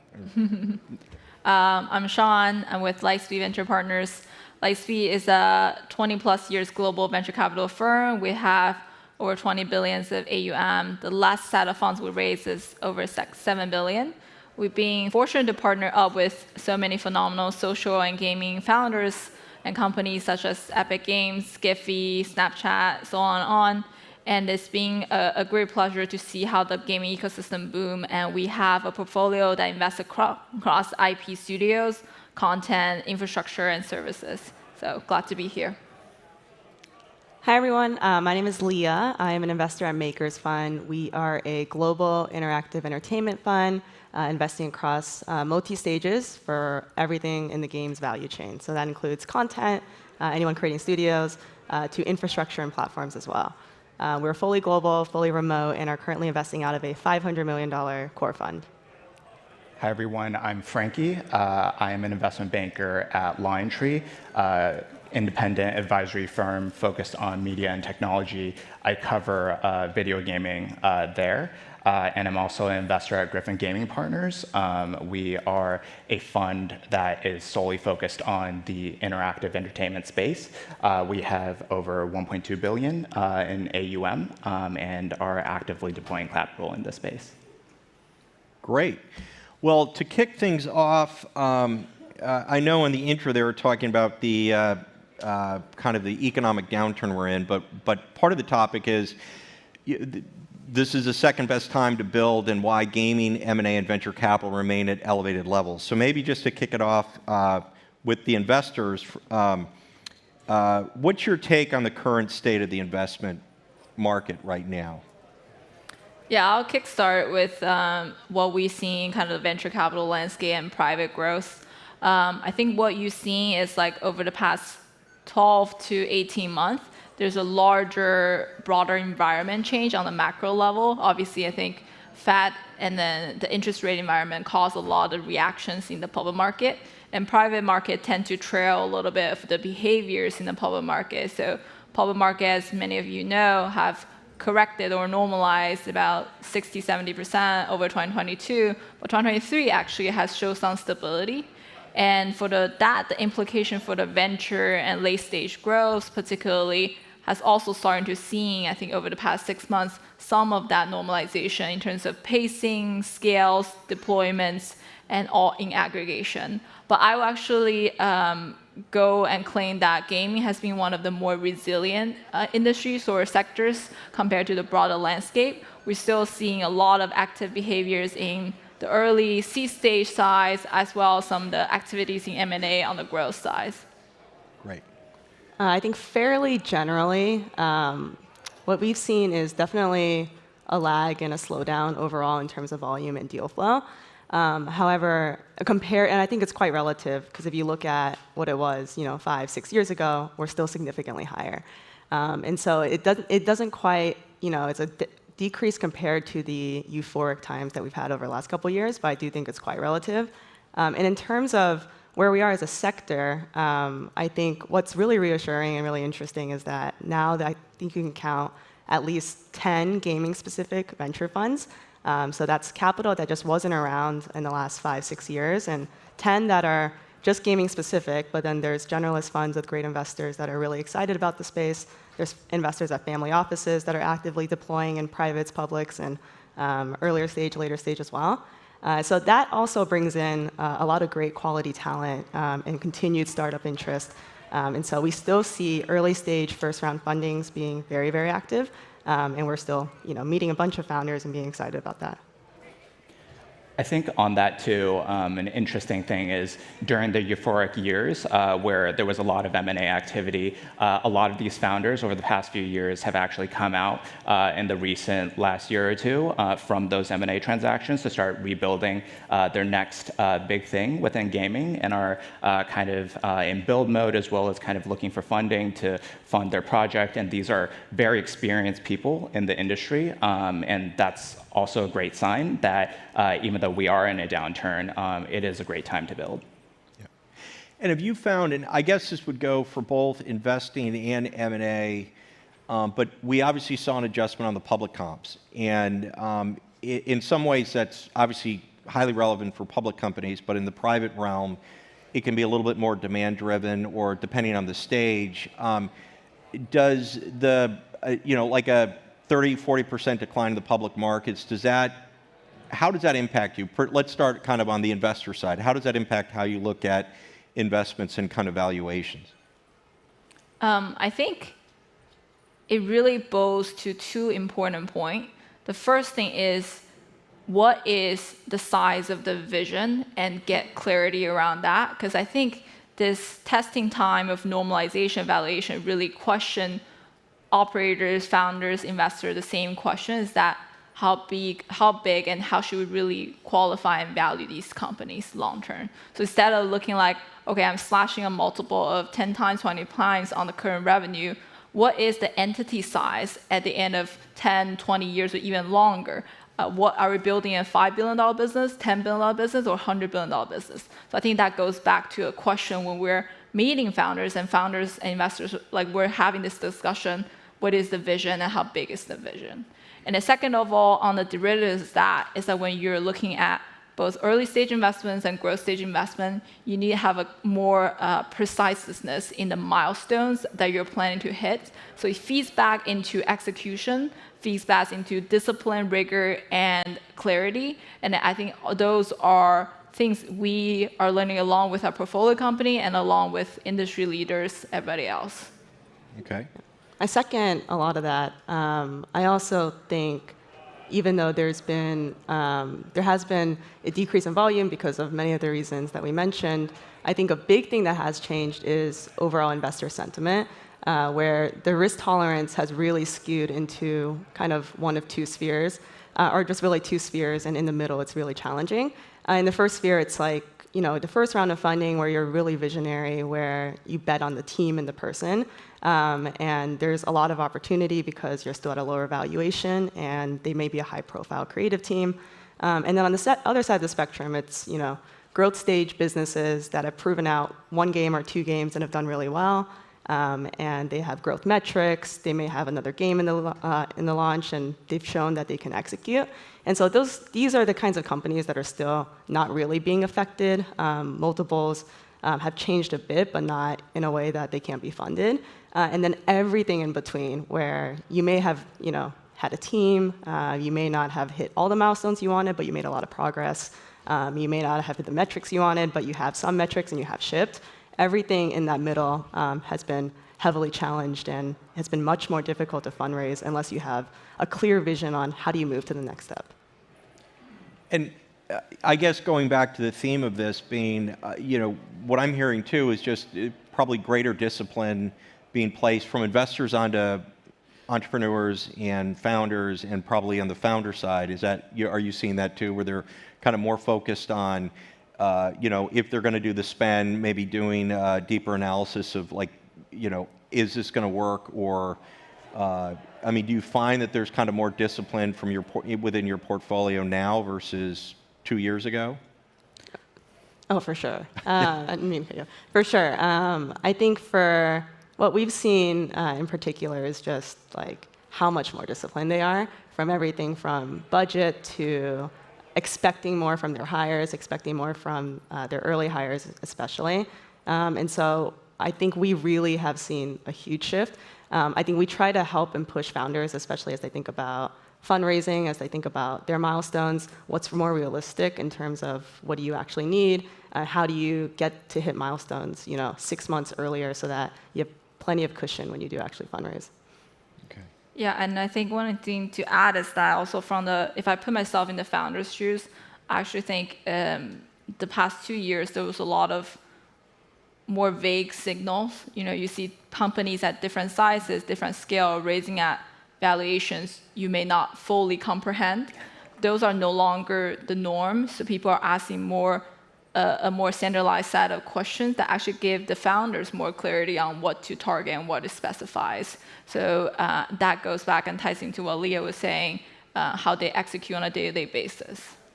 And to add on to that point, I think some of the things that we see, especially with growth stage companies looking to raise, we've seen that while growth traditionally is always highly valued, but now in this current market environment, profitability and their operating excellence and discipline around that has become a lot more important, kind of even on the banking side. When we're helping a company raise funding, the same company that we were helping to raise, just because they are profitable and they've been growing really fast, they've been turning a lot more heads than when they were just a few months ago, not yet profitable, but growing at like 100, 200%. Just that investors are just a lot more conservative, and the bar is just a lot higher these days. But talented teams and great companies are absolutely still raising and getting looks. Well, it's interesting you mentioned that, because I'll tell you from our perspective, and we'll do buy-side and sell-side work, but there was such a frenzy that a lot of the best practices, and that's really for advisors, that's what we kind of thrive in, kind of the process, and there is a risk management to what we do, and what has been, we've definitely seen a slowdown in the market, but what's been kind of the nice thing about taking a beat is I do think people have the time now to really kind of dig in, to get the answers to the questions. I also think it was incredible, if you think of COVID coming, when it first started, you had deals, the deals that were getting done were the deals that started before the lockdown. And everybody, it was like you're just cleaning up. And then there was the next wave of deals where it was like deep familiarity. But then it also started opening up where people literally met, did diligence, transacted everything remotely. And if you would have said 10 years, 5 years earlier, you would have said to any law firm, any investor, anything, you're going to do a deal and you're not going to see the office, they would say, how do you have fiduciary duties and all this stuff. And in some ways, it was out of necessity, but it's nice that it's kind of coming back a little bit to, I would call, the best practices that we used to see. It's interesting. Microsoft, if we look at downturns, Microsoft, Uber, IBM, Electronic Arts, Airbnb, all came out of kind of in bad markets, right? Coming back into this.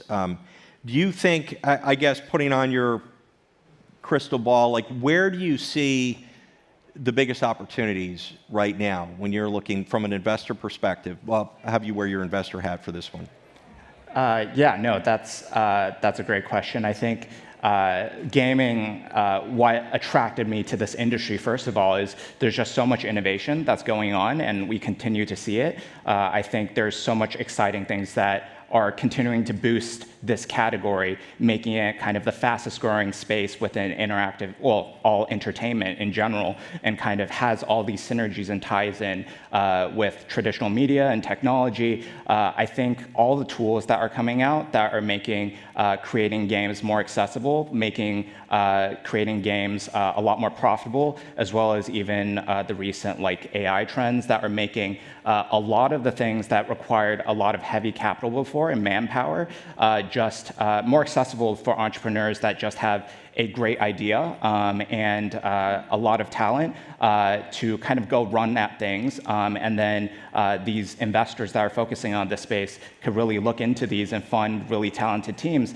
that was really, there was a heavy roadblock before to even enter the industry, especially before when you think about the PC console business where all of it is very capital intensive. Then you had mobile come in and that kind of opened the door to all these new companies who kind of exploded and were doing really well. I think right now we're in a new wave of having that accessibility being more available to everyone. And interesting, you mentioned kind of fastest growing. One thing we had, this was 2022 to 2021 comparable overall market, obviously different segments, but this is one of the first times we've seen a market decline. So in hearing that, what's your view? Is that coming out of COVID and just a bump? Do you feel like, what's your view on this market? Is it maturing? I can get started first. I think when we look at industries, both in terms of gaming and broader consumer consumptions, we ask ourselves 3 questions. First, are more times being spent in this industry? And I think despite the COVID bumps, the answer is definite. And it's not just a 1-year bump, 2-year bump. It's long-term, we see more time. Screen time, mind shares are being spent in gaming. Second, are more people being involved in this industry? So I think last year, correct me if I'm wrong, I think the record is that we had about 3.2 billion people around the world who are playing games or consider themselves part of the gaming communities. So that number continues to raise and at a compounding effect. So I think that's also important. The third but not least, are we seeing more content formats and integrations into every people's day-to-day life that are changing behaviors? So I think the answer for gaming in this case is all definite and all yes. That makes us, at least as a venture capitalist or a growth stage investor, I'm looking 5 to 10 years down the line, and if I can feel comfortable with my own answer and my partnership feel comfortable with this answer, we think we're still very, very bullish on the future of gaming. And I love the framework around it, especially one. I think Roblox has really proved that consumer social, the next wave of consumer social likely and is games, and they've really impacted the way that a huge young audience has already been engaging and playing in games, and so they're familiar with the format of first person, third person, how to move, and all these things, both on mobile and on PC and on console. I think for us as well, long-term, super, super bullish, and still think the long-term fundamentals are really strong in the space, and hopefully everyone here does as well. And for us, we're still seeing very exciting opportunities and investments within different genres. People iterating on previous genres, thinking about innovation. We're investors in a studio called Odyssey Interactive. They really launched a fun kind of anime soccer game that includes MOBA elements and had a big kind of launch that did very well in Asia as well. And so innovation on the genre, innovation on the platform or on the vertical. So still excited about opportunities within crypto and AI. We recently invested in an on-chain game and are exploring different opportunities that these new technologies can really drive content. And then the last piece is just new opportunities from different geos. And so we made our first investment in a Chinese studio that will also be shipping in the West. We're actively looking into Southeast Asia, LATAM, and other areas too. And there are definitely other tailwinds kind of that are helping these gaming companies grow continuously. I think even on the monetization side with mobile, kind of your direct payments is a relatively new concept that is just boosting profitability for a lot of these mobile gaming companies. And then on even other sides, I think when I say like ads, it might sound kind of like a more old school, boring space, but within gaming, it's very much kind of a newer territory where a lot of these companies are looking towards different avenues of monetization that traditionally, when you think ads on traditional media platforms, it kind of has a correlation with higher churn. But for gaming, since you could be more innovative with your ad formats, like for example, if you're familiar with Niantic, a lot of their new ad formats could actually increase engagement compared to traditionally, for example, if you had to go to a place to interact with something and you get an in-game item. A lot of these creative methods are huge tailwinds for gaming. And for example, even within Activision, King, they launched ads as a way of monetizing like in 2017, I believe, and it's their fastest growing kind of line of business within King. So it's just, there's huge amounts of innovation that are just boosting kind of growth for gaming across the board. Just on the mobile topic, because you know there's probably a lot in the audience who have the exposure. I mean, mobile really was, there was a lot of heat and energy around mobile, and then obviously with IDFA, and you know, just basically the model kind of changed. It's such a big industry. Our view is, you know, it's so massive, companies are going to adapt to different ways. Are you seeing that happening? I mean, you referenced some of the things, the in-game advertising, you know, some of the other things. I mean, do you feel like there's kind of a recovery? Because I think certainly that's been a category that we've seen the most pressure on, particularly on the valuation side. Definitely, I think in terms of like the IDFA impact, which is a huge reason why I think going forward M&A consolidation, specifically within the mobile space, will definitely continue. There are definitely things besides like ads and different ways to monetize that will benefit companies, like for example, gaining scale, diversifying your genre, having your kind of massive pool of your own user base that you can cross-promote to. Those are all, and there's definitely countless more things that you could counteract a lot of these headwinds that were thrown at us in the recent years. But definitely, I think a lot of companies are starting to figure out their own strategies, especially since they've been dealing with it for over a year now at this point. Great. I think the thing to remind ourselves is that gaming, echoing Frankie, is a very creative and innovative industry. Sometimes we forgot, like the free-to-play model really only comes to existence for the past, I don't know, 20, 30 years. I was buying time cards, I don't know if people know what that means, like a while back just to play some PC console games, and now it's all free. So look how much we think is norm today was kind of groundbreaking, you know, 2 decades ago. And now I play a lot of Genshin, so the gacha mechanism I think is actually quite interesting. I think there's a lot of monetization and engagement bridge that actually Eastern studios have been doing quite well, and the Western studios are picking up. And this applies both across mobile, PC, console, just new ways that we as an industry are pushing forward to engage with more time, better monetize, and also do it in a very fun and creative ways. So I know IDFA has been kind of a hot topic or topic on people's mind for the past year or two, but I'm confident that we're all innovating forward with it. Okay. Well, it wouldn't be GamesBeat 2023 without a discussion about AI. And you know, part of it is for particular companies you're funding, you know, cash is a real asset, right? It's how do you deploy it? How do you effectively do that? Are you finding AI having an impact on your portfolio companies? Are they able to do more with less? I mean, I think John Riccatello was at Unity was talking about AI and how just on the creator side, it's a powerful tool. Not just, you know, on the consumer side, it also creates new opportunities and can expand a market, but just in the creation side. Have you seen the impact of AI within your portfolio companies? For sure. I would say there's been, I think first, I remember my first GDC, someone told me there's hype cycles and everybody talks about the same thing, you know, every year. And then every year there's a new hype cycle. And so last year it was Web3. The year before that there was, you know, all the COVID games, remote games, and things like that. And then there was avatar tech, streamer tools, everything.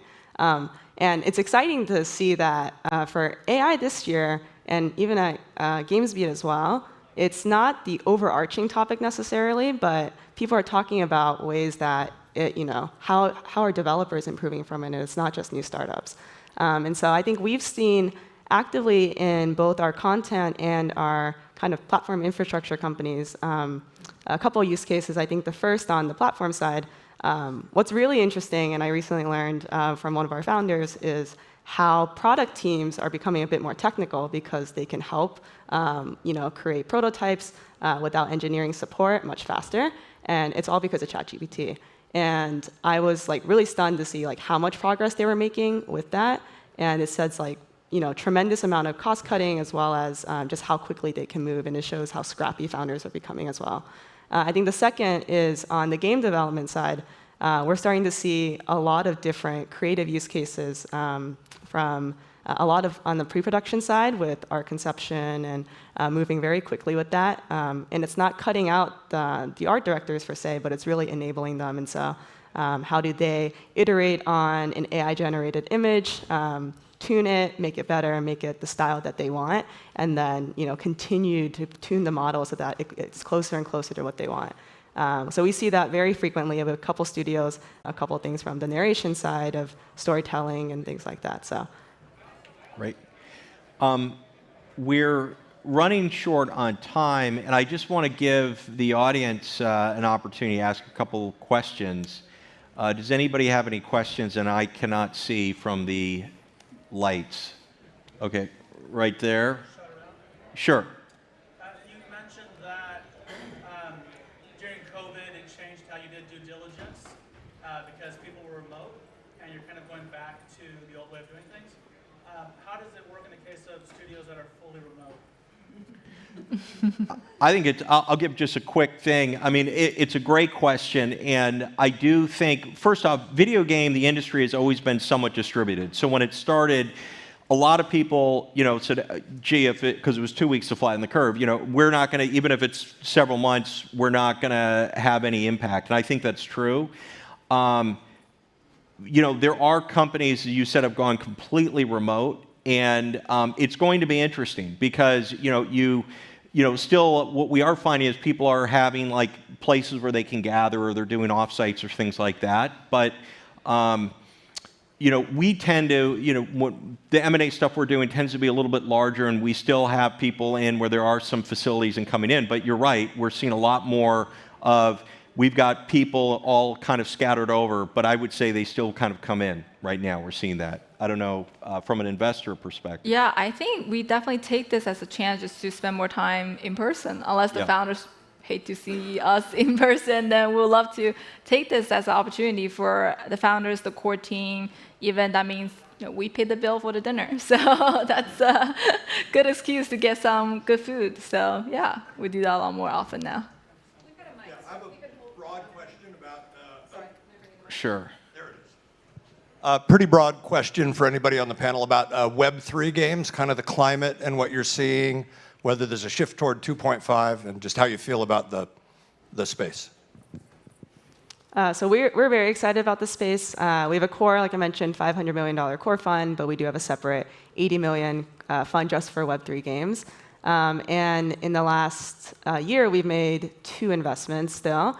And so the climate is actually, I was telling someone earlier, more exciting than it was last year, because you see genuine passion and determination for what they're building. And with all the macro conditions, like we mentioned, founders are much more scrappy as well.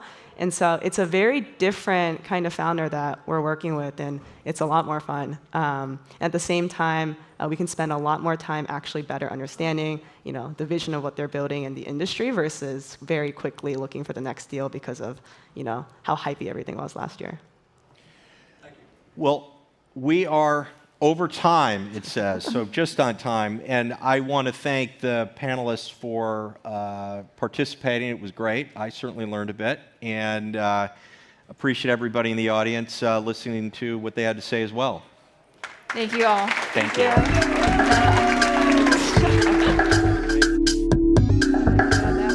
Good job, good job. All right, thank you everyone for that fantastic conversation. In our next session, we have Alan Stowe, principal game producer at Outfit 7, who's sharing the difficult but valuable lessons that occur when people shy away from conflict, what leads to burnout, and how building relationships can rebuild a strong and productive studio culture. This is going to be a vital talk, everyone, so please give it up for Alan.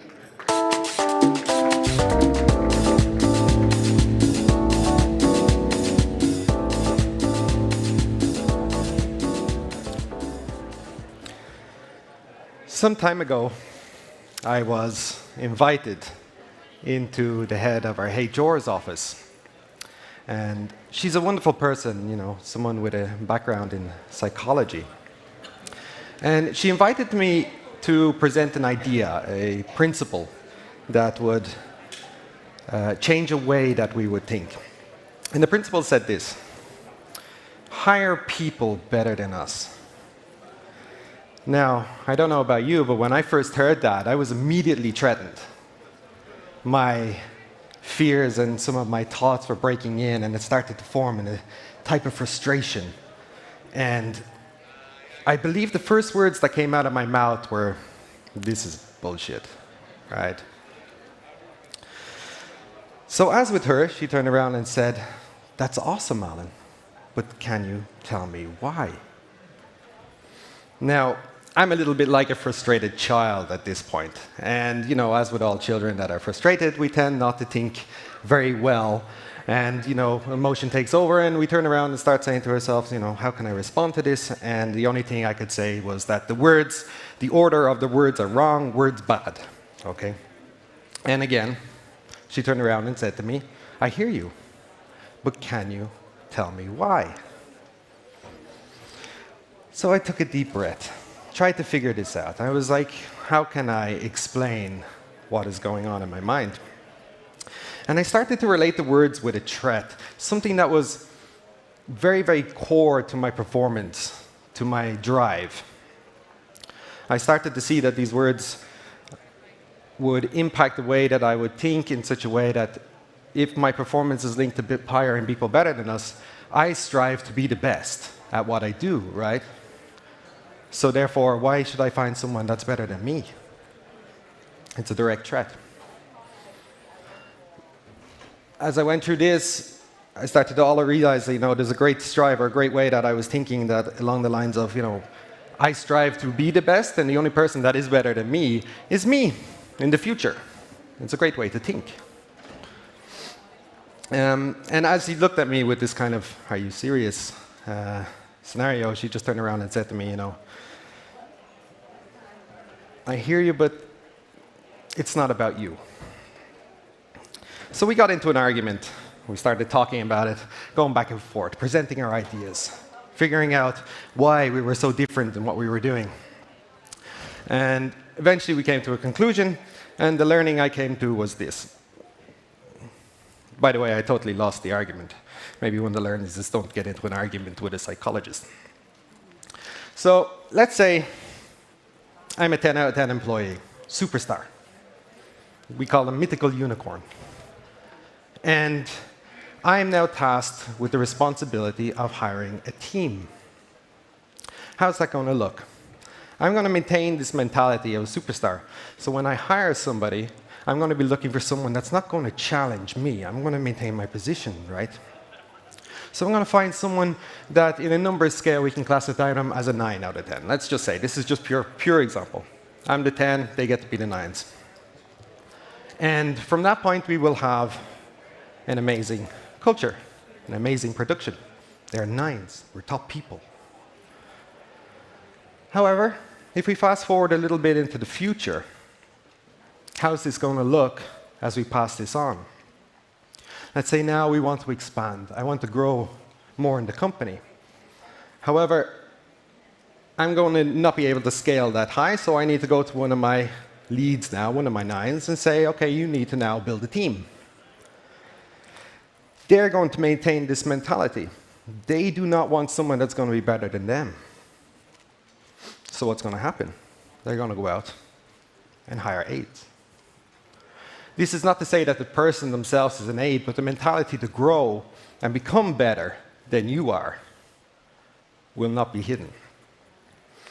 At Outfit, we started kind of doing this a very long time ago, and we didn't understand what we were doing. So we were hiring fantastic people. We got them all into the team, and they were filling the roles and needs of production. So we would hire someone, let's say we have a need on the game, something had to be built, and so forth, and then it would build in. But as we were hiring, we started to see that more and more people we were getting into the company, the production was somehow slowing down. So how can this be? How is it that we have more people, yet everything is moving slower? And we started to think about this, and we were looking like, what's a good solution to this? We have a lot of people, but we can't figure out how to make them work better. And the mentality is maintained. We're still achieving ourselves as the top, right? So we came up with the awesome idea to hire only seniors. This will solve all our production problems, right? We're only going to hire the best of the best. They're going to fix all of our problems, and next thing you know, we're going to have all the production we need back to the high level that we were in the beginning.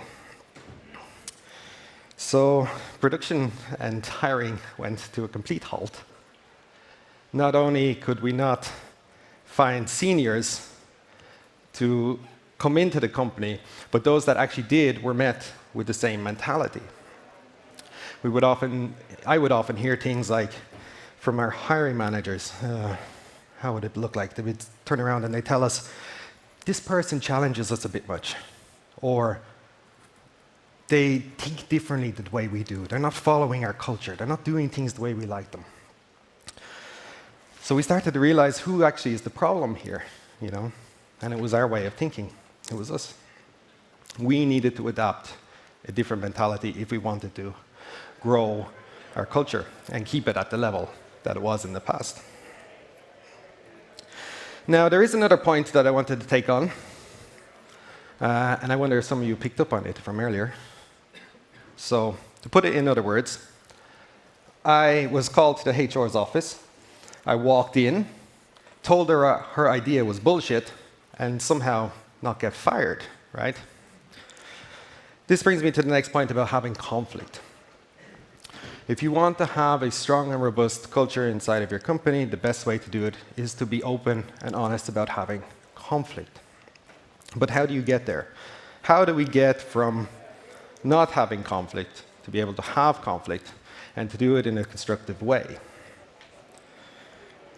Over many years, the only way that I've actually found to do this is by building relationships with your teams. And to be perfectly honest with you, to me, building a relationship with people is probably one of the hardest tasks in the world. It requires a tremendous amount of time, a tremendous amount of effort, and a huge amount of trust from both the sides. And it gets even harder if you initially don't like them. So, a couple of skills that I have found that has helped us quite a bit in being able to build these relationships and be able to have this open conflict inside of our teams. One of which is listening actively. I'm sure a lot of people here inside of the teams have all heard of this term, active listening. And it's not that hard of a topic, so I won't go too deep into it.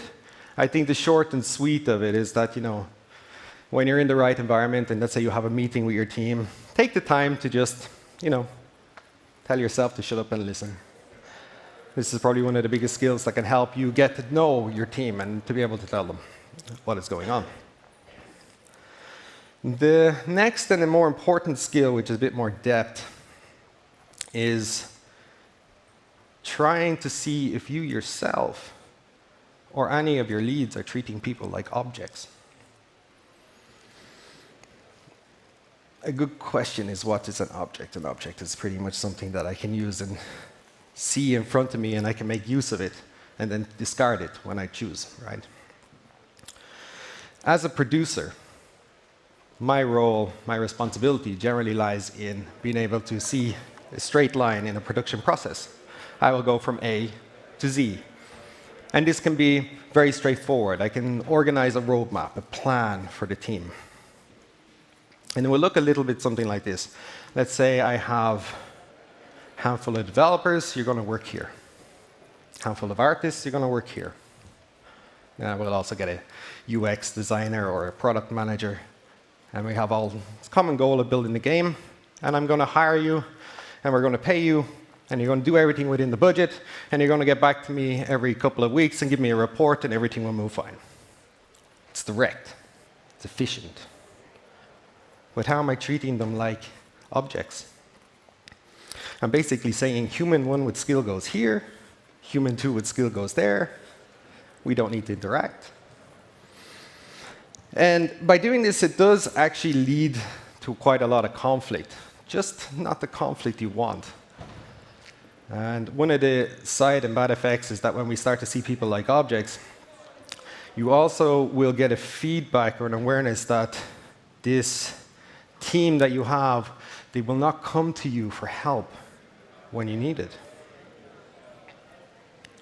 So this brings me on to a little story about what we were having back in the past. I was working on a game called My Talking Angela 2. And just to set the scene, it was deep into a project. We had approximately 100 people working on this project. It was a big game, a lot of people. And we had the roadmap and everything all planned out. From start to finish, it looked great. There was no particular risks or problem with this plan. And I was sitting in the office one day, about 2 or 3 months into the production. Now, this production was 2 years long, so we're doing the first 2 to 3 months, pretty early in the phase. And I was in the office, sipping down on a coffee, when one of my team leads, our managers, walks up to me. And he says, Alan, you know, our team is burning out really, really hard, and they're crunching all hours of the time. And my first thought was, seriously, as I sip on a coffee, you know, not a big problem, we'll figure it out.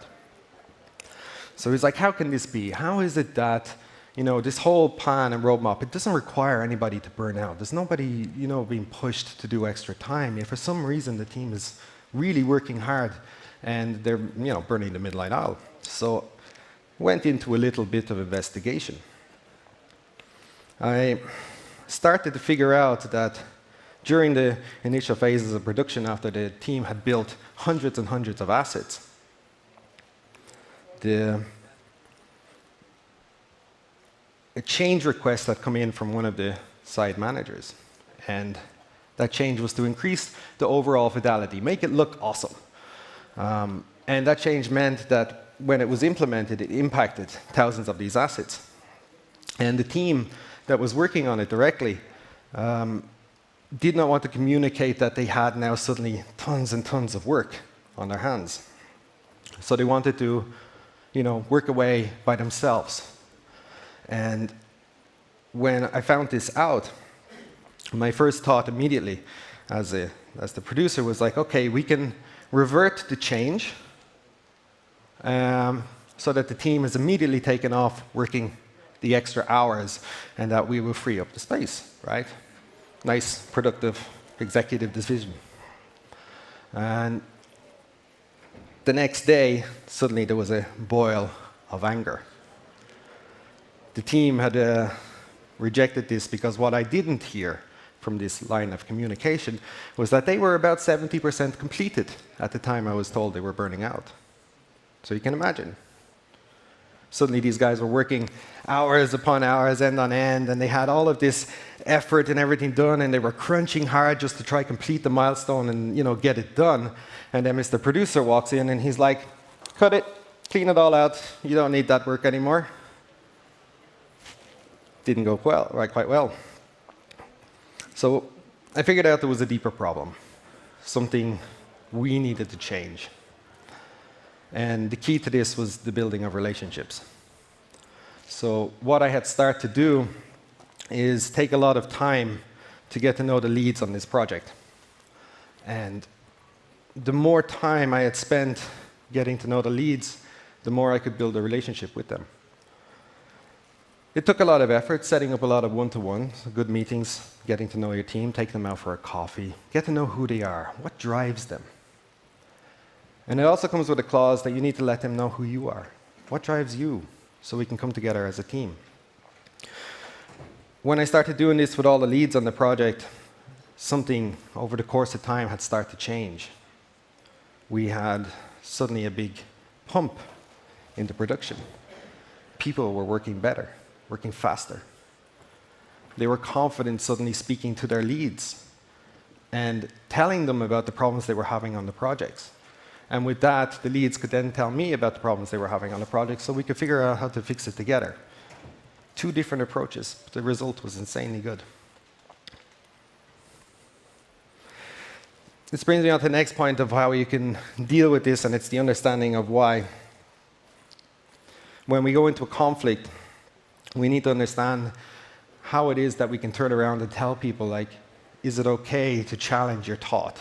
Can I take the time to understand why this is important to you? From there, we can actually get a better understanding of who it is that we're dealing with. And when we do have the conflict inside of the teams, they will come to you and ask you, hey, I have a problem on the team. I have a problem with this implementation of this asset and a problem with this work. And then we can sit down and go, okay, why is this the case? How is it that you see so much issues? What can we do to solve it? And move forward from that point onwards. And this is the core to rebuilding an overall relationship and a culture inside of your team. So if I do leave you with anything, I hope to leave you with this. Change how you yourself can think so that we can challenge ourselves. And it's a big ego challenge to say, I'm going to be able to hire someone that can become better than me. That I can take the time to build a relationship with our team, to challenge them to understand why, and increase the conflict in such a way that it's constructive, and that we get to know our team and find a way to solve it together. And through this, what you will find is that the production can be rebuilt to a super high level, and the people can get in touch with you, talk to you, have fun. We build games together again. And remember how awesome it can be to do this together. Thank you, everybody.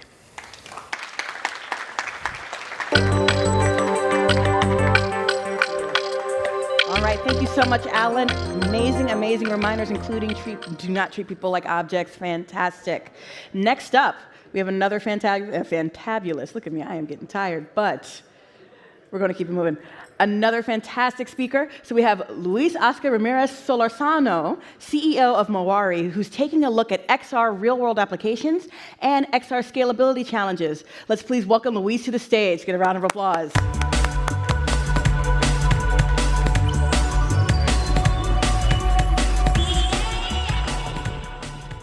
Wow, it's very bright.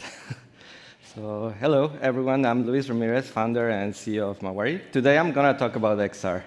XR today is not really the buzzword, but maybe that changes after next month when Apple supposedly releases their XR headset.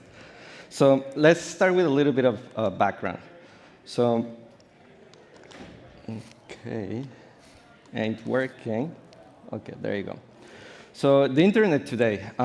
Today, for example, you are on Netflix, you press play, and within less than a second, you have a 4K movie playing on your smartphone or your TV. The end users give this for granted, but the reality is that the infrastructure to make this happen, it actually took about 20 years to get built. So now when we talk about the XR cloud and the metaverse in the near future, everybody's talking about all these great use cases, digital twins, holographic communication, sports, et cetera, We all relate to movies like Ready Player One, like Minority Report, and so on and so forth. But very few people think, okay, so what will it take to have this 24/7, 365 a days up and running? And the reality is that it's exponential amount of compute and exponential amount of storage. And the reality is that it does not exist today. So this is what we call at Mawari the elephant in the room, is that the metaverse cannot scale to mobile XR devices. This is for two main reasons. First one is technical bottlenecks, and the second one is the infrastructure supply. So let's talk about the technical bottlenecks. First, technical bottlenecks, first we have the content size. When we talk about 3D content, as you know, especially if it's unoptimized, uncompressed, is gigabytes or terabytes. So when you set to download this content, even with 5G connections, take a while to download. The end users don't have patience anymore for this. Second one is the content format. We've seen 3D content for many, many, many years now, but it has always been displayed in 2D screens. So the rendering pipeline of game engines is to rasterize the pixel into 2D display. So, but when we talk about the next generation of content, which is in XR glasses, and we think about scale, we need to keep the data in 3D. Otherwise, with rasterized pixels, there's not much we can do at the device level. Lastly, device processing power, which this is one of the biggest bottlenecks that is hindering back the XR industry per se. The devices need to be very lightweight, portable, so there's not much we can do about battery, they overheat, and so on. And if you start getting into, OK, well, let's have like really high fidelity graphics on them, they cannot process it.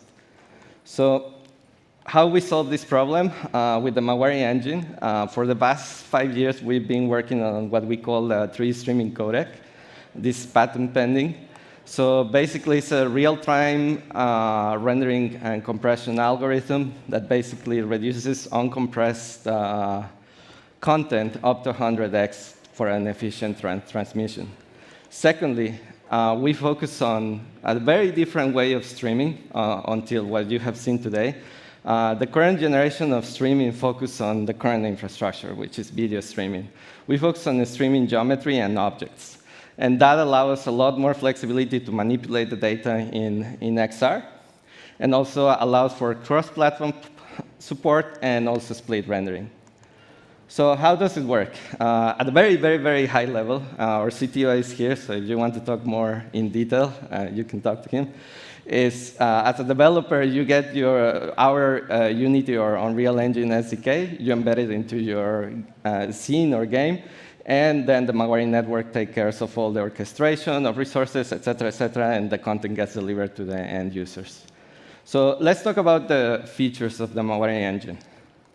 So first of all, object streaming. As I mentioned, you have a 3D scene, and especially for mixed reality, you don't need to stream the full environment. You only need to stream the objects that are necessary for your AR experience. So in this case, this is an Unreal Engine for human. This is pre-meta-humans, and as you will see, it's just efficiently stream into the mobile phone. You can scale it, you can rotate it, and manipulate it as if it was actually rendered locally on the device. And as you can see, we are not faking anything. You see the bandwidth that is actually using on device. Second one is occlusion support.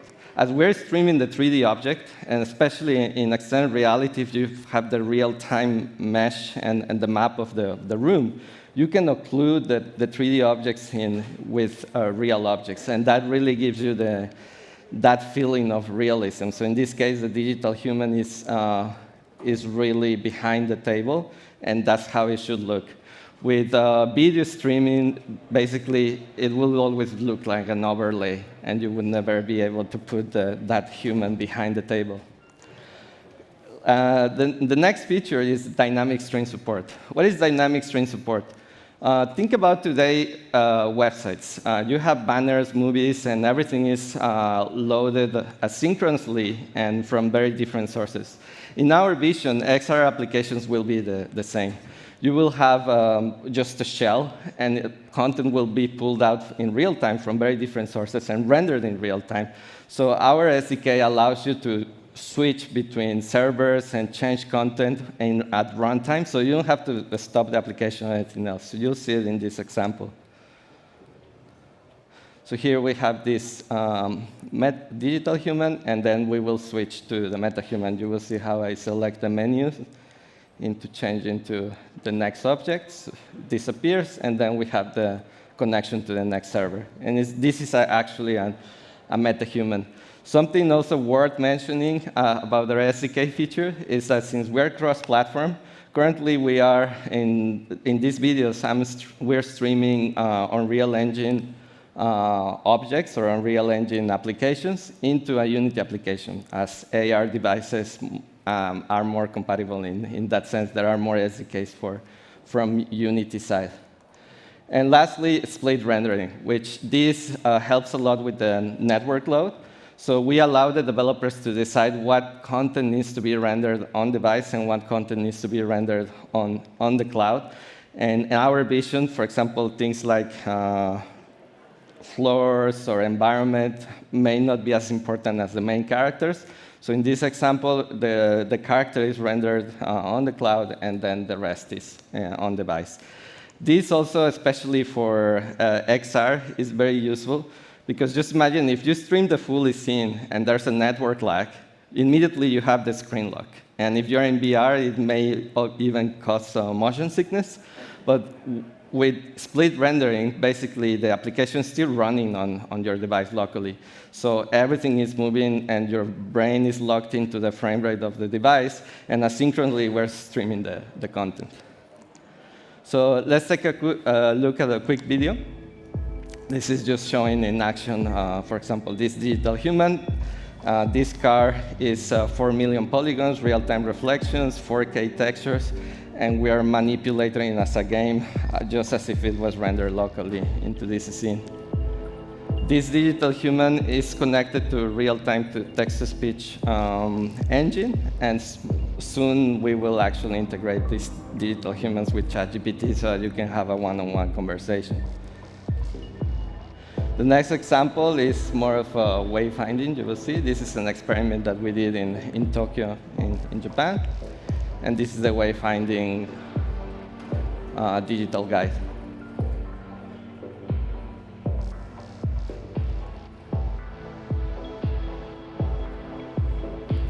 All right, so let's talk about the second problem, infrastructure supply. So today, especially now with the buzz of generative AI, GPUs are being used for very different things, but not real-time rendering and real-time graphics on the cloud. And when we talk to hyperscalers, I mean, there's always that chicken and the egg. Show me the demand, and then we will scale. So hyperscalers are really still thinking in the year 2000 on how to build data centers, which is in a centralized way. OK, let's buy the real estate. Let's get the bare metal, and then let's mark it up, and that's it. So, but in fairness, Mawari is a startup. We cannot wait 10 years or 15 years for that to be ready, so we're trying to carve our way on how to solve that problem. So, moreover, last year we had the Ethereum merge, and there are 15 million GPUs out there that are looking for a job. As a matter of fact, I was last week in Japan, and I met the owner of a mining farm and said, I'm out of business. Do you need compute power? And it's very ironic, because actually this data center is very close to Tokyo, and with a good internet connection could be considered edge servers, versus the operator's edge servers, they only have like 100. So this makes a big difference, and it can push the industry to scale. So Mawari's proposition is the same as always, disruptive innovation. So think outside the box. If Uber built the biggest taxi network without owning any taxis, and Airbnb did the same for the hospitality industry, why can't we build the biggest GPU network for real-time rendering without actually owning any GPUs? So this is what Mawari is building, and it's called the Mawari Network. It's a decentralized real-time 3D rendering and streaming platform. It is very complex in terms that we orchestrate the storage, the rendering, but we also liaise with the operators as they're moving into the network as a service business model.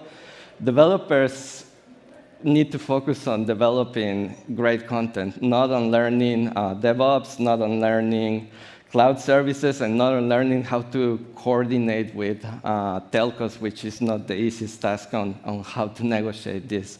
So the Mawari Network takes care of all this to developers. So in terms of about our company, we've been called the Akamai of the XR Cloud, $20 billion codec by Forbes, and the MP3 of AR. These are very good analogs of what we do, and we are getting there.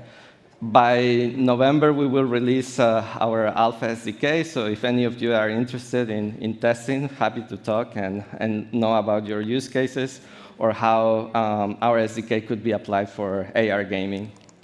So let's talk now about the use cases and things that we've been exploring. So first of all, XR adoption curve. Like, technically, as I said at the beginning, everybody's waiting for the Apple XR headset release and that Apple will magically catalyze the industry and will go into product market fit. The reality is that, yes, it will be a good push, but most of the XR startup will still be without a product market fit. And it's a long way. But Mawari, since 2017, in collaboration with telco operators, we've been driving XR innovation. First of all, we proved that streaming makes sense for XR, and that is actually a valid use case of 5G. So I'm calling it there the technology validation chasm, because also it was very hard in 2017 when we were talking to partners. It's like, we can stream to XR. They would tell us, OK, so what? I mean, we can render locally. But they were not really thinking at scale. So now our mission is to accelerate the XR developers to cross that product market fit chasm. And this is the mission that we have in 2023 and 2024. And we're going to work collaboratively with all developers to find that product market fit. So where is the demand of XR today? The most common, and probably what everybody has heard about, is enterprise and industrial. But since the device penetration and the compute power is still limited, it's always on-premise and location-based. So we're talking about digital twins, training, education, and this type of use cases. Also, there's location-based entertainment, XR. This is growing a lot. I mean, it started with the VR arcades, but in Asia, we are seeing a lot of these new XR mixed reality location-based experiences, and it's growing, and this is the area where Mawari focus. So we are more focused on consumer-grade XR versus enterprise, as other XR startups are focusing. And finally, direct-to-consumer XR, it will be deployed anywhere. We are not there yet. But we're currently working here in the US with T-Mobile and in Japan with KDDI to find what is that use case that will allow us to scale. So the first use case I'll present is XR music. Think about teleporting a music festival or a nightclub into your living room or anywhere else. So let's play the video. So here you are in the bridge. Recorded this last weekend in Tokyo. This is in your living room. You get a portal. The DJ will appear very soon.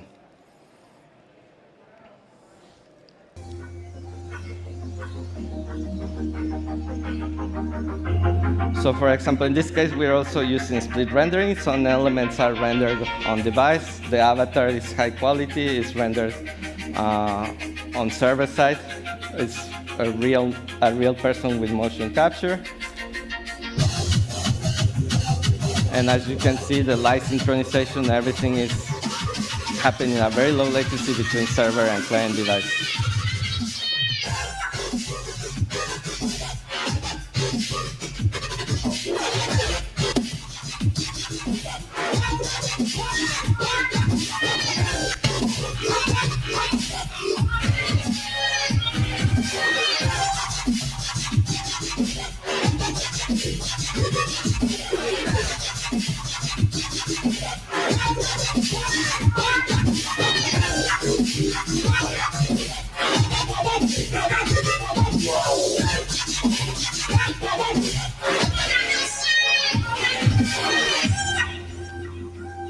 All right, let's move to the next use case. This is sustainable fashion design.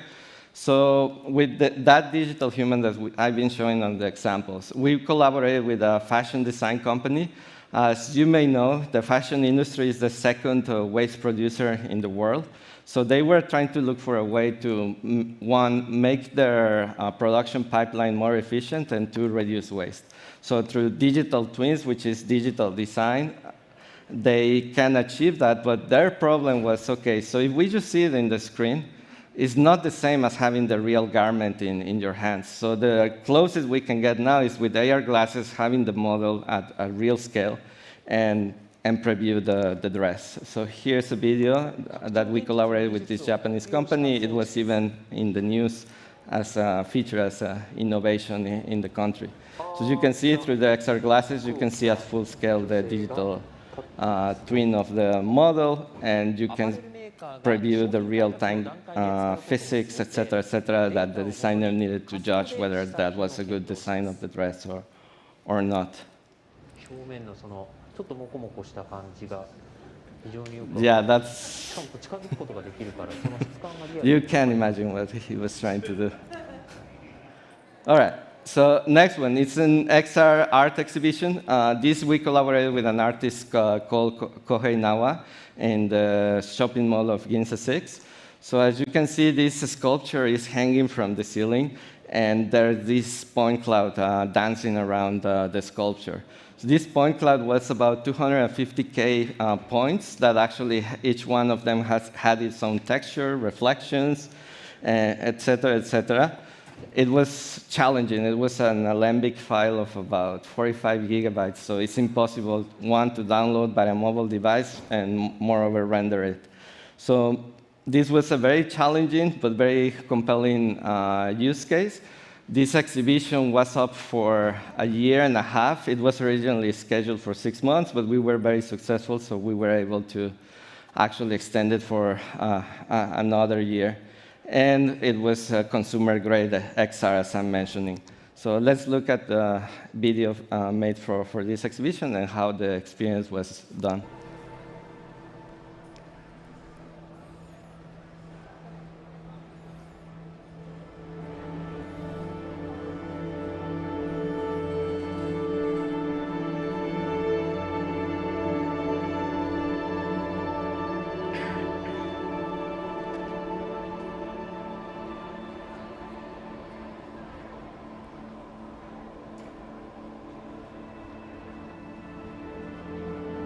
So through visual positioning system, we locate the exact position of the sculpture.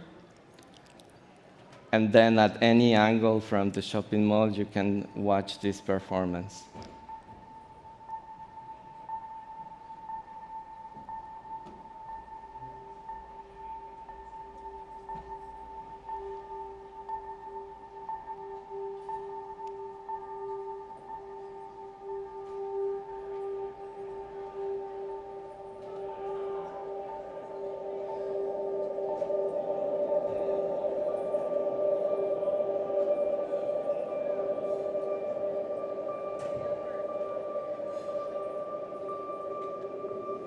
All right, so the last use case is wayfinding, also integrated with the visual positioning system for indoors and outdoors. Digital Human is a digital guide, so you'll see here. It is, the environment is being scanned. The widgets are placed in context with the environment. Then the Digital Human is teleported, and it starts guiding you. Hello, my name is Aiko. We are in Ginza, which is located in the center of Tokyo.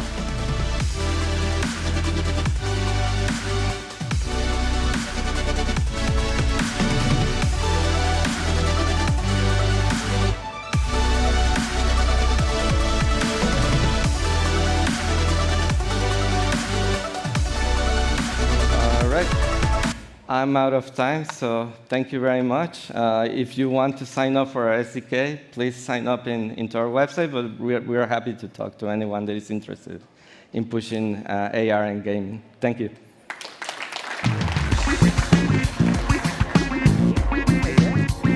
All right, thank you so much, Luis, for that fascinating interpretation of the future that is to come. In our next session, we are going to see Ron Scott of Xsolla, welcoming Tim Montgomery of MasterCard and Jenna Seiden of Niantic. We're going to hear how they're directing a new course in direct-to-consumer marketing and delivering innovative new ideas as part of this key segment of e-commerce evolves. Welcome our panelists to the stage.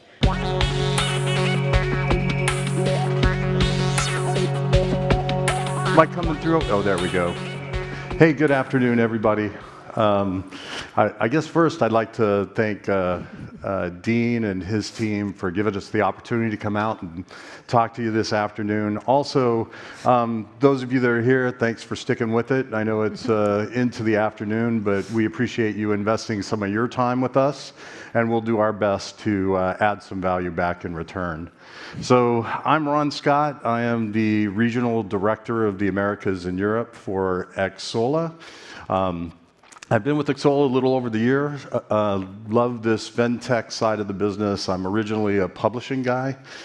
Joined the industry in 1995 with Activision, and then Square Enix and Warner Brothers Interactive, amongst others. So, you know, I've seen a lot happen, but we're in an incredible time for the industry right now. Now, normally at Xsolla, we'd be up here with a couple of our publishing and developer partners talking about their journeys into direct-to-consumer.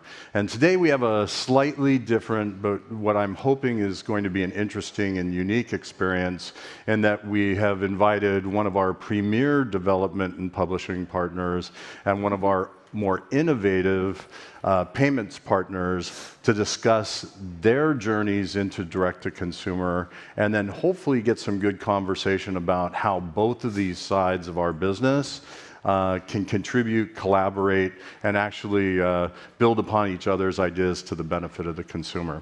So we've got 20 minutes to do this, so I'm going to jump right into it. Again, I'd like to thank Jenna with Niantic, Tim with MasterCard for joining me, and we'll kick it off with, I think, providing a little perspective. So Jenna, if you could give a little of your background so they know what you've done and how you're looking at this, that'd be great. Sure. Thank you for having us, VentureBeat, and Dean and everyone.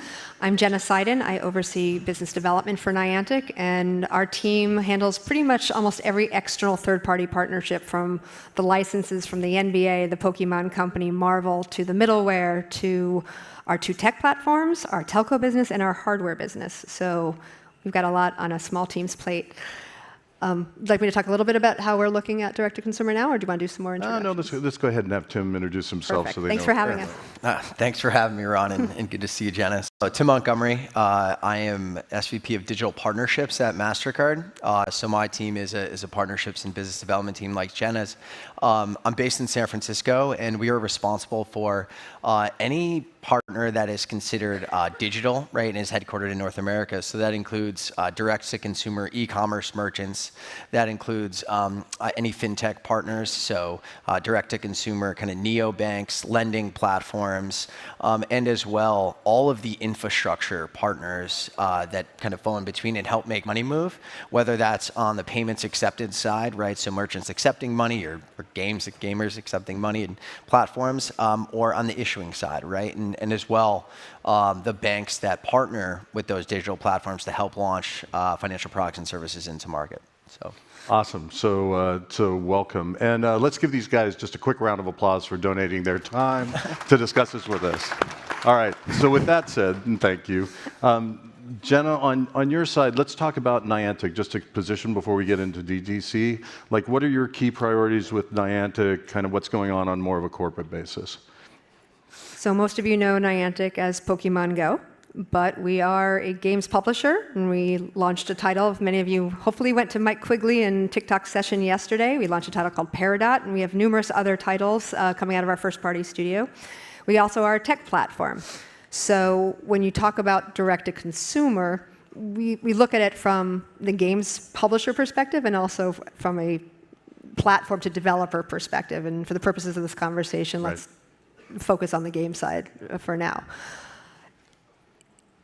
When you are a games publisher, you want to decrease the friction, of course, and get to the consumer where they are as fast as you can. We've got two major players with the app stores that are not in the way. They are wonderful partners, and they help with distribution and get us featured.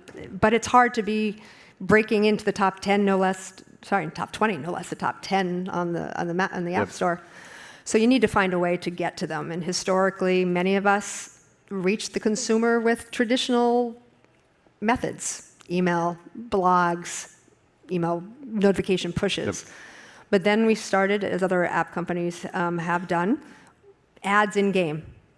Now you want to keep the audience in the game. You don't want to send them out. You want to keep them where they are and decrease that friction. Yep. So Niantic is known for its map. We were originally Google Earth. We were acquired by Google. We became Google Earth. So we make these very custom experiences on the map. And we have these rewarded ads, these experiences that are very geo-targeted.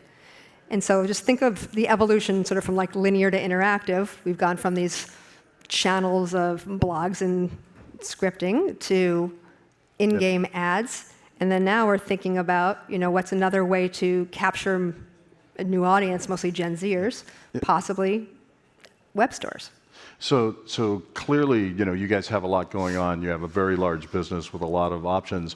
Why was it that it was the web store and this kind of direct piece that you focused on versus a lot of the other alternatives that you had to grow your business in the marketplace? We thought it would complement the in-game integrations that we already did, basically, and the data that you can collect directly from the web store and really hyper-target, with all due respect, being a Gen Xer, the Gen Zs of the world. Right. That's who we're targeting, a lot of them right now. And where are they? They care about sort of efficiency. They care about staying in the experience. Those switching costs are high, so where do we want to reach them? In a web store where you can provide additional incremental value, possibly. Yes, everyone talks about, circumventing the platforms. We're not doing that for that. We are nothing without the app stores, without a doubt. But at the same time, I come from the content side of things, and I believe in the best practice of programming is be in as many places as you can with your content. Yep. So why not be in as many places where the consumer is? And I think about, I just met Tim, but I was thinking about what are the two things you have on you all the time? I have my phone and I have my credit cards. So same thing. What is the most approachable? What is the closest thing to you? And being on the web, even though you think you have to get them over to the web, they're already there. So being where your consumers are, ability to target specifically at the Gen Z, if that's what you want to go after. I mean, we want to target everybody, but yes, you can get a lot of learnings. So let me pull Tim in. So kind of same journey progress here. And most of us are gamers and not financial folks or certainly entertainment folks. So tell us a little bit about where MasterCard's position, what they're trying to do, and then your journey into focusing on video games in this ecosystem. Yeah, absolutely. And I think it's a little bit of a different perspective than Jenna's. So first of all, thanks for having us. You're probably asking yourself, why is MasterCard up here? Well, I think it's important to just put a little bit of our business in context. So I think everyone knows MasterCard, right? We operate the world's largest payment network. We operate in 210 countries globally, 90 billion merchant locations where you can use our cards. We have 3 billion cardholders worldwide. Our mission statement is to build an inclusive digital economy that empowers everybody by making transactions safe, secure, seamless, and accessible, right? And I think that mission statement kind of flows through into what we're talking about here, and ultimately our partnership with Xsolla. But I think interestingly enough, specific to the topic of this panel, direct-to-consumer, we're not a direct-to-consumer company, right? We operate a B2B2C, or a B2B2B, or a B2B to small b business, right? And so our network didn't get to the scale that it got to today by us going and building individual relationships with every single merchant around the globe, or with every single game developer or game publisher. We partner with the likes of Xsolla or Niantic Labs, right, to integrate and help them grow and expand more places where you can use your MasterCard, right? And we'll talk a little bit about, and that's really back to Jenna's point, our most valuable asset, right, is our acceptance network, right? That MasterCard is as valuable as really where you can use it and the utility, right, that you get out of the places that you can use it on. And I think that's what we're really excited about is how do we create utility, right, for using that MasterCard in unique and innovative ways, in a gaming environment with a partner like Xsolla. And how do we make sure that when you transact with that credential, right, that it is as frictionless, as seamless, and really as secure as it would be if you're, let's say, dipping a chip right into a hardware terminal. And then Tim, there's a lot of different segments that are growing in different commercial areas. Yeah. Why games? Yeah, and you take a step back because while we operate our business model, like I said, is B2B to C, We also have one of the world's most prominent brands, right? And we've really invested in building out that brand equity and that trust. Many of you are probably familiar with our price list campaign. It's the longest running marketing campaign in the world. We've created kind of a price list as a platform and tapped into passion points, right? And so leveraging passion points to create value, right, on behalf of our partners. And one of those passion points that we identified many years ago was esports, right, and gaming. 3.2 billion people we estimated participated or played games last year, and they paid $300 billion, right, through those gaming platforms. So, we want to be where our consumers are and where our cardholders are. We want to create kind of unique, innovative, and seamless experiences, while also securing those environments. Well, congratulations! You're now in the gaming environment. That we're was excited. a good You answer. just didn't want I to say think games are everybody cool. They were a little late to the game. It's Hey, we're here now. So everyone's paying attention to games now. So we've kind of taken it down the strategy, and I know I'm rushing us through a little bit with the 20-minute time limit. What are you doing now tactically to get after that consumer? And then what kind of options did you consider to do that? And kind of how did you end up where you are now? We just wanted to find ways to learn. Our first filter is always, what can we do to make sure, obviously, security, safety, privacy. I mean, that's, by the time I get to the business deal, it's like, I'm way down the road. I'm sitting back like, okay. But we wanted to find another tool so that we can inform game development. We wanted to find another tool to, like I said before, hyper-target. We're a mapping games publishing technology platform company. So what's really endemic and authentic to us, and where can we get the best learnings, and being able to target and get learnings from how people are spending. Are they using credit cards? Are they using other tools, Venmo, PayPal? What are they doing? And ironically, I was thinking a minute ago, Gen Z, do they use credit cards as much? Yeah. I don't know. Well, I think. Can we make them use credit cards more? I mean, listen.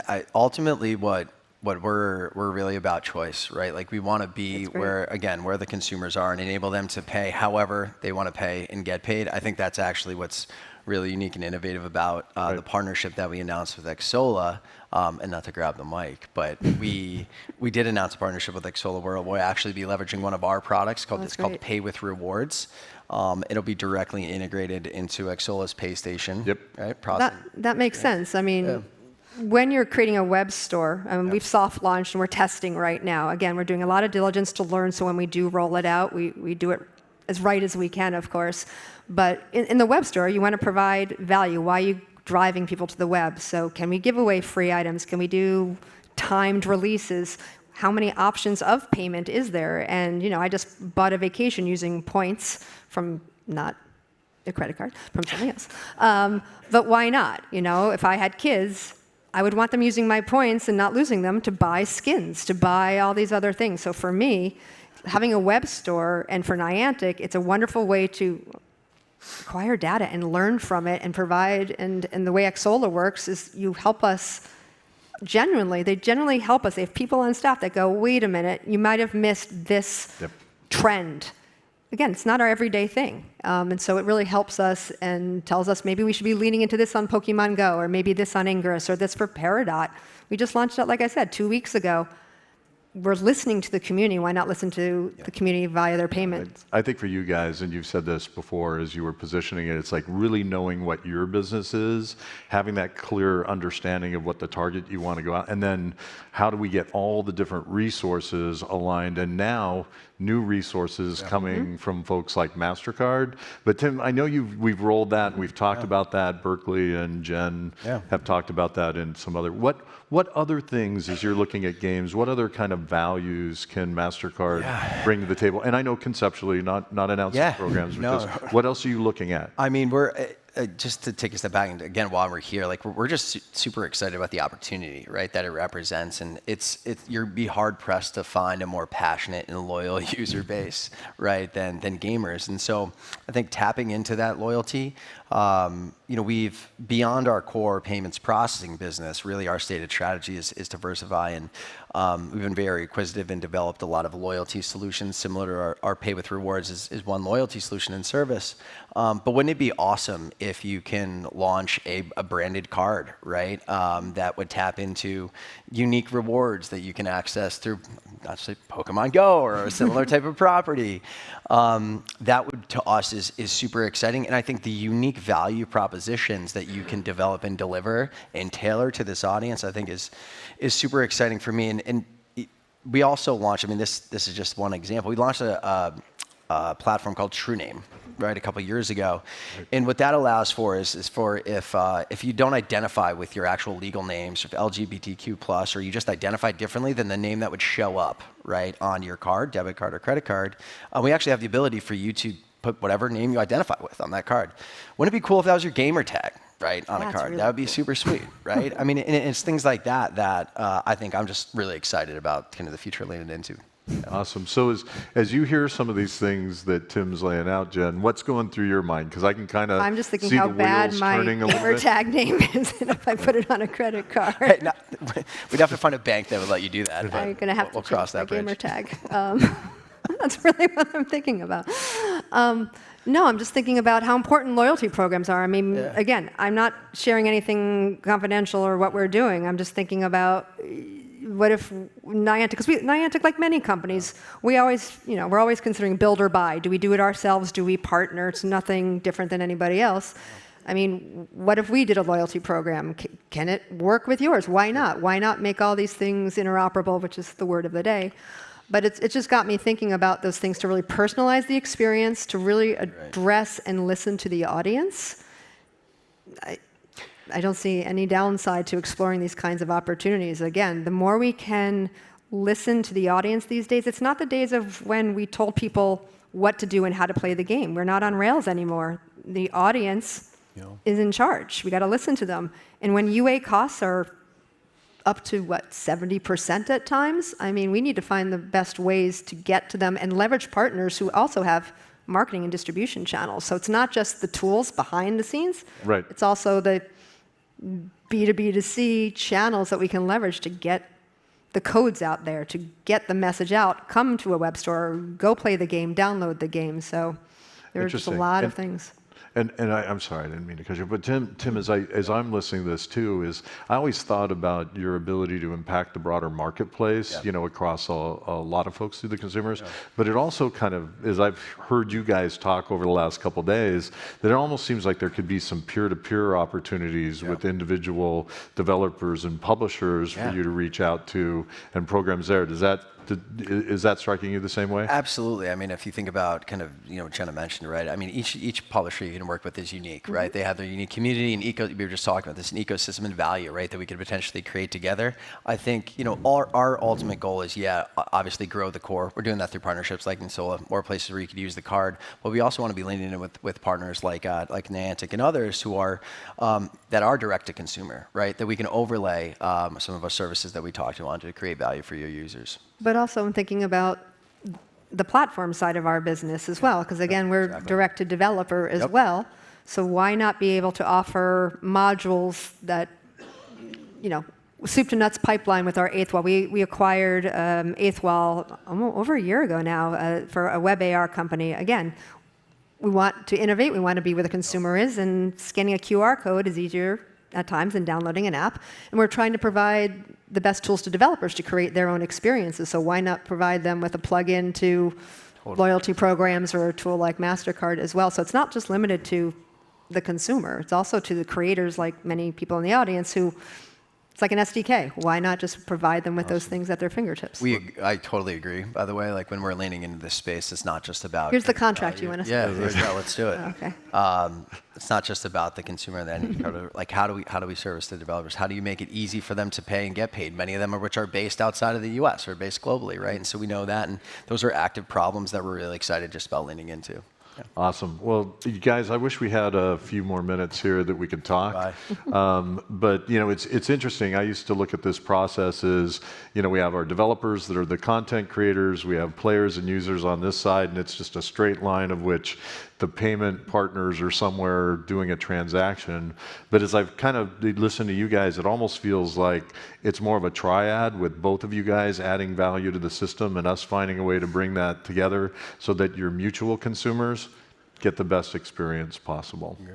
So we've gone red, folks. Thanks a lot for being here. I wish we had time for questions. We'll be, I believe, outside after we come out. So if there's any follow-up, please see us there, and we'd be happy to answer whatever questions you may have. So thank you very much. Thank you.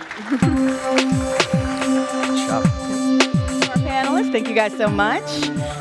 And you'll have plenty of time to talk to them because we are about to take a break. 2 announcements. So we'll be back here in the California Ballroom at 3:30 for a fireside chat with David Haddad of Warner Brothers Interactive Entertainment, as well as our GamesBeat Town Hall. And at 4:30, we have our 2023 GamesBeat Visionary Awards. So please enjoy the break, and we'll see you guys at 3:30.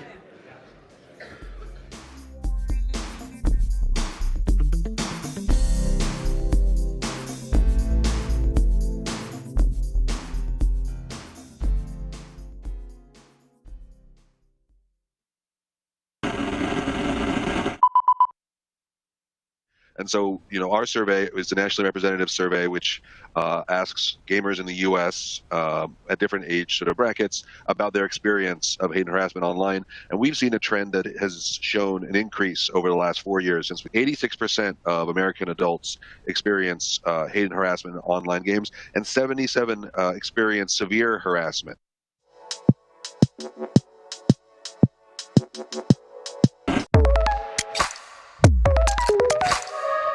As we're launching Sky into new markets, we've had Google Analytics front and center of some of the decision-making processes. One key part at the beginning was to look at users' review on the Play console so that we can be sure to have this connection with our players. We use Google Ads to ask very specific questions, and this tells us where and how to spend money on advertising and find new players.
What if game developers could make more than a game?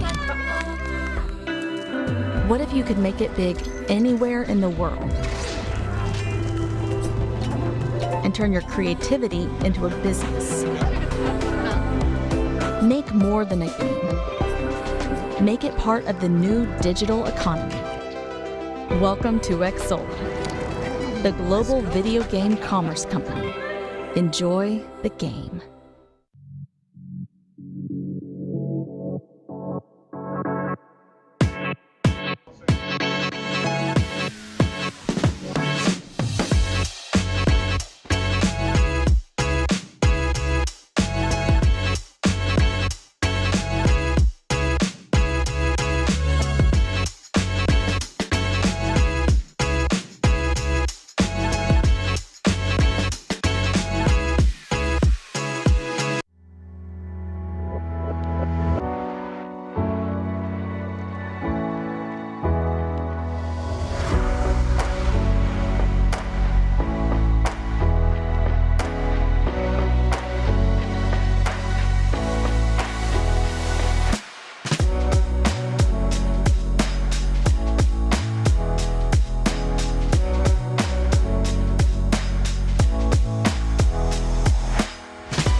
And so, our survey is the nationally representative survey, which asks gamers in the U.S. At different age sort of brackets about their experience of hate and harassment online. And we've seen a trend that has shown an increase over the last 4 years. Since 86% of American adults experience hate and harassment in online games, and 77 experience severe harassment.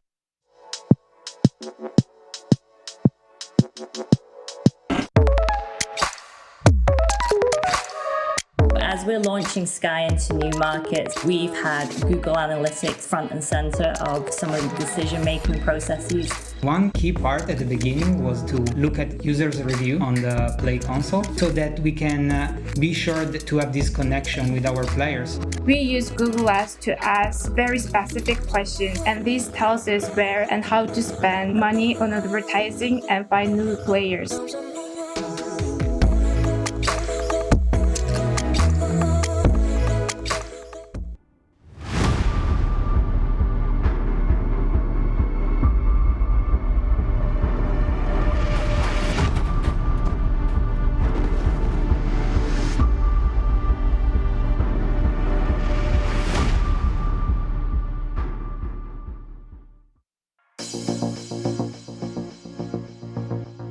Please take your seats. Our program is about to begin.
What if game developers could make more than a game?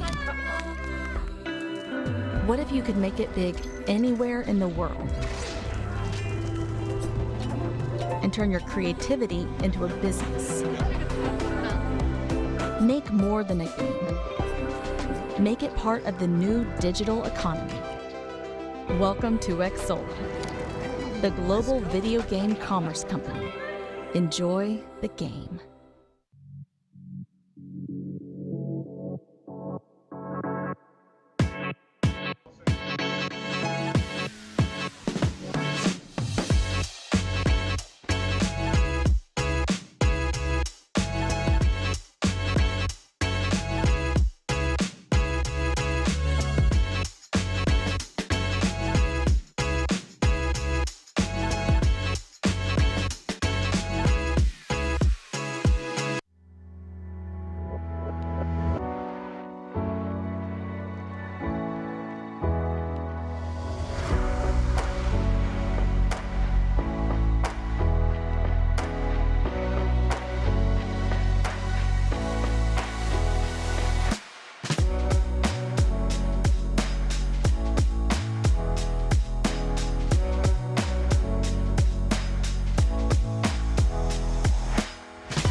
Please take your seats. Our program is about to begin.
Please take your seats. Our program is about to begin.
Welcome back, co-founder and CXO, Glow Up Games, Latoya Peterson.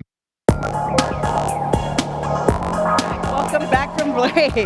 Thank you. Whew. Oh, I love it. I love it. I love the energy. We all got a sugar rush, right? Right? Everybody got the pastries. Fantastic. I love it. All right, we are in for a treat. And so we are back. It looks like we are ready to hear from a special fireside conversation with Dean Takahashi and David Haddad of Warner Brothers Gaming on what we can expect in the future. Please welcome our panelists.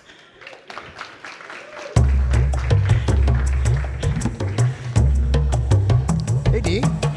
Hey, welcome to our stage again. I don't know how many of these you've done now. It's been a little while. It's been a beat, but congratulations though on doing it. It's like pulling everybody together, proving that people want to go to events again and talk about this great industry. So congratulations, well done. Yeah, thank you. We're thinking of renaming this D3, I guess. Or, oh, jeez, right.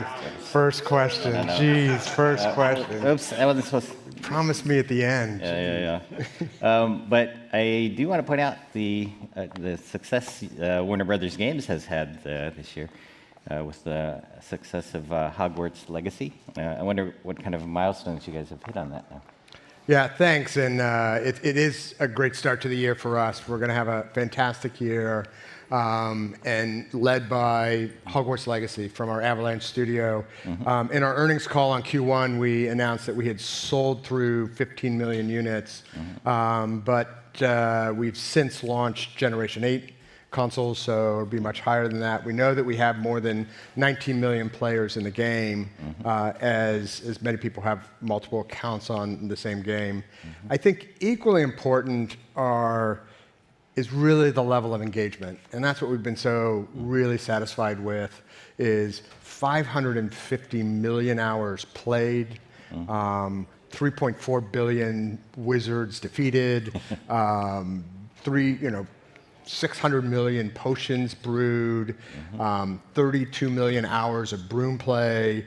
So just this deep, deep level of engagement in this world and stories and characters of Harry Potter, and really shows the power of what we can add to a franchise by having a great game behind it. And more than $1 billion in revenue. That's a good number, too. That is a good number, too, yeah. And I think we do focus on the commercial success, and that part's fantastic. But I think even for the sake of this this discussion today, the important role that we play at the premier entertainment studio of Warner Brothers Discovery, of making our franchises more engaging, more relevant, with this lean-in content that I know everybody here is sort of so focused on. And you don't get this kind of success by just sort of pivoting right into the latest fast-breaking trend here, right? And Warner Brothers has cred in this space. It's the most successful studio inside an entertainment company, really. And that's built up over time. Yeah. So how do you sort of take that long view of getting that cred and then keeping that cred inside a company where you've got other bosses, right? Yeah, truly, and sort of over the past couple of years, multiple versions of that. And thanks for acknowledging that. As I think everybody knows, certainly in this room, great game making is not easy, and it's really hard. I think over time for us, what distinguishes us in that market of other entertainment and movie studios is we've ended up with some fantastic teams, some fantastic studios, some that we've acquired, some that we've built. We've found a way to keep those game developers motivated, giving them the tools to make great content and great games.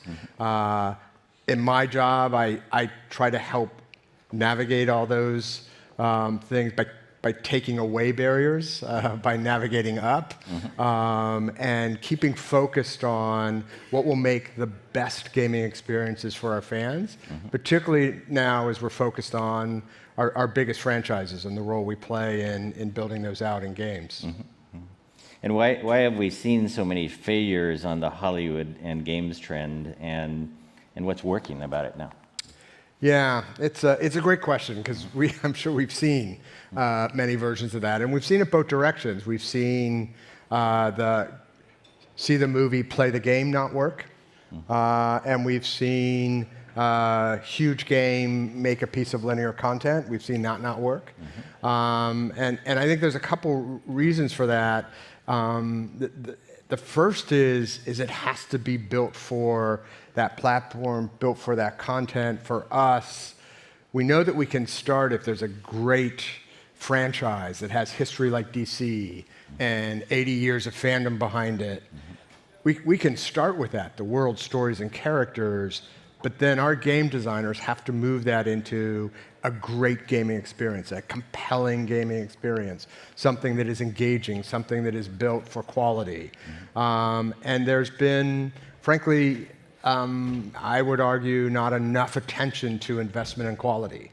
And today, in the gaming space, especially with the biggest franchises being so established, and having fans so connected to them, to do something new like Hogwarts Legacy, we knew we had to hit a very high bar of quality, of uniqueness, of entertainment, and we had to have a long view on investing, and it was not going to be a label slap that was going to get us there.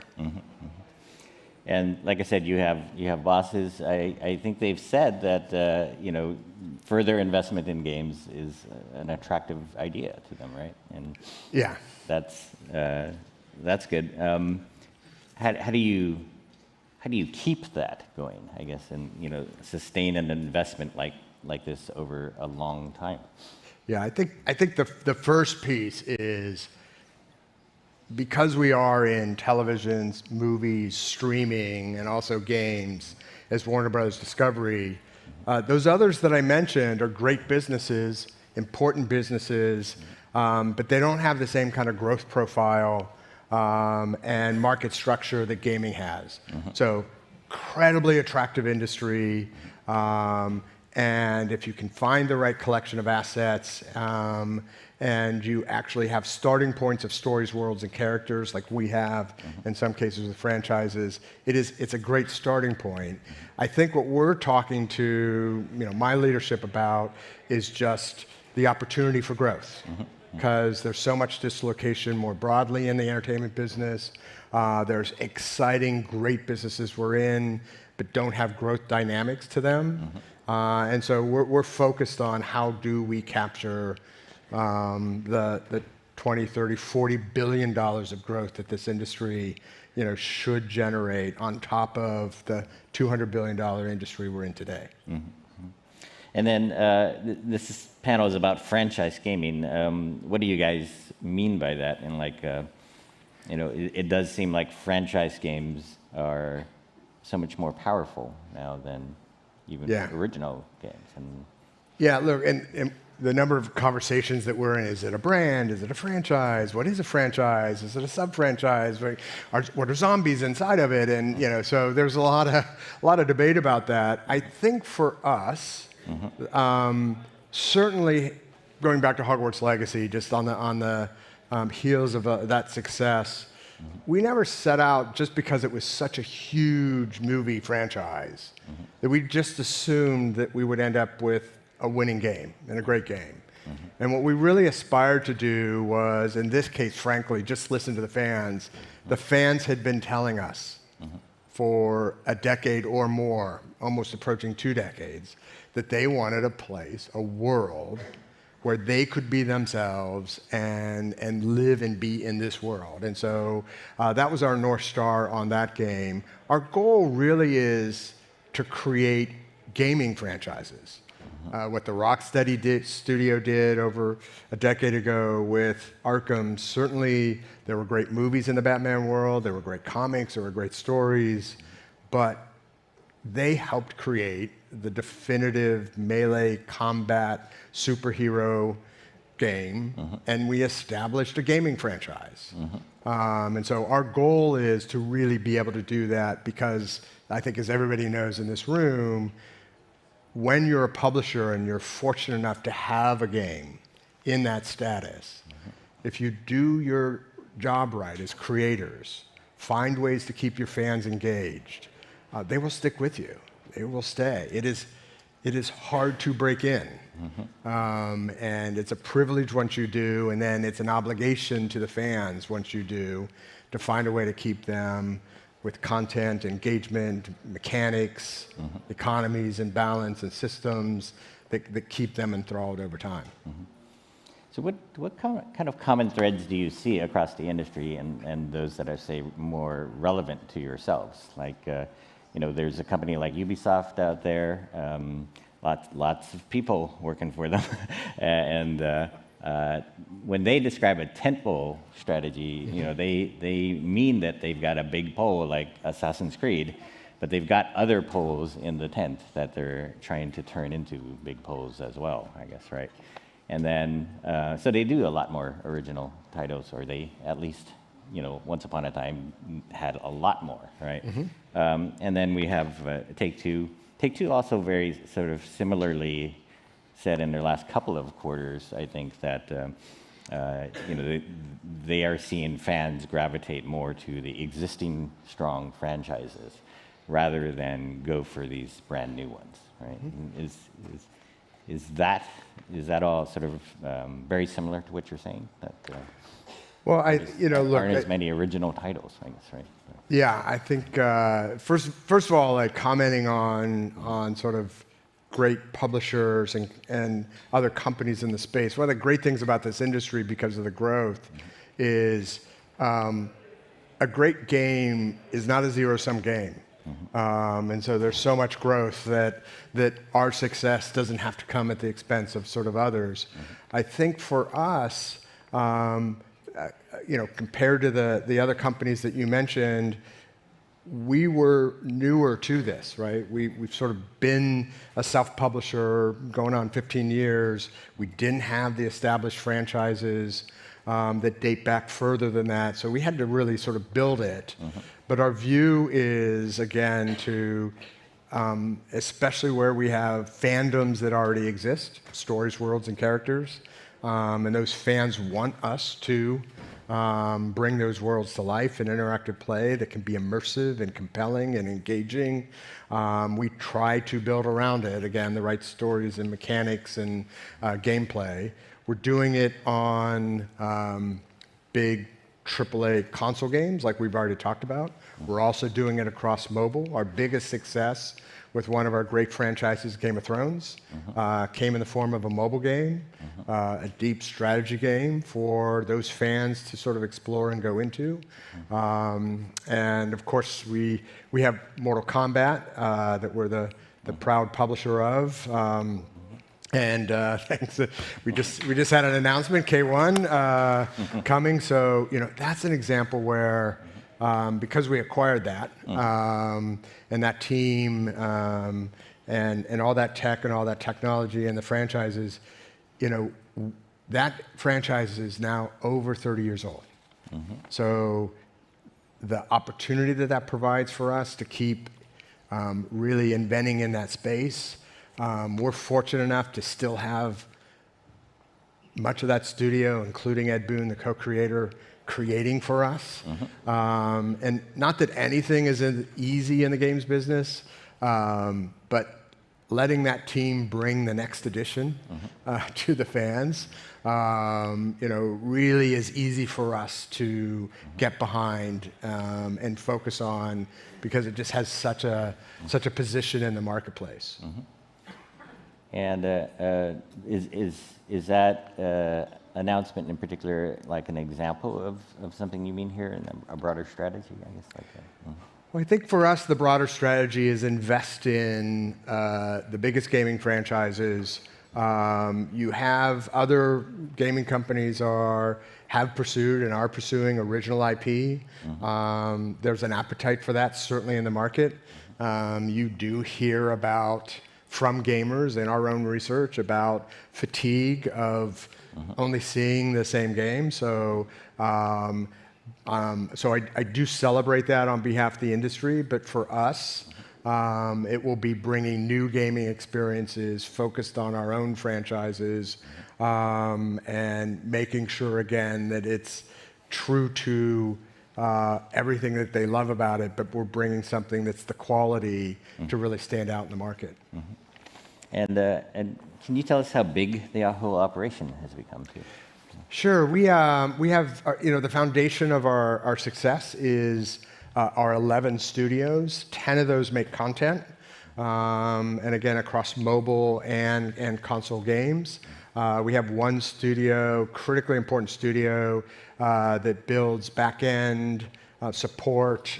We have so much shared technology now across all of our studios. We think it's critically important to give to all of our game makers the tools and let them create. So as much burden as we can take away so that we have this shared technology that makes their job easier, better, faster, stronger. So we have those 11 studios, about 2,500 people, and over 85% of them are in the development and gaming side. And then, of course, we're a publisher on a global basis. And then there are a couple categories where we don't have development or expertise, where we'll take our IP and we'll license it. So we help our licensing partners with that, and that rounds out our team. It sounds very lean, actually, even though that number is very impressive on 2,500 people, right? You could probably say Call of Duty has that many developers. Could you say that louder? We're pretty close to my office over in the executive suite in Burbank. So no, I think we're proud of the focus and the efficiency that we have. And again, part of it is just finding the right mix of commercial success that we have. So but we have more revenue this year than a company with 10 times more people. I don't know about that. We don't break out our revenue, Dean. You know this. I didn't say it. But this is fun, though. I mean, do your developers feel like, this is what the fans want, really. I mean, they are telling you, they're telling Take-Two, they want the franchise games, they want you to hit them more. And yet the developers, have a reaction to this and say, hey, I want to be more creative. Like, sure. What else can we do that's creative? Yeah, and there's no really, Dean, there's no one size fits all. We've had people on our team that really do want to be creators of something original. And in that case, even if they're critically talented, we might not be the right publisher for them. I think there's other cases where you give the game developers enough agency, enough ability to map their own creation, their own world, their own taste of it, their own version of it, where they feel like they have the autonomy. I think getting out of the expectations of see the movie, play the game, like really lets our creators feel like they're building and creating in a way that's compelling. But again, there's not a one size fits all. So if we're looking at some of the future and where you guys have come from too, like is there something you see yourselves doubling down on? I think for us, like it's really back to that comment of where do we see the growth, where do we see the opportunity? Over 3 billion gamers in the world. Increasingly, they want to play with their friends. Increasingly, they want to play cross-platform. Increasingly, they want to play connected, and in a variety of business models that they'll be in. So we want to be there. We just launched our first. Last year, we had a beta of our first free-to-play cross-platform game. We're learning a lot from that. We had strength at world-building, high-definition, AAA kinds of assets on a 80-inch 4K screen, and we also had experience at mobile games as a service and operating. So we think you need to pull from both muscles to be good at that service game. Our first version of that, we took out a beta and announced to our fans that we now have the roadmap to take it commercial, so we'll be doing that. I see more of that in our future. And again, I think any publisher that's not paying attention to mobile devices still on a global basis is going to miss out on enormous opportunities and growth. And then, like we've just done on Hogwarts Legacy, at the right time, with the right franchises, both the ambition and investment to win at big console, AAA, PC gaming will continue to be an ambition of ours. And do you, we did mention that, say, the number of developers, given the number of studios you have, is small. Do you foresee making bigger use of outside development talent then? Yeah, we do have to tap into outside development talent in some cases, especially when you're in sort of full production on some of these games.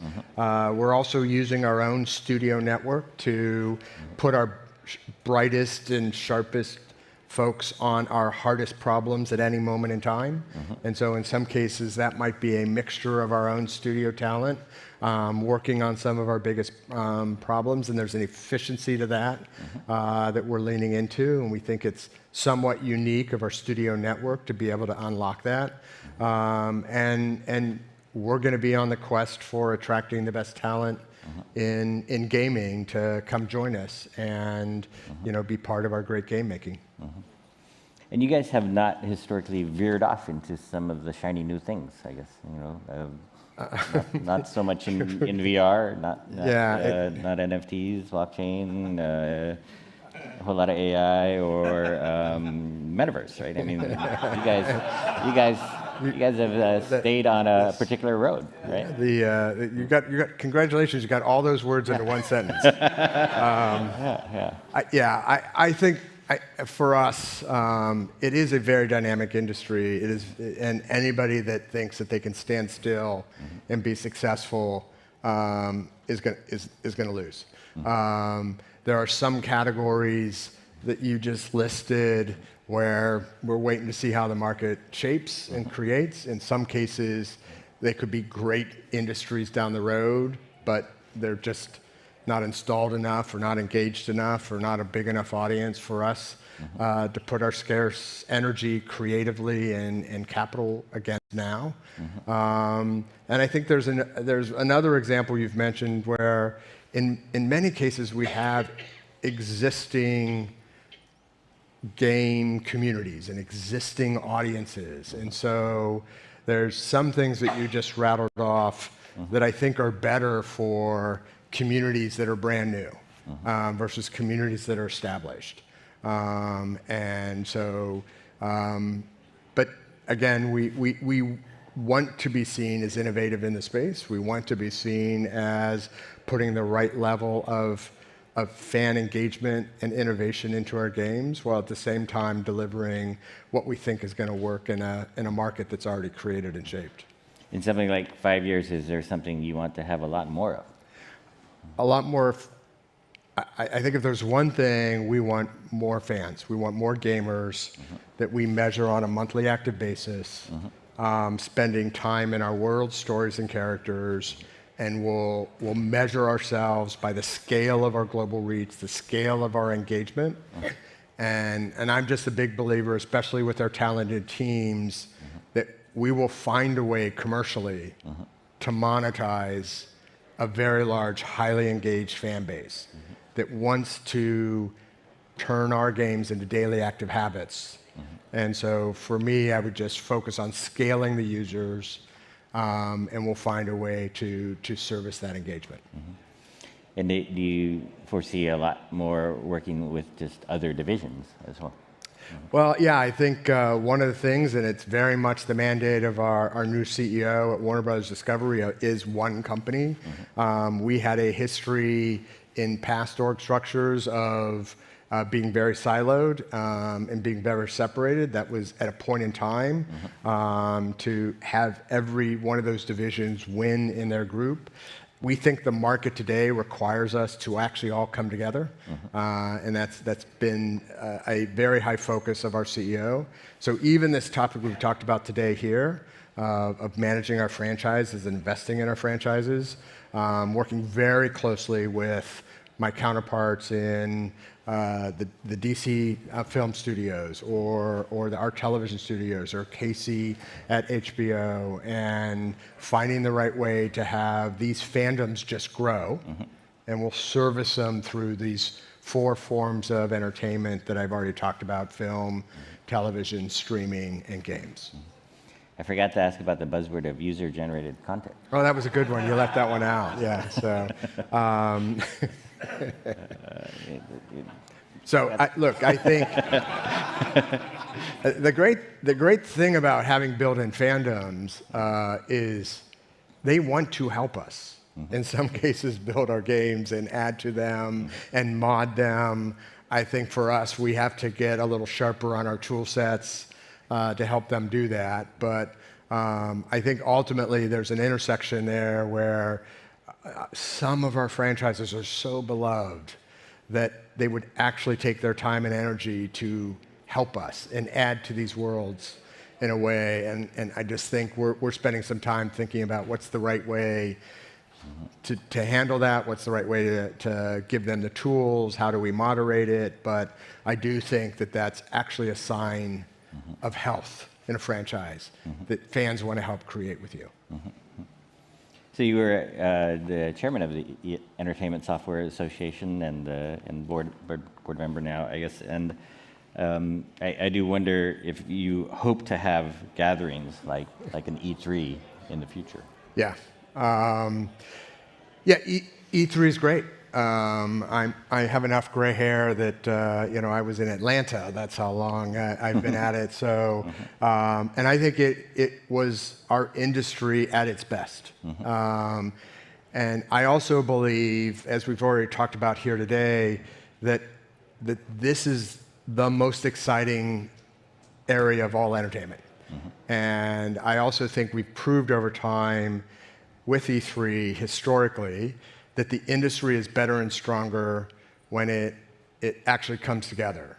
And so what I talk about, Warner Brothers has a board seat of the ESA, and what I talk about, the ESA happens to have a very important role of advocacy in Washington, D.C., and that's very important, but it also happens to own the asset of E3.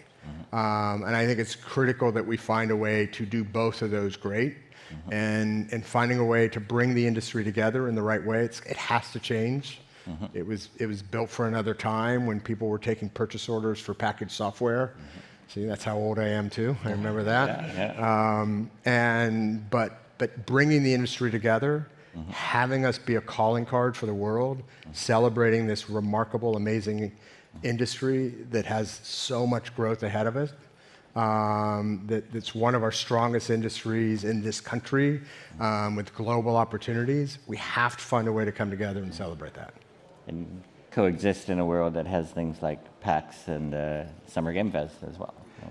Yeah, I think that's one of the big changes over time is that it really worked as a business model when it really was just about a B2B event.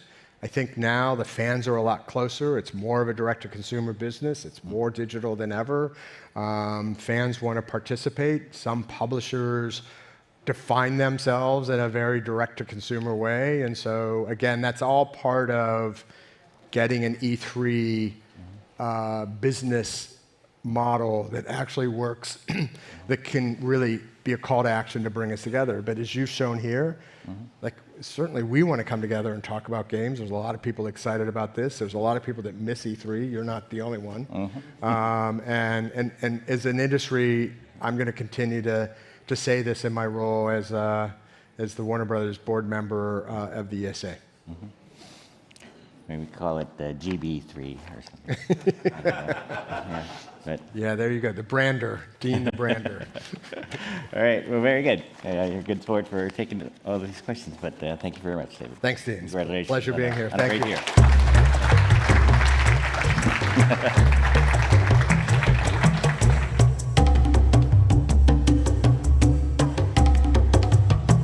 Right. Thank you so much to David and Dean. Oh, hello. We're crossing the stage. Okay. Look, it's anarchy here at 4 o'clock. This is cool. But this is our final session of the day, everyone. Thank you so much for rocking with us. We have our GamesBeat Town Hall session on the future of games. So please welcome our panelists, Andrea Renee of What's Good Games, Sarah Anderson, Head of Marketing of Amazon Games, Jason Chen, Executive Vice President of Braun Digital, and Michael Chow, CEO of Believer. Let's give our final panelists a round of applause. Enjoy. Yeah. Thanks, LaToya. Well, since she did such a wonderful job introducing everybody, I guess we don't need to go over names quite yet, but this is the town hall. Thank you, everybody, for joining us. So what that means is that we're going to be taking your questions. So hopefully you guys got some questions queued up, something maybe burning that you've been wanting to ask. And we'll get to those in just a moment. I believe we will be having folks with microphones in the aisles, so keep an eye out for those. But Before we get started, thank you so much for the three of you for joining me here and being at GamesBeat Summit today. I thought it would be great to take a minute for each of you to just kind of quickly explain what your role at each of your respective companies are. So Sarah, why don't we start with you? Okay, great. Hi, everybody. I'm Sarah Anderson, and I run global marketing for Amazon Games. I've been there for about 3.5 years, but I've been in the industry for 30 years. I started back in the 90s at Sega during the console wars. So it's been through a lot of change in this industry over the time. But now I'm at Amazon, and I'm building and we're developing games internally and doing deals with external developers to publish their games. And we're just having a lot of fun with talent from the industry and also people new in their career, and just been building and growing for the past couple of years. Hi, I'm Jason Chen. I'm the Executive Vice President of Braun Digital. I oversee all the animation, interactive gaming, and any virtual production initiatives that we have going at the time. We're an Unreal-based production house focusing on linear content, but also doing having a foray into the gaming space through UEFN. So it's been a fun past year. And so, I'm Michael. I'm CEO of the Believer Company. It's a new studio. If you've played any games I've made before from my previous companies, it would have been Words with Friends or one of the other With Friends games, New Toy, or League of Legends if you played it on mobile or console, which is where I've been for the past 7 years at Riot Games, after selling my second company to Riot. This is my third company with my partner, Steven Snow, who's, in my opinion, like one of the most important founding members of Riot and the original executive producer of League of Legends. He's my favorite. I wish he were here today because he's like my favorite game developer alive on the planet. But he's my partner, and so my job as CEO is really whatever he tells me to do. Well, that must be very comforting for him that he's like, I got this locked up. So to kick things off, I'm going to start with the first question while you guys kind of get yours formulating. One of the things that I thought was really fascinating that the three of you sort of have in common, even though your backgrounds and your current roles are very different, is this idea of transmedia. It's been a buzzword in the video games industry for quite some time. We've talked about it at many GamesBeat Summits over the last few years because there's been such a merge of what's happening in other industries, whether it be TV, film, music, kind of cross-collaborating now with video games and a lot of different verticals. So I'd love to hear from each of you kind of where you think this idea of transmedia is going, potentially in relationship with what your company is doing. And Sarah, I think it would be a great opportunity to talk with you about this big announcement you guys just had last week with a major IP that's in a lot of other verticals, The Lord of the Rings. Thank you for that softball. Yeah. You're welcome. Well, I'm personally a big Tolkien fan, so it's really more of a nerdy fangirl question than anything. Yeah, we just announced a deal that we're going to be licensing and developing with Middle-earth Enterprises and Embracer Group. We have the license to do Lord of the Rings, and it's based on the Third Age. And we're very excited about that, and we'll be spending the next couple of years, developing an amazing experience. But I think to your point, there's so much opportunity with transmedia, and of course at Amazon we're poised to do that well we have the Amazon Studios and Prime Video, and there's so much content that's being created for Twitch and things we can do with music and all of that. There's a lot of opportunity there. But I think what's different now about transmedia and what it used to be that games and movies going back and forth, the executions weren't great because maybe it was a license deal instead of fan service. And I think if we think about the communities and the players that we're building for, really if we design for the fans and you're thinking about the worlds and the characters and being able to explore those things in different, better ways, then if it's about the fan, you think about things like Arcane and Last of Us, they're such great examples of doing that so well, where it just brings more people into it and gets the community who loves those things even deeper engaged with them. That's awesome. No, I couldn't agree with you more. I come from a background of about 15 years of live-action visual effects on feature films such as Avatar, Real Steel, Star Trek, Star Wars. And you're right, it's been a buzzword, transmedia, for a long, long time. And I remember when we started kind of looking into game engine technology to help supplement visual effects in costing, in schedules, and everything. And we're at this amazing point, this amazing fork in the road where everything's going to start converging because the technology finally has caught up to standards. And with shows like Mandalorian and what Epic has been doing and pushing LED walls, it's been really, really an amazing thing to see because we all knew it was coming, but now I think we're at that point. The next evolution, I think, and what we've done with one of our properties, Gossamer, is we've been having a distinct, we made a distinct decision to create everything in Unreal from the early onset. Knowing that technology will continue to improve, Epic has been so supportive, but also knowing that from the early onset we wanted to also produce a narrative along with the script. So what it boils down to is you can have all the technology in the world, but it always comes back to the creative. And once you have those assets and you have the same platform, like an Unreal or Unity or anything that can produce high-end visuals, it can kind of set you up for success in the future. But it always has to stem with the creative. So, and I know I'm rambling, but so what we did in our development process for the writing of our show, we actually put our HODs and creatives from the gaming space, traditional animation, VFX, live action, and made them sit in a room and talk to each other and understand the industries. Because I think, to your point, it's that disconnect when you see sometimes poor examples of movies becoming games and games becoming movies. There isn't really that synergy there. And I think in order for us to see a longer future of true transmedia, those creatives need to speak the same language, be in the same room in order to kind of propel the future of transmedia. Yeah. Absolutely. I mean, I have a lot to say about this, but I think we should take some questions. I mean, yeah, I don't have much more to add than what everybody else has said, except to say, I hope we do better. I think this is the first era, I think, of good TV shows that are worth a damn. I think we can do even better for the next set. I am very proud of Arcane. I mean, a lot of us, it was a bit of a raised by a village, but the two showrunners are incredible. Love them. They're investors and advisors in the company, but season 2 better be better than season 1, because season 1, all I can see is its flaws. And I expect us to... I mean, that's got to be you. I didn't see any flaws in that show. It was pretty epic. Too close to it. Exactly. I mean, I think that's fair. I mean, like, we should be setting... I think what we have available to us is we have an incredible audience, and they love our shit more than any audience loves other IPs. So, like, it's such an unbelievable advantage for us. So, yeah, season 2 of these shows just better be better, is all I'm saying. All right. Well, that's exciting news for all of us fans. So why don't we open it up to the floor? If you have a question, you can just raise your hand, I guess.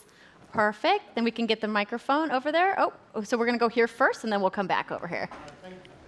If you could please, say your name too. Thank you. Yeah, so my name is Michael Schulman. I'm with Running Point Capital.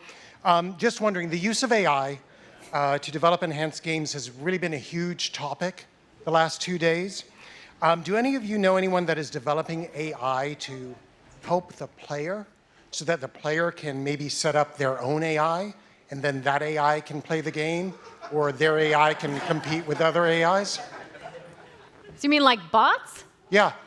I didn't hear the end of your question. You said the player can set up their own AI. So that AI can,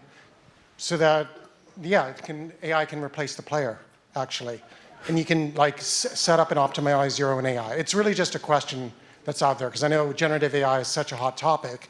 We're all talking about it enhancing the games, but I'm wondering about it enhancing the player. Interesting. So are you asking like in relation to like farming, like what you would need to do in certain types of PC games?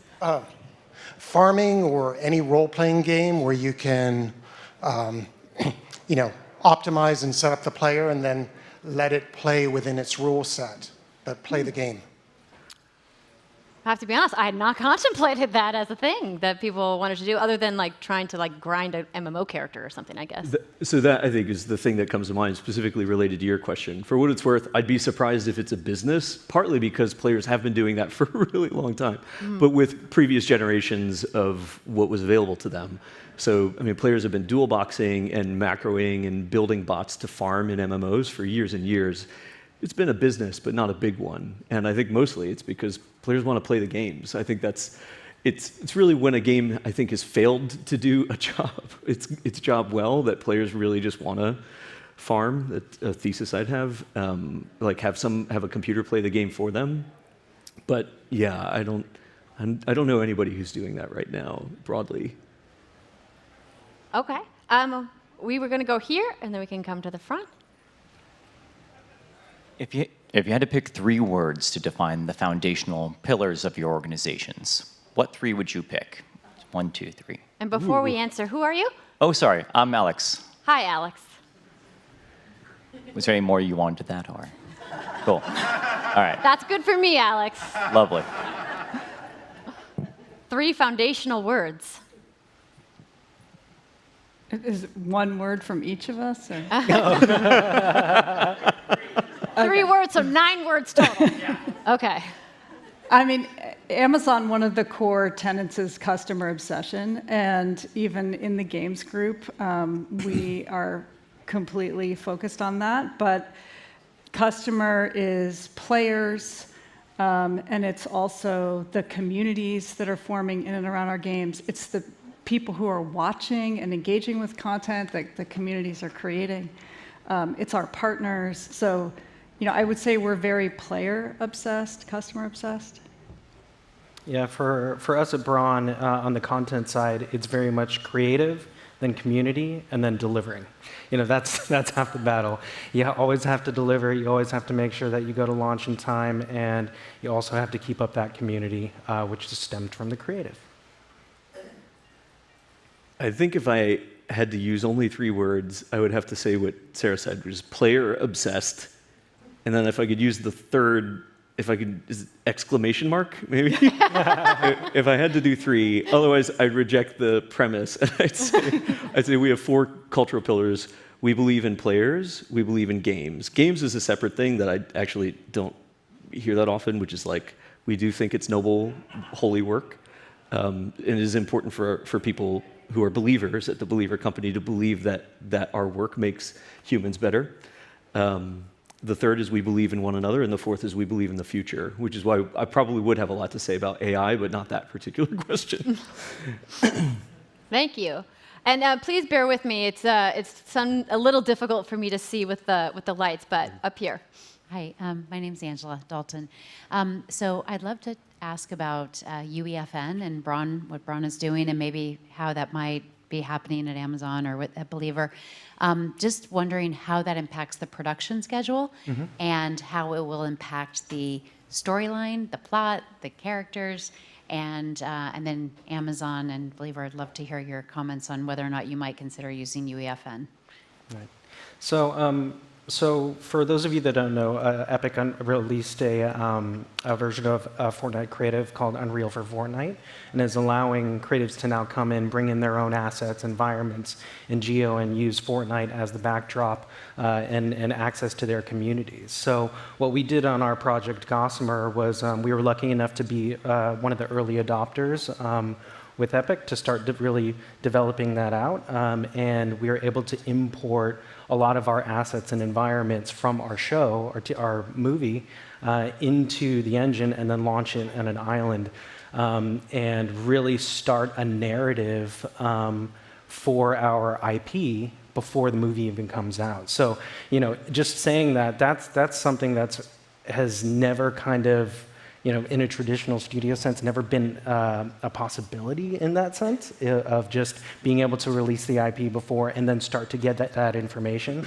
What I think Epic is doing that is so amazing is that they're essentially allowing you to access their huge user base from early onset and get all that data and information back. And and it allows the studio to kind of analyze that data. If you have user base that congregates in a certain area of your map or your environment and it's extremely popular because of the architecture, guess what? We get that data back and we can help inform our scripts and pay off that reward to the community later in the movie. So I know this is a little bit scary when you think about, oh my goodness, we're going to have to redo the scripts and everything, but there's always a certain amount of rewrites that do happen in a production pipeline. So I think it's about everything. It's about anticipating for those changes within, like we would in a normal shooting production schedule reshoots, schedule rewrites, schedule time to tweak things once you have those things built in. But knowing in early stages that you're going to do a UEFN experience, that you're going to do a game, and it kind of comes back to my first point, is creative first, make sure all the parties are singing together and are agreeing. That's when you have a really cohesive experience. And I think ultimately, if you know your plan going forward, it shouldn't impact your schedule or timeline too greatly, as long as you know that you have all these different deliverables. Thank you for your question. If you guys have more to say, or we can keep moving on. We only have 12 more minutes, everybody, so I do want to get a couple more questions in, if that's okay. Yes. Oh, he's right here. Oh. I want to ask a question too. My name is Artem. I'm from Meta. My question is regarding game streaming.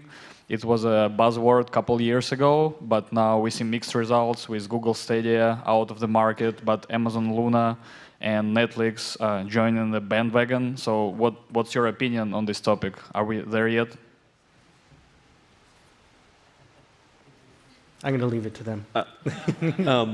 So I will say, I think the technology is not there yet for non-specialized applications. If you look at specialized applications, this is to say developers who know what the value is to their audience and they lean into it. And I'll pitch them here because I love them. They're an amazing company, really great founding team. MiHoYo, now known as HoYoverse, these are the guys who made Genshin Impact and Honkai Star Rail, if you're playing that now. They have a sort of like proprietary solution where I think at this point it's probably a quarter of their traffic in China is already playing their games empowered by their own like specialized version of game, what you would call game streaming, cloud gaming. And it makes the player experience much better on mobile devices, which is what most players are on these days. And I think they view it as fundamentally empowering technology for the metaverse. So if you're going to do the metaverse, you're going to have a bunch of players in an open world environment, you have to do some version of cloud gaming, is their thesis. And I think that is probably correct. And I think that you will probably see more of those specialized applications growing over the next few years. I think the generalized version of like GeForce Now, I use GeForce Now, it's pretty bad. So I can't recommend it to anybody, but it's the best. And so I think that's probably way further off. But I think specialized use cases, I think especially for big games companies who can do it, I think we should see more and more of that over the next 5 years. Excellent. In the back? Hi, yeah, I'm Karen Allen. I'm with Infinite Album. We are infinitely generative AI music for games. Music personalization is about half of the virtual goods market, but music is largely absent from that. And I'm wondering, why do you think that is? And what goes into making a successful music personalization product for gamers? That's a tough question. A successful music personalization product, but specifically for games? Yeah, so personalization, is super popular. It's like, your farmer, your moms, your dairy. Music isn't a part of that historically. So why is that? Like, why do you think you've never made it in personalization? And what's it going to take to make it successful? Why would you? Yeah, I think most of what we've seen with games and music being successful is a curated soundtrack, right? And part of that is because there are licensing issues in getting access to the music. And so you can have somebody, like I had years at 2K and we would do licensing with the sports games. We would bring in somebody to curate the soundtrack, do deals for all those songs, and then put together that track. And then you can also access it as a player separately in addition to in the game. But I know we've looked at other things with games, like can we just, there are SDKs where you can just bring it in and then you bring in the streaming service, but it's a licensing issue really. And I think those things are easy to sort out, or they should be. And that's just what has to happen is figuring that out. From a linear content standpoint, at least from the Braun end, we're used to dealing with amazing composers and artists for our movies, TV shows, and whatnot. And I think right now, kind of coming back to one of our earlier questions, it's that convergence of not just gaming and linear content, but also music. So, for example, we have a lot of internal ties. For example, Timbaland's executive music producing on a lot of our shows. We're starting to merge those worlds and see, okay, what does this look like to also apply some music influence into the gaming side? Because ultimately, it's all going to be in one little hub, and the end user is going to be that fan, and it'll ultimately drive more players, users into one medium. So, I'm not sure if that answered the question, but it's usually a lot of artist-driven, creative. From our perspective, from the linear content side. Hi, Alpha Rustam, I'm over here. Oh, hello. Hi. Defend Nature Interactive, a gaming studio with an emphasis on building out a cinematic metaverse. And the question is probably more directed towards Michael. You recently raised a significant amount. I believe it was like $55 million. And it seemed like you were pre-product, pre-revenue. And I'm just wondering how you did that. Congratulations, I guess. Can I take notes too? So the first thing I'd say, I think everybody would probably agree. I do think we have an incredible team. I think it's the best team I've ever had in games. And I feel like I've been blessed by incredible teams. I think that helps open the door with investors, especially in a tough market. I will say, this is the best market I've seen in terms of the quality of the investors. I think we have the best investors any games company has ever had. And for me, I measure that by what do they care about? And we pitched, so if anybody were asking in this room, I would pitch what you believe in, pitch what you're passionate about, treat your customer as the player, and then convey that vision to the investor. And if they are hyped as fuck about that, they're the right investor. And if they're not hyped, they're the wrong investor. Don't treat the investor as the customer and pitch what you think they want to hear. And what I would tell you is we came in pitching, even before I had officially left Riot. Obviously, everybody was on board with this, but I had a last day planned. And we were pitching, and we said that we believed that there was a next generation of open world games that was available to be made if we took advantage of the technological opportunity. We said, we believe the technological opportunity is in AI. And everybody said, you guys are crazy. AI is far off from now. It is very far off.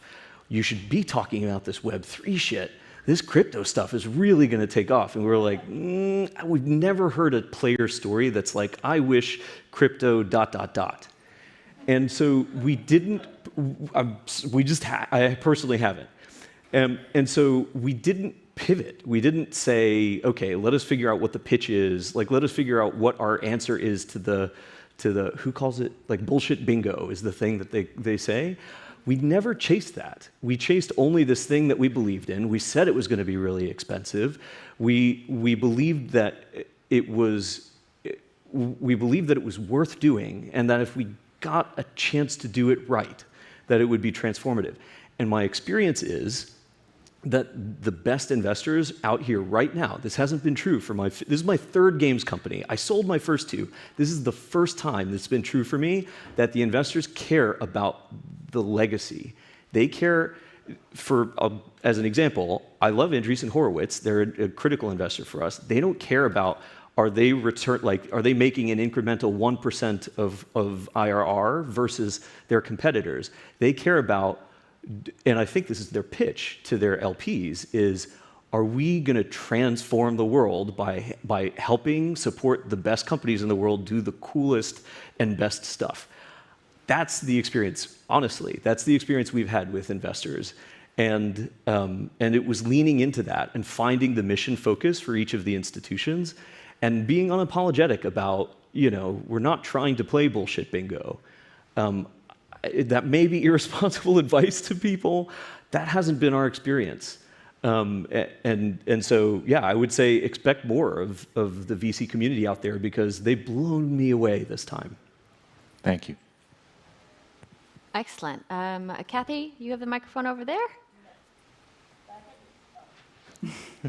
All right, and so Kathy and oh, you're both Kathy. That's, sorry. That's what we got. You're also confused. Kathy. Oh, shoot. All right, so Kathy first, and then another Kathy.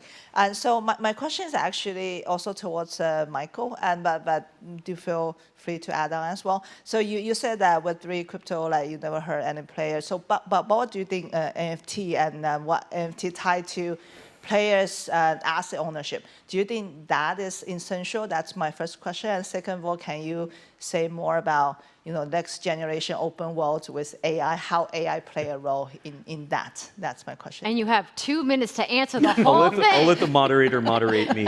What I will say, in case this is helpful, if you guys haven't heard the converse, I think that for anybody who was really focused on Web3 and how blockchain and NFTs and blah, blah, blah were going to impact gaming, I think most people are just not in touch with what the player experience is.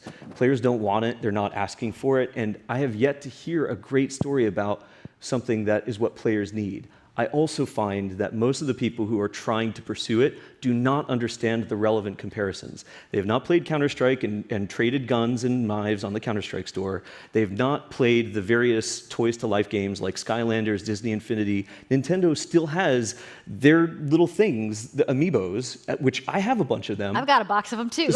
And they're fun and they're cool, but that's not transformative for us, right? Yeah. And they're actually, in my opinion, the superior version of that thing because it's usually valuable in almost any game that you play on a Nintendo device. Still doesn't matter that much. And so if I were in a VC's shoes and I was taking a Web3 pitch about games, I'd be like, I'd expect everybody to have experienced all of those comparable things from other games, and it's just not there. I just don't think it's there. I think the fantasy that is resonant is the metaverse, but I also think something else has to happen for the metaverse to come to fruition. It might be UEFN, but I'm not crossing my fingers on it yet. But I hope I'm wrong. I hope you prove us wrong about it. So. Look, there's a whole show about the metaverse that the wonderful people at VentureBeat put together. Mm-hmm. Yeah. I am going to have to cut you off there, unfortunately, because we're about to run out of time, and I did want to just wrap up with our panelists here. Just final thoughts from everybody on the future of games. It's such a broad topic that we've been trying to discuss here today, and obviously over the last couple of days here at the summit, a lot of people have touched on different versions of what that looks like, but I would love to hear from each of you as just kind of final thoughts of what your team is doing that you're excited about for the future of where your business is going. I'll just say I think we really are excited about AI and all the opportunities, but it still really is about, at its core, making amazing games. And AI is going to enable us to do a lot of cool things with creativity, putting things in players' hands somewhat, customization. I think it's going to allow more people to come into games and change the space. It's going to be a game changer, I think. But it's really still all about the players, all about great experiences, building great worlds that people can play within. Yeah. No, and look, in terms of the future, I'm more excited than I have ever been excited about the kind of the crossing of linear content into the gaming space, mixing my personal passions into one forum. But I think this is really only the beginning. As you mentioned, UEFN, it's not just UEFN, it's also Roblox. There's so many opportunities now, and the technology is exponentially getting better and better every single day. And it's really going to be up to the users and the players that blow our minds on a consistent basis. And that's what I'm really, really looking forward to, is seeing what the community and the world can create now. Same. Yeah, the way that I think about it is there are like 4 key components, I think, for creating a new business. I've never had more than 2, but those 4 are the players there? Are they ready? I think we have the best players we've ever had. They're so smart, they're so funny, they're so inventive, they hold us to really high standards, they get the best out of us. are the developers there. When I started my first company, everybody told me you should not make mobile games. That's fucking stupid. Nobody will ever play mobile games on their smartphones. That's ridiculous. Yeah, it's stupid, right? So the developers are there now, though. That's a gap. The third is are the investors there, and like I said, I absolutely believe they are. And then the fourth is the technology there. I do believe AI is going to be transformative if we do it right. If we do it wrong, we either nothing else matters because we'll destroy the universe. But hopefully, we're not going to do it right. Hopefully, or not do it wrong. Hopefully, we do it right. Oh my goodness! Hopefully, we do it right, and we do the right thing. That I think is probably the biggest thing. Is like we have to figure out how to be thoughtful and moral leaders in using this technology. Right now, nobody's really gotten that yet. We will, though. We will. Absolutely. Well, thank you so much for everybody for joining us. Dean, 30 minutes was not enough time. We need more next year. Thank you so much to Sarah, Jason, and Michael for joining me on stage. Please do stick around. We're about to do the Visionary Awards, and you don't want to miss it. And thank you guys for joining me. Thank you. Thank you. All right, everyone, thanks so much for our panelists and their fantastic commitment to Q&A. This is probably the best session of GamesBeat. Thank you all, everyone who has remained and rocked with us the whole 2 days. This is actually the best attended GamesBeat. We have almost double the folks that came last year. So thank you all so much for growing our community and for dedicating yourselves to advancing the games industry. And now to kick off the 2023 GamesBeat Visionary Awards, I can't wait to turn it over to our fantastic host, Zsuzsa James, Senior Trade Commissioner for the Consulate General of Finland. Zsuzsa, please come on out. Hi, everyone. All right. I did get the printout just in case, but the text is really big, so that's fine. All right. Hi, everyone. I am super happy to be the host for the 2023 Visionary Awards here at GamesBeat. The GamesBeat Visionary Awards started in 2018 as a way to honor games industry leaders who showed real vision for the future. Our past winners for this award include Rand Miller, co-founder of Cyan and co-creator of Myst, Ted Price, founder of Insomniac Games, John Smedley, studio head at Amazon Game Studios, San Diego, and Laura Miele, the top gaming executive at Electronic Arts. We are also presenting our 4th annual Up-and-Comer Award as part of this program. Our past winners for this award were Yves Crevechet of Take This, Natasha Zombeikil Zinda, and Dinga Bakaba. This award honors someone who is an up-and-comer when it comes to achievements in the games industry. It isn't based on age or experience in the industry. Rather, it recognizes that the biggest potential of the honoree lies ahead of them. One of the things that we like about our awards is that they come from out of the blue and surprise the winners. This year's panel of judges included Christina Haller, Ted Price, John Smedley, Ivan Lobo, Don Daglow, Shu Yoshida, Samantha Ryan, Sarah Bond, and Dinga Bakaba. For the winner of this year's Visionary Awards, Megan Scavio, president of Academy of Interactive Arts and Sciences, our judges agreed on the winner's lifetime of service for games. We have a presentation from Sibel Sunar, CEO of 47 Communications, with some words about Megan. Please give them a big round of applause.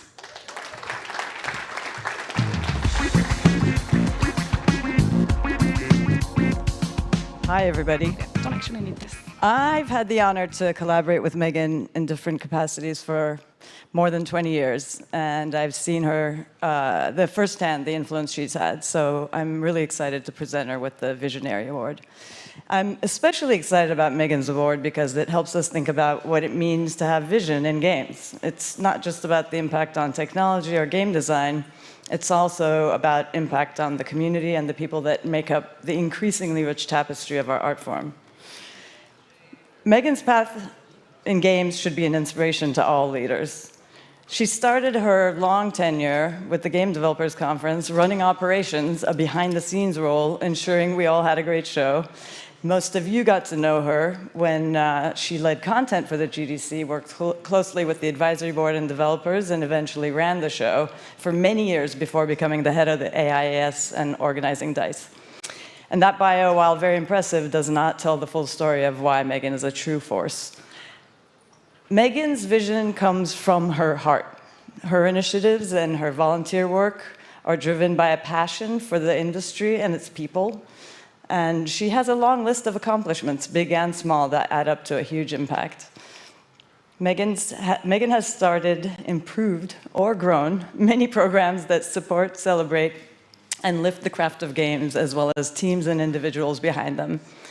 Perhaps you already know this because you're thinking about the people she puts on stage, the awards programs she's been a major part of, like the Choice Awards, IGF Awards, DICE Awards, or the celebrations of developers and artists through the likes of Game Maker's Notebook and Game Maker's Sketchbook.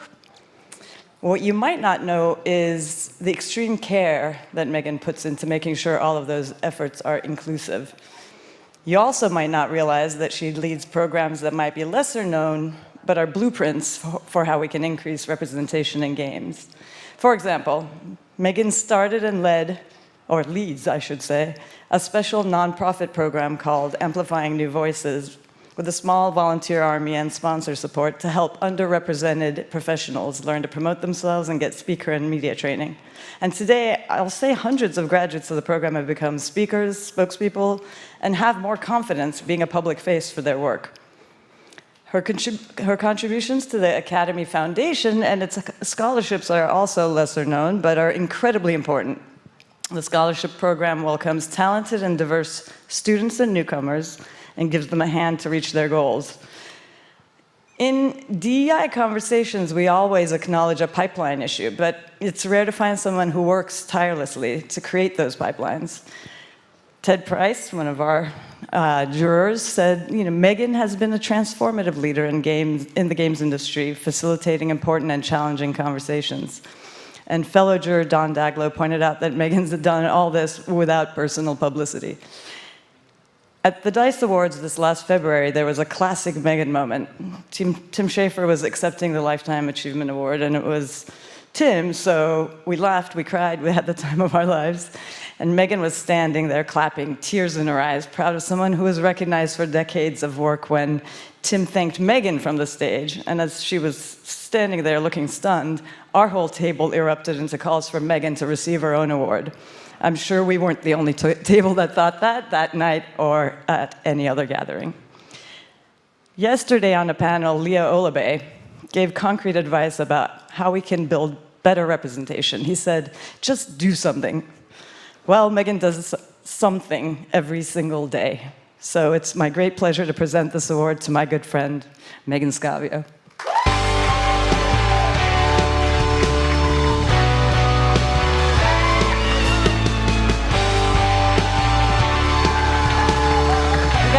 You guys are too nice. I don't have enough hands. Thank you. Oh my gosh, everybody stop it. It's very strange because I'm used to being the one to give awards away, as Sabella's mentioned. And I hate being in front of house. I'm a behind the scenes type person, so just bear with me.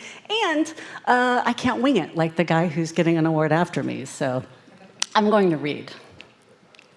The games industry has held a very special place in me for 20 plus years, since my first GDC in 2000.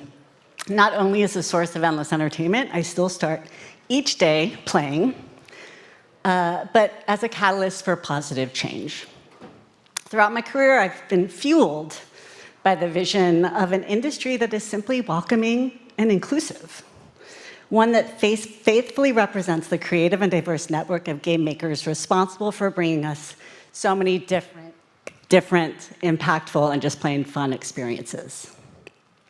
Representation in the games industry has come a long way, but there's still work to be done. I mean, I lived through Gamergate. Someone called in a bomb threat to GDC one year because we gave an award away to a woman. Literally, the San Francisco Police Department brought bomb-sniffing dogs through GDC because we chose to give an award away to a lady that people didn't like. I didn't do press for an entire year because I was afraid of drawing attention to the products that I run. Many people lived in fear every single day. And frankly, most in the industry remained silent.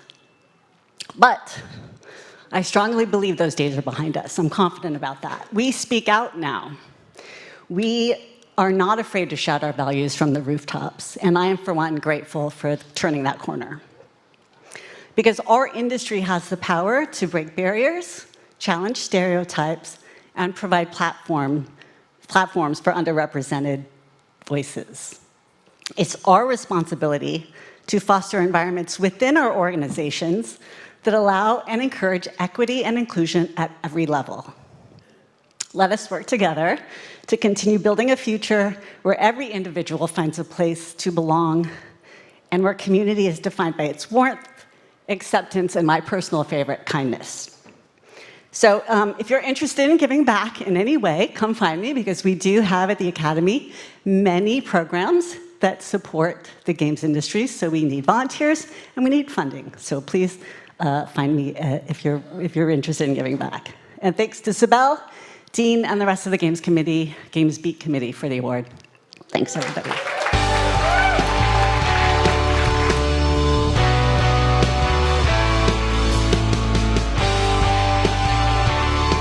All right. Thank you, Sibel, and congratulations again to Megan. Now we'll hear about Rich Vogel, our 2023 up-and-comer winner. We have a presentation from Raf Koster, the founder and CEO of Playable Worlds, with some words about Rich. Dean Takahashi noted that the judges felt like they expected good things to come from Rich in the future. Please give it up for Raf Koster.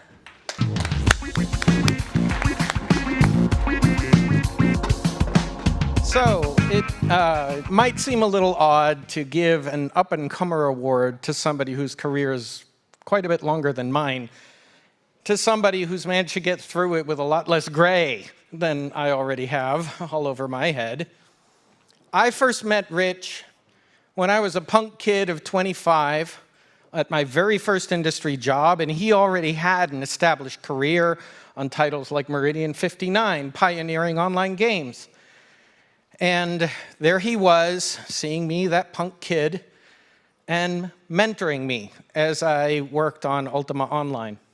He was the one who first said, hey, you know, might you be interested in talking at the Game Developers Conference, maybe? And introduced me and taught me how to put together a proposal and got me out on stage to wing it, as Megan says. He was the one who pulled me off a layoff list at one point because he believed in me and believed that maybe I might have a future in games. He was the one who said, hey, you know what?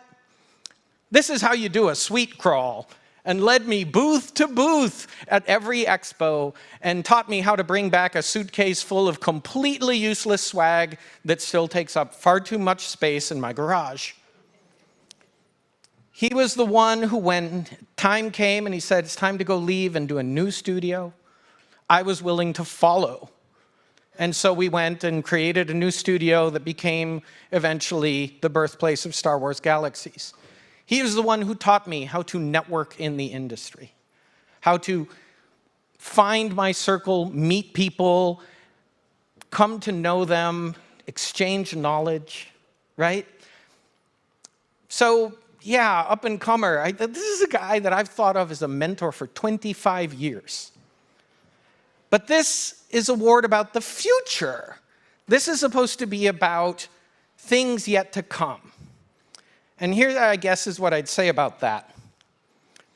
When you have somebody who is that dedicated to building, not just building a new studio, but that, yes, because, you know, I don't know how many studios he's built at this point, but building up people, building up teams, right? Somebody who is willing to continually invest in the future of others, bring them up, level them up, develop them.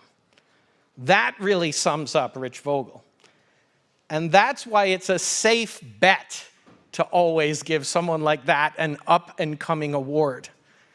Because his legacy and his future is not just what he does, but also what everyone he has ever built up does. And that means that his best work is going to be hitting the industry for years and years to come. But of course, more literally right now, he's got a new studio that he won't tell us anything about just yet. And I'm positive, given his track record, that we can expect absolutely great things from my friend, who I'm honored to present this award to. A true up-and-comer, Rich Vogel.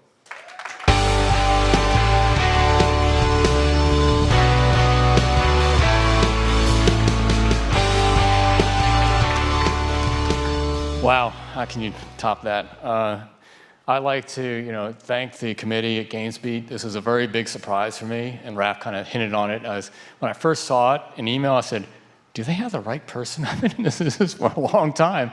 And I told my wife, she started laughing, and I said, oh, wait a minute here. She says, well, maybe you're a late bloomer. Okay, I'll go with that. No, but it came, the irony about this, it came at the exact same time my studio got funded with my strategic partner, and we're greenlit to go. And I said, wow, okay, this is kind of cool and neat timing, because every time I form a studio, and this is my fourth now in gaming, I always want to get passionate people together to build new world with great player experience and great viral community around it. And that's my passion, and I find people around me to mentor and build up. I enjoy doing that. I'm very proud of people who have worked for me or have been associated with and helped mentor, who are now leads of their companies, CEOs, presidents, and other chief technology officers. It's kind of really cool to see all that, because to me, that's the blessing that I've been able to give back to the industry. And my goal is, the irony about this is, my goal is to keep doing this. I always feel like the most important thing people should do is always learn, always evolve. Don't stop, don't accept things. I am looking forward to the next 2 or 3 years when AI really comes into form for generative tools, because I think it's going to change the landscape for a long time, forever actually. And I'm very excited to be part of that experience. So my next up-and-coming thing, I'm going to build a game, a very ambitious game. I always do that. I try to go to areas where people haven't gone before. That's crazy. And it doesn't matter. The energy I want to bring around me, the energy of young people getting into the business, I'm a big proponent of getting young people out of school and developing them. And with this remote workplace, it's going to be challenging, but I'm going to figure it out, how we're going to do it. And I want to build this great experience that I look for, because I've always been involved in online gaming with all the studios I form, because it affects people. Online gaming affects people in ways that single-player games never can and will ever. And I want to build a virtual world that people will talk about for a long time. That's my goal. And I got a great team around me, and I'm very excited about the future. And I look forward to this award today, because it says, okay, this is a great start of great things to come, which is kind of a nice omen to have as you're getting your studio. When the email comes back, it says, we greenlit you, we are fully funding you, we're backing you, it was a great strategic partner, which I'll announce later in the summer. I'm very excited about it, and it's kind of cool to rebuild again. And I will continue doing this as long as I can. So thank you, Raph, for the introductions. I really appreciate it. Thank you, GamesBeat committee, for this. Thank you.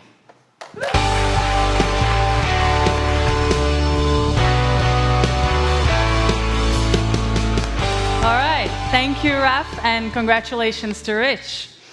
And so once again, congratulations to the winners, and many thanks to all the judges and participants.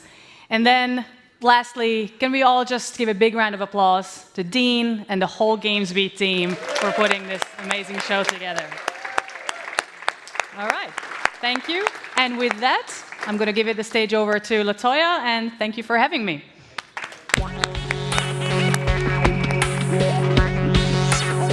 All right, everyone. That was fantastic. Congratulations to our winners.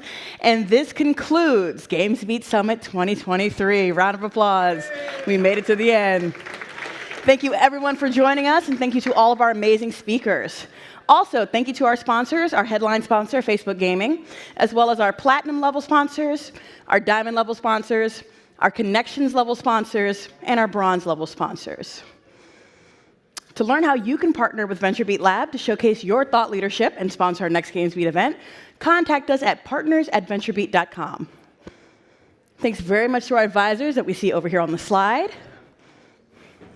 And our official conference hashtag, if you're posting photos, catch up, going to the happy hour afterward, please join the conversation using GB Summit or tag us at GamesBeat.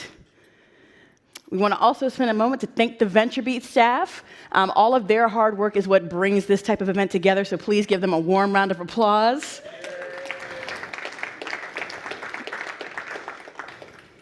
And thank you to our event partners, Evergreen Creative, VB Lab, our VentureBeat staff, and every single fantastic volunteer.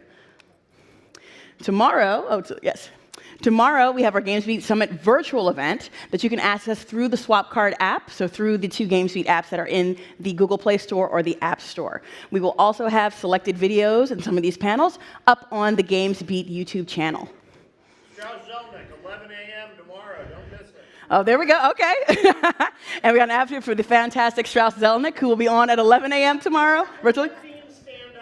Yeah, where is Dean? Yes. And give it up for Dean Takahashi. All right, we've loved having you all. Thank you so much for rocking with us, and we hope you'll join us at GamesBeat Summit next, coming up in fall of 2023. You guys have a great night.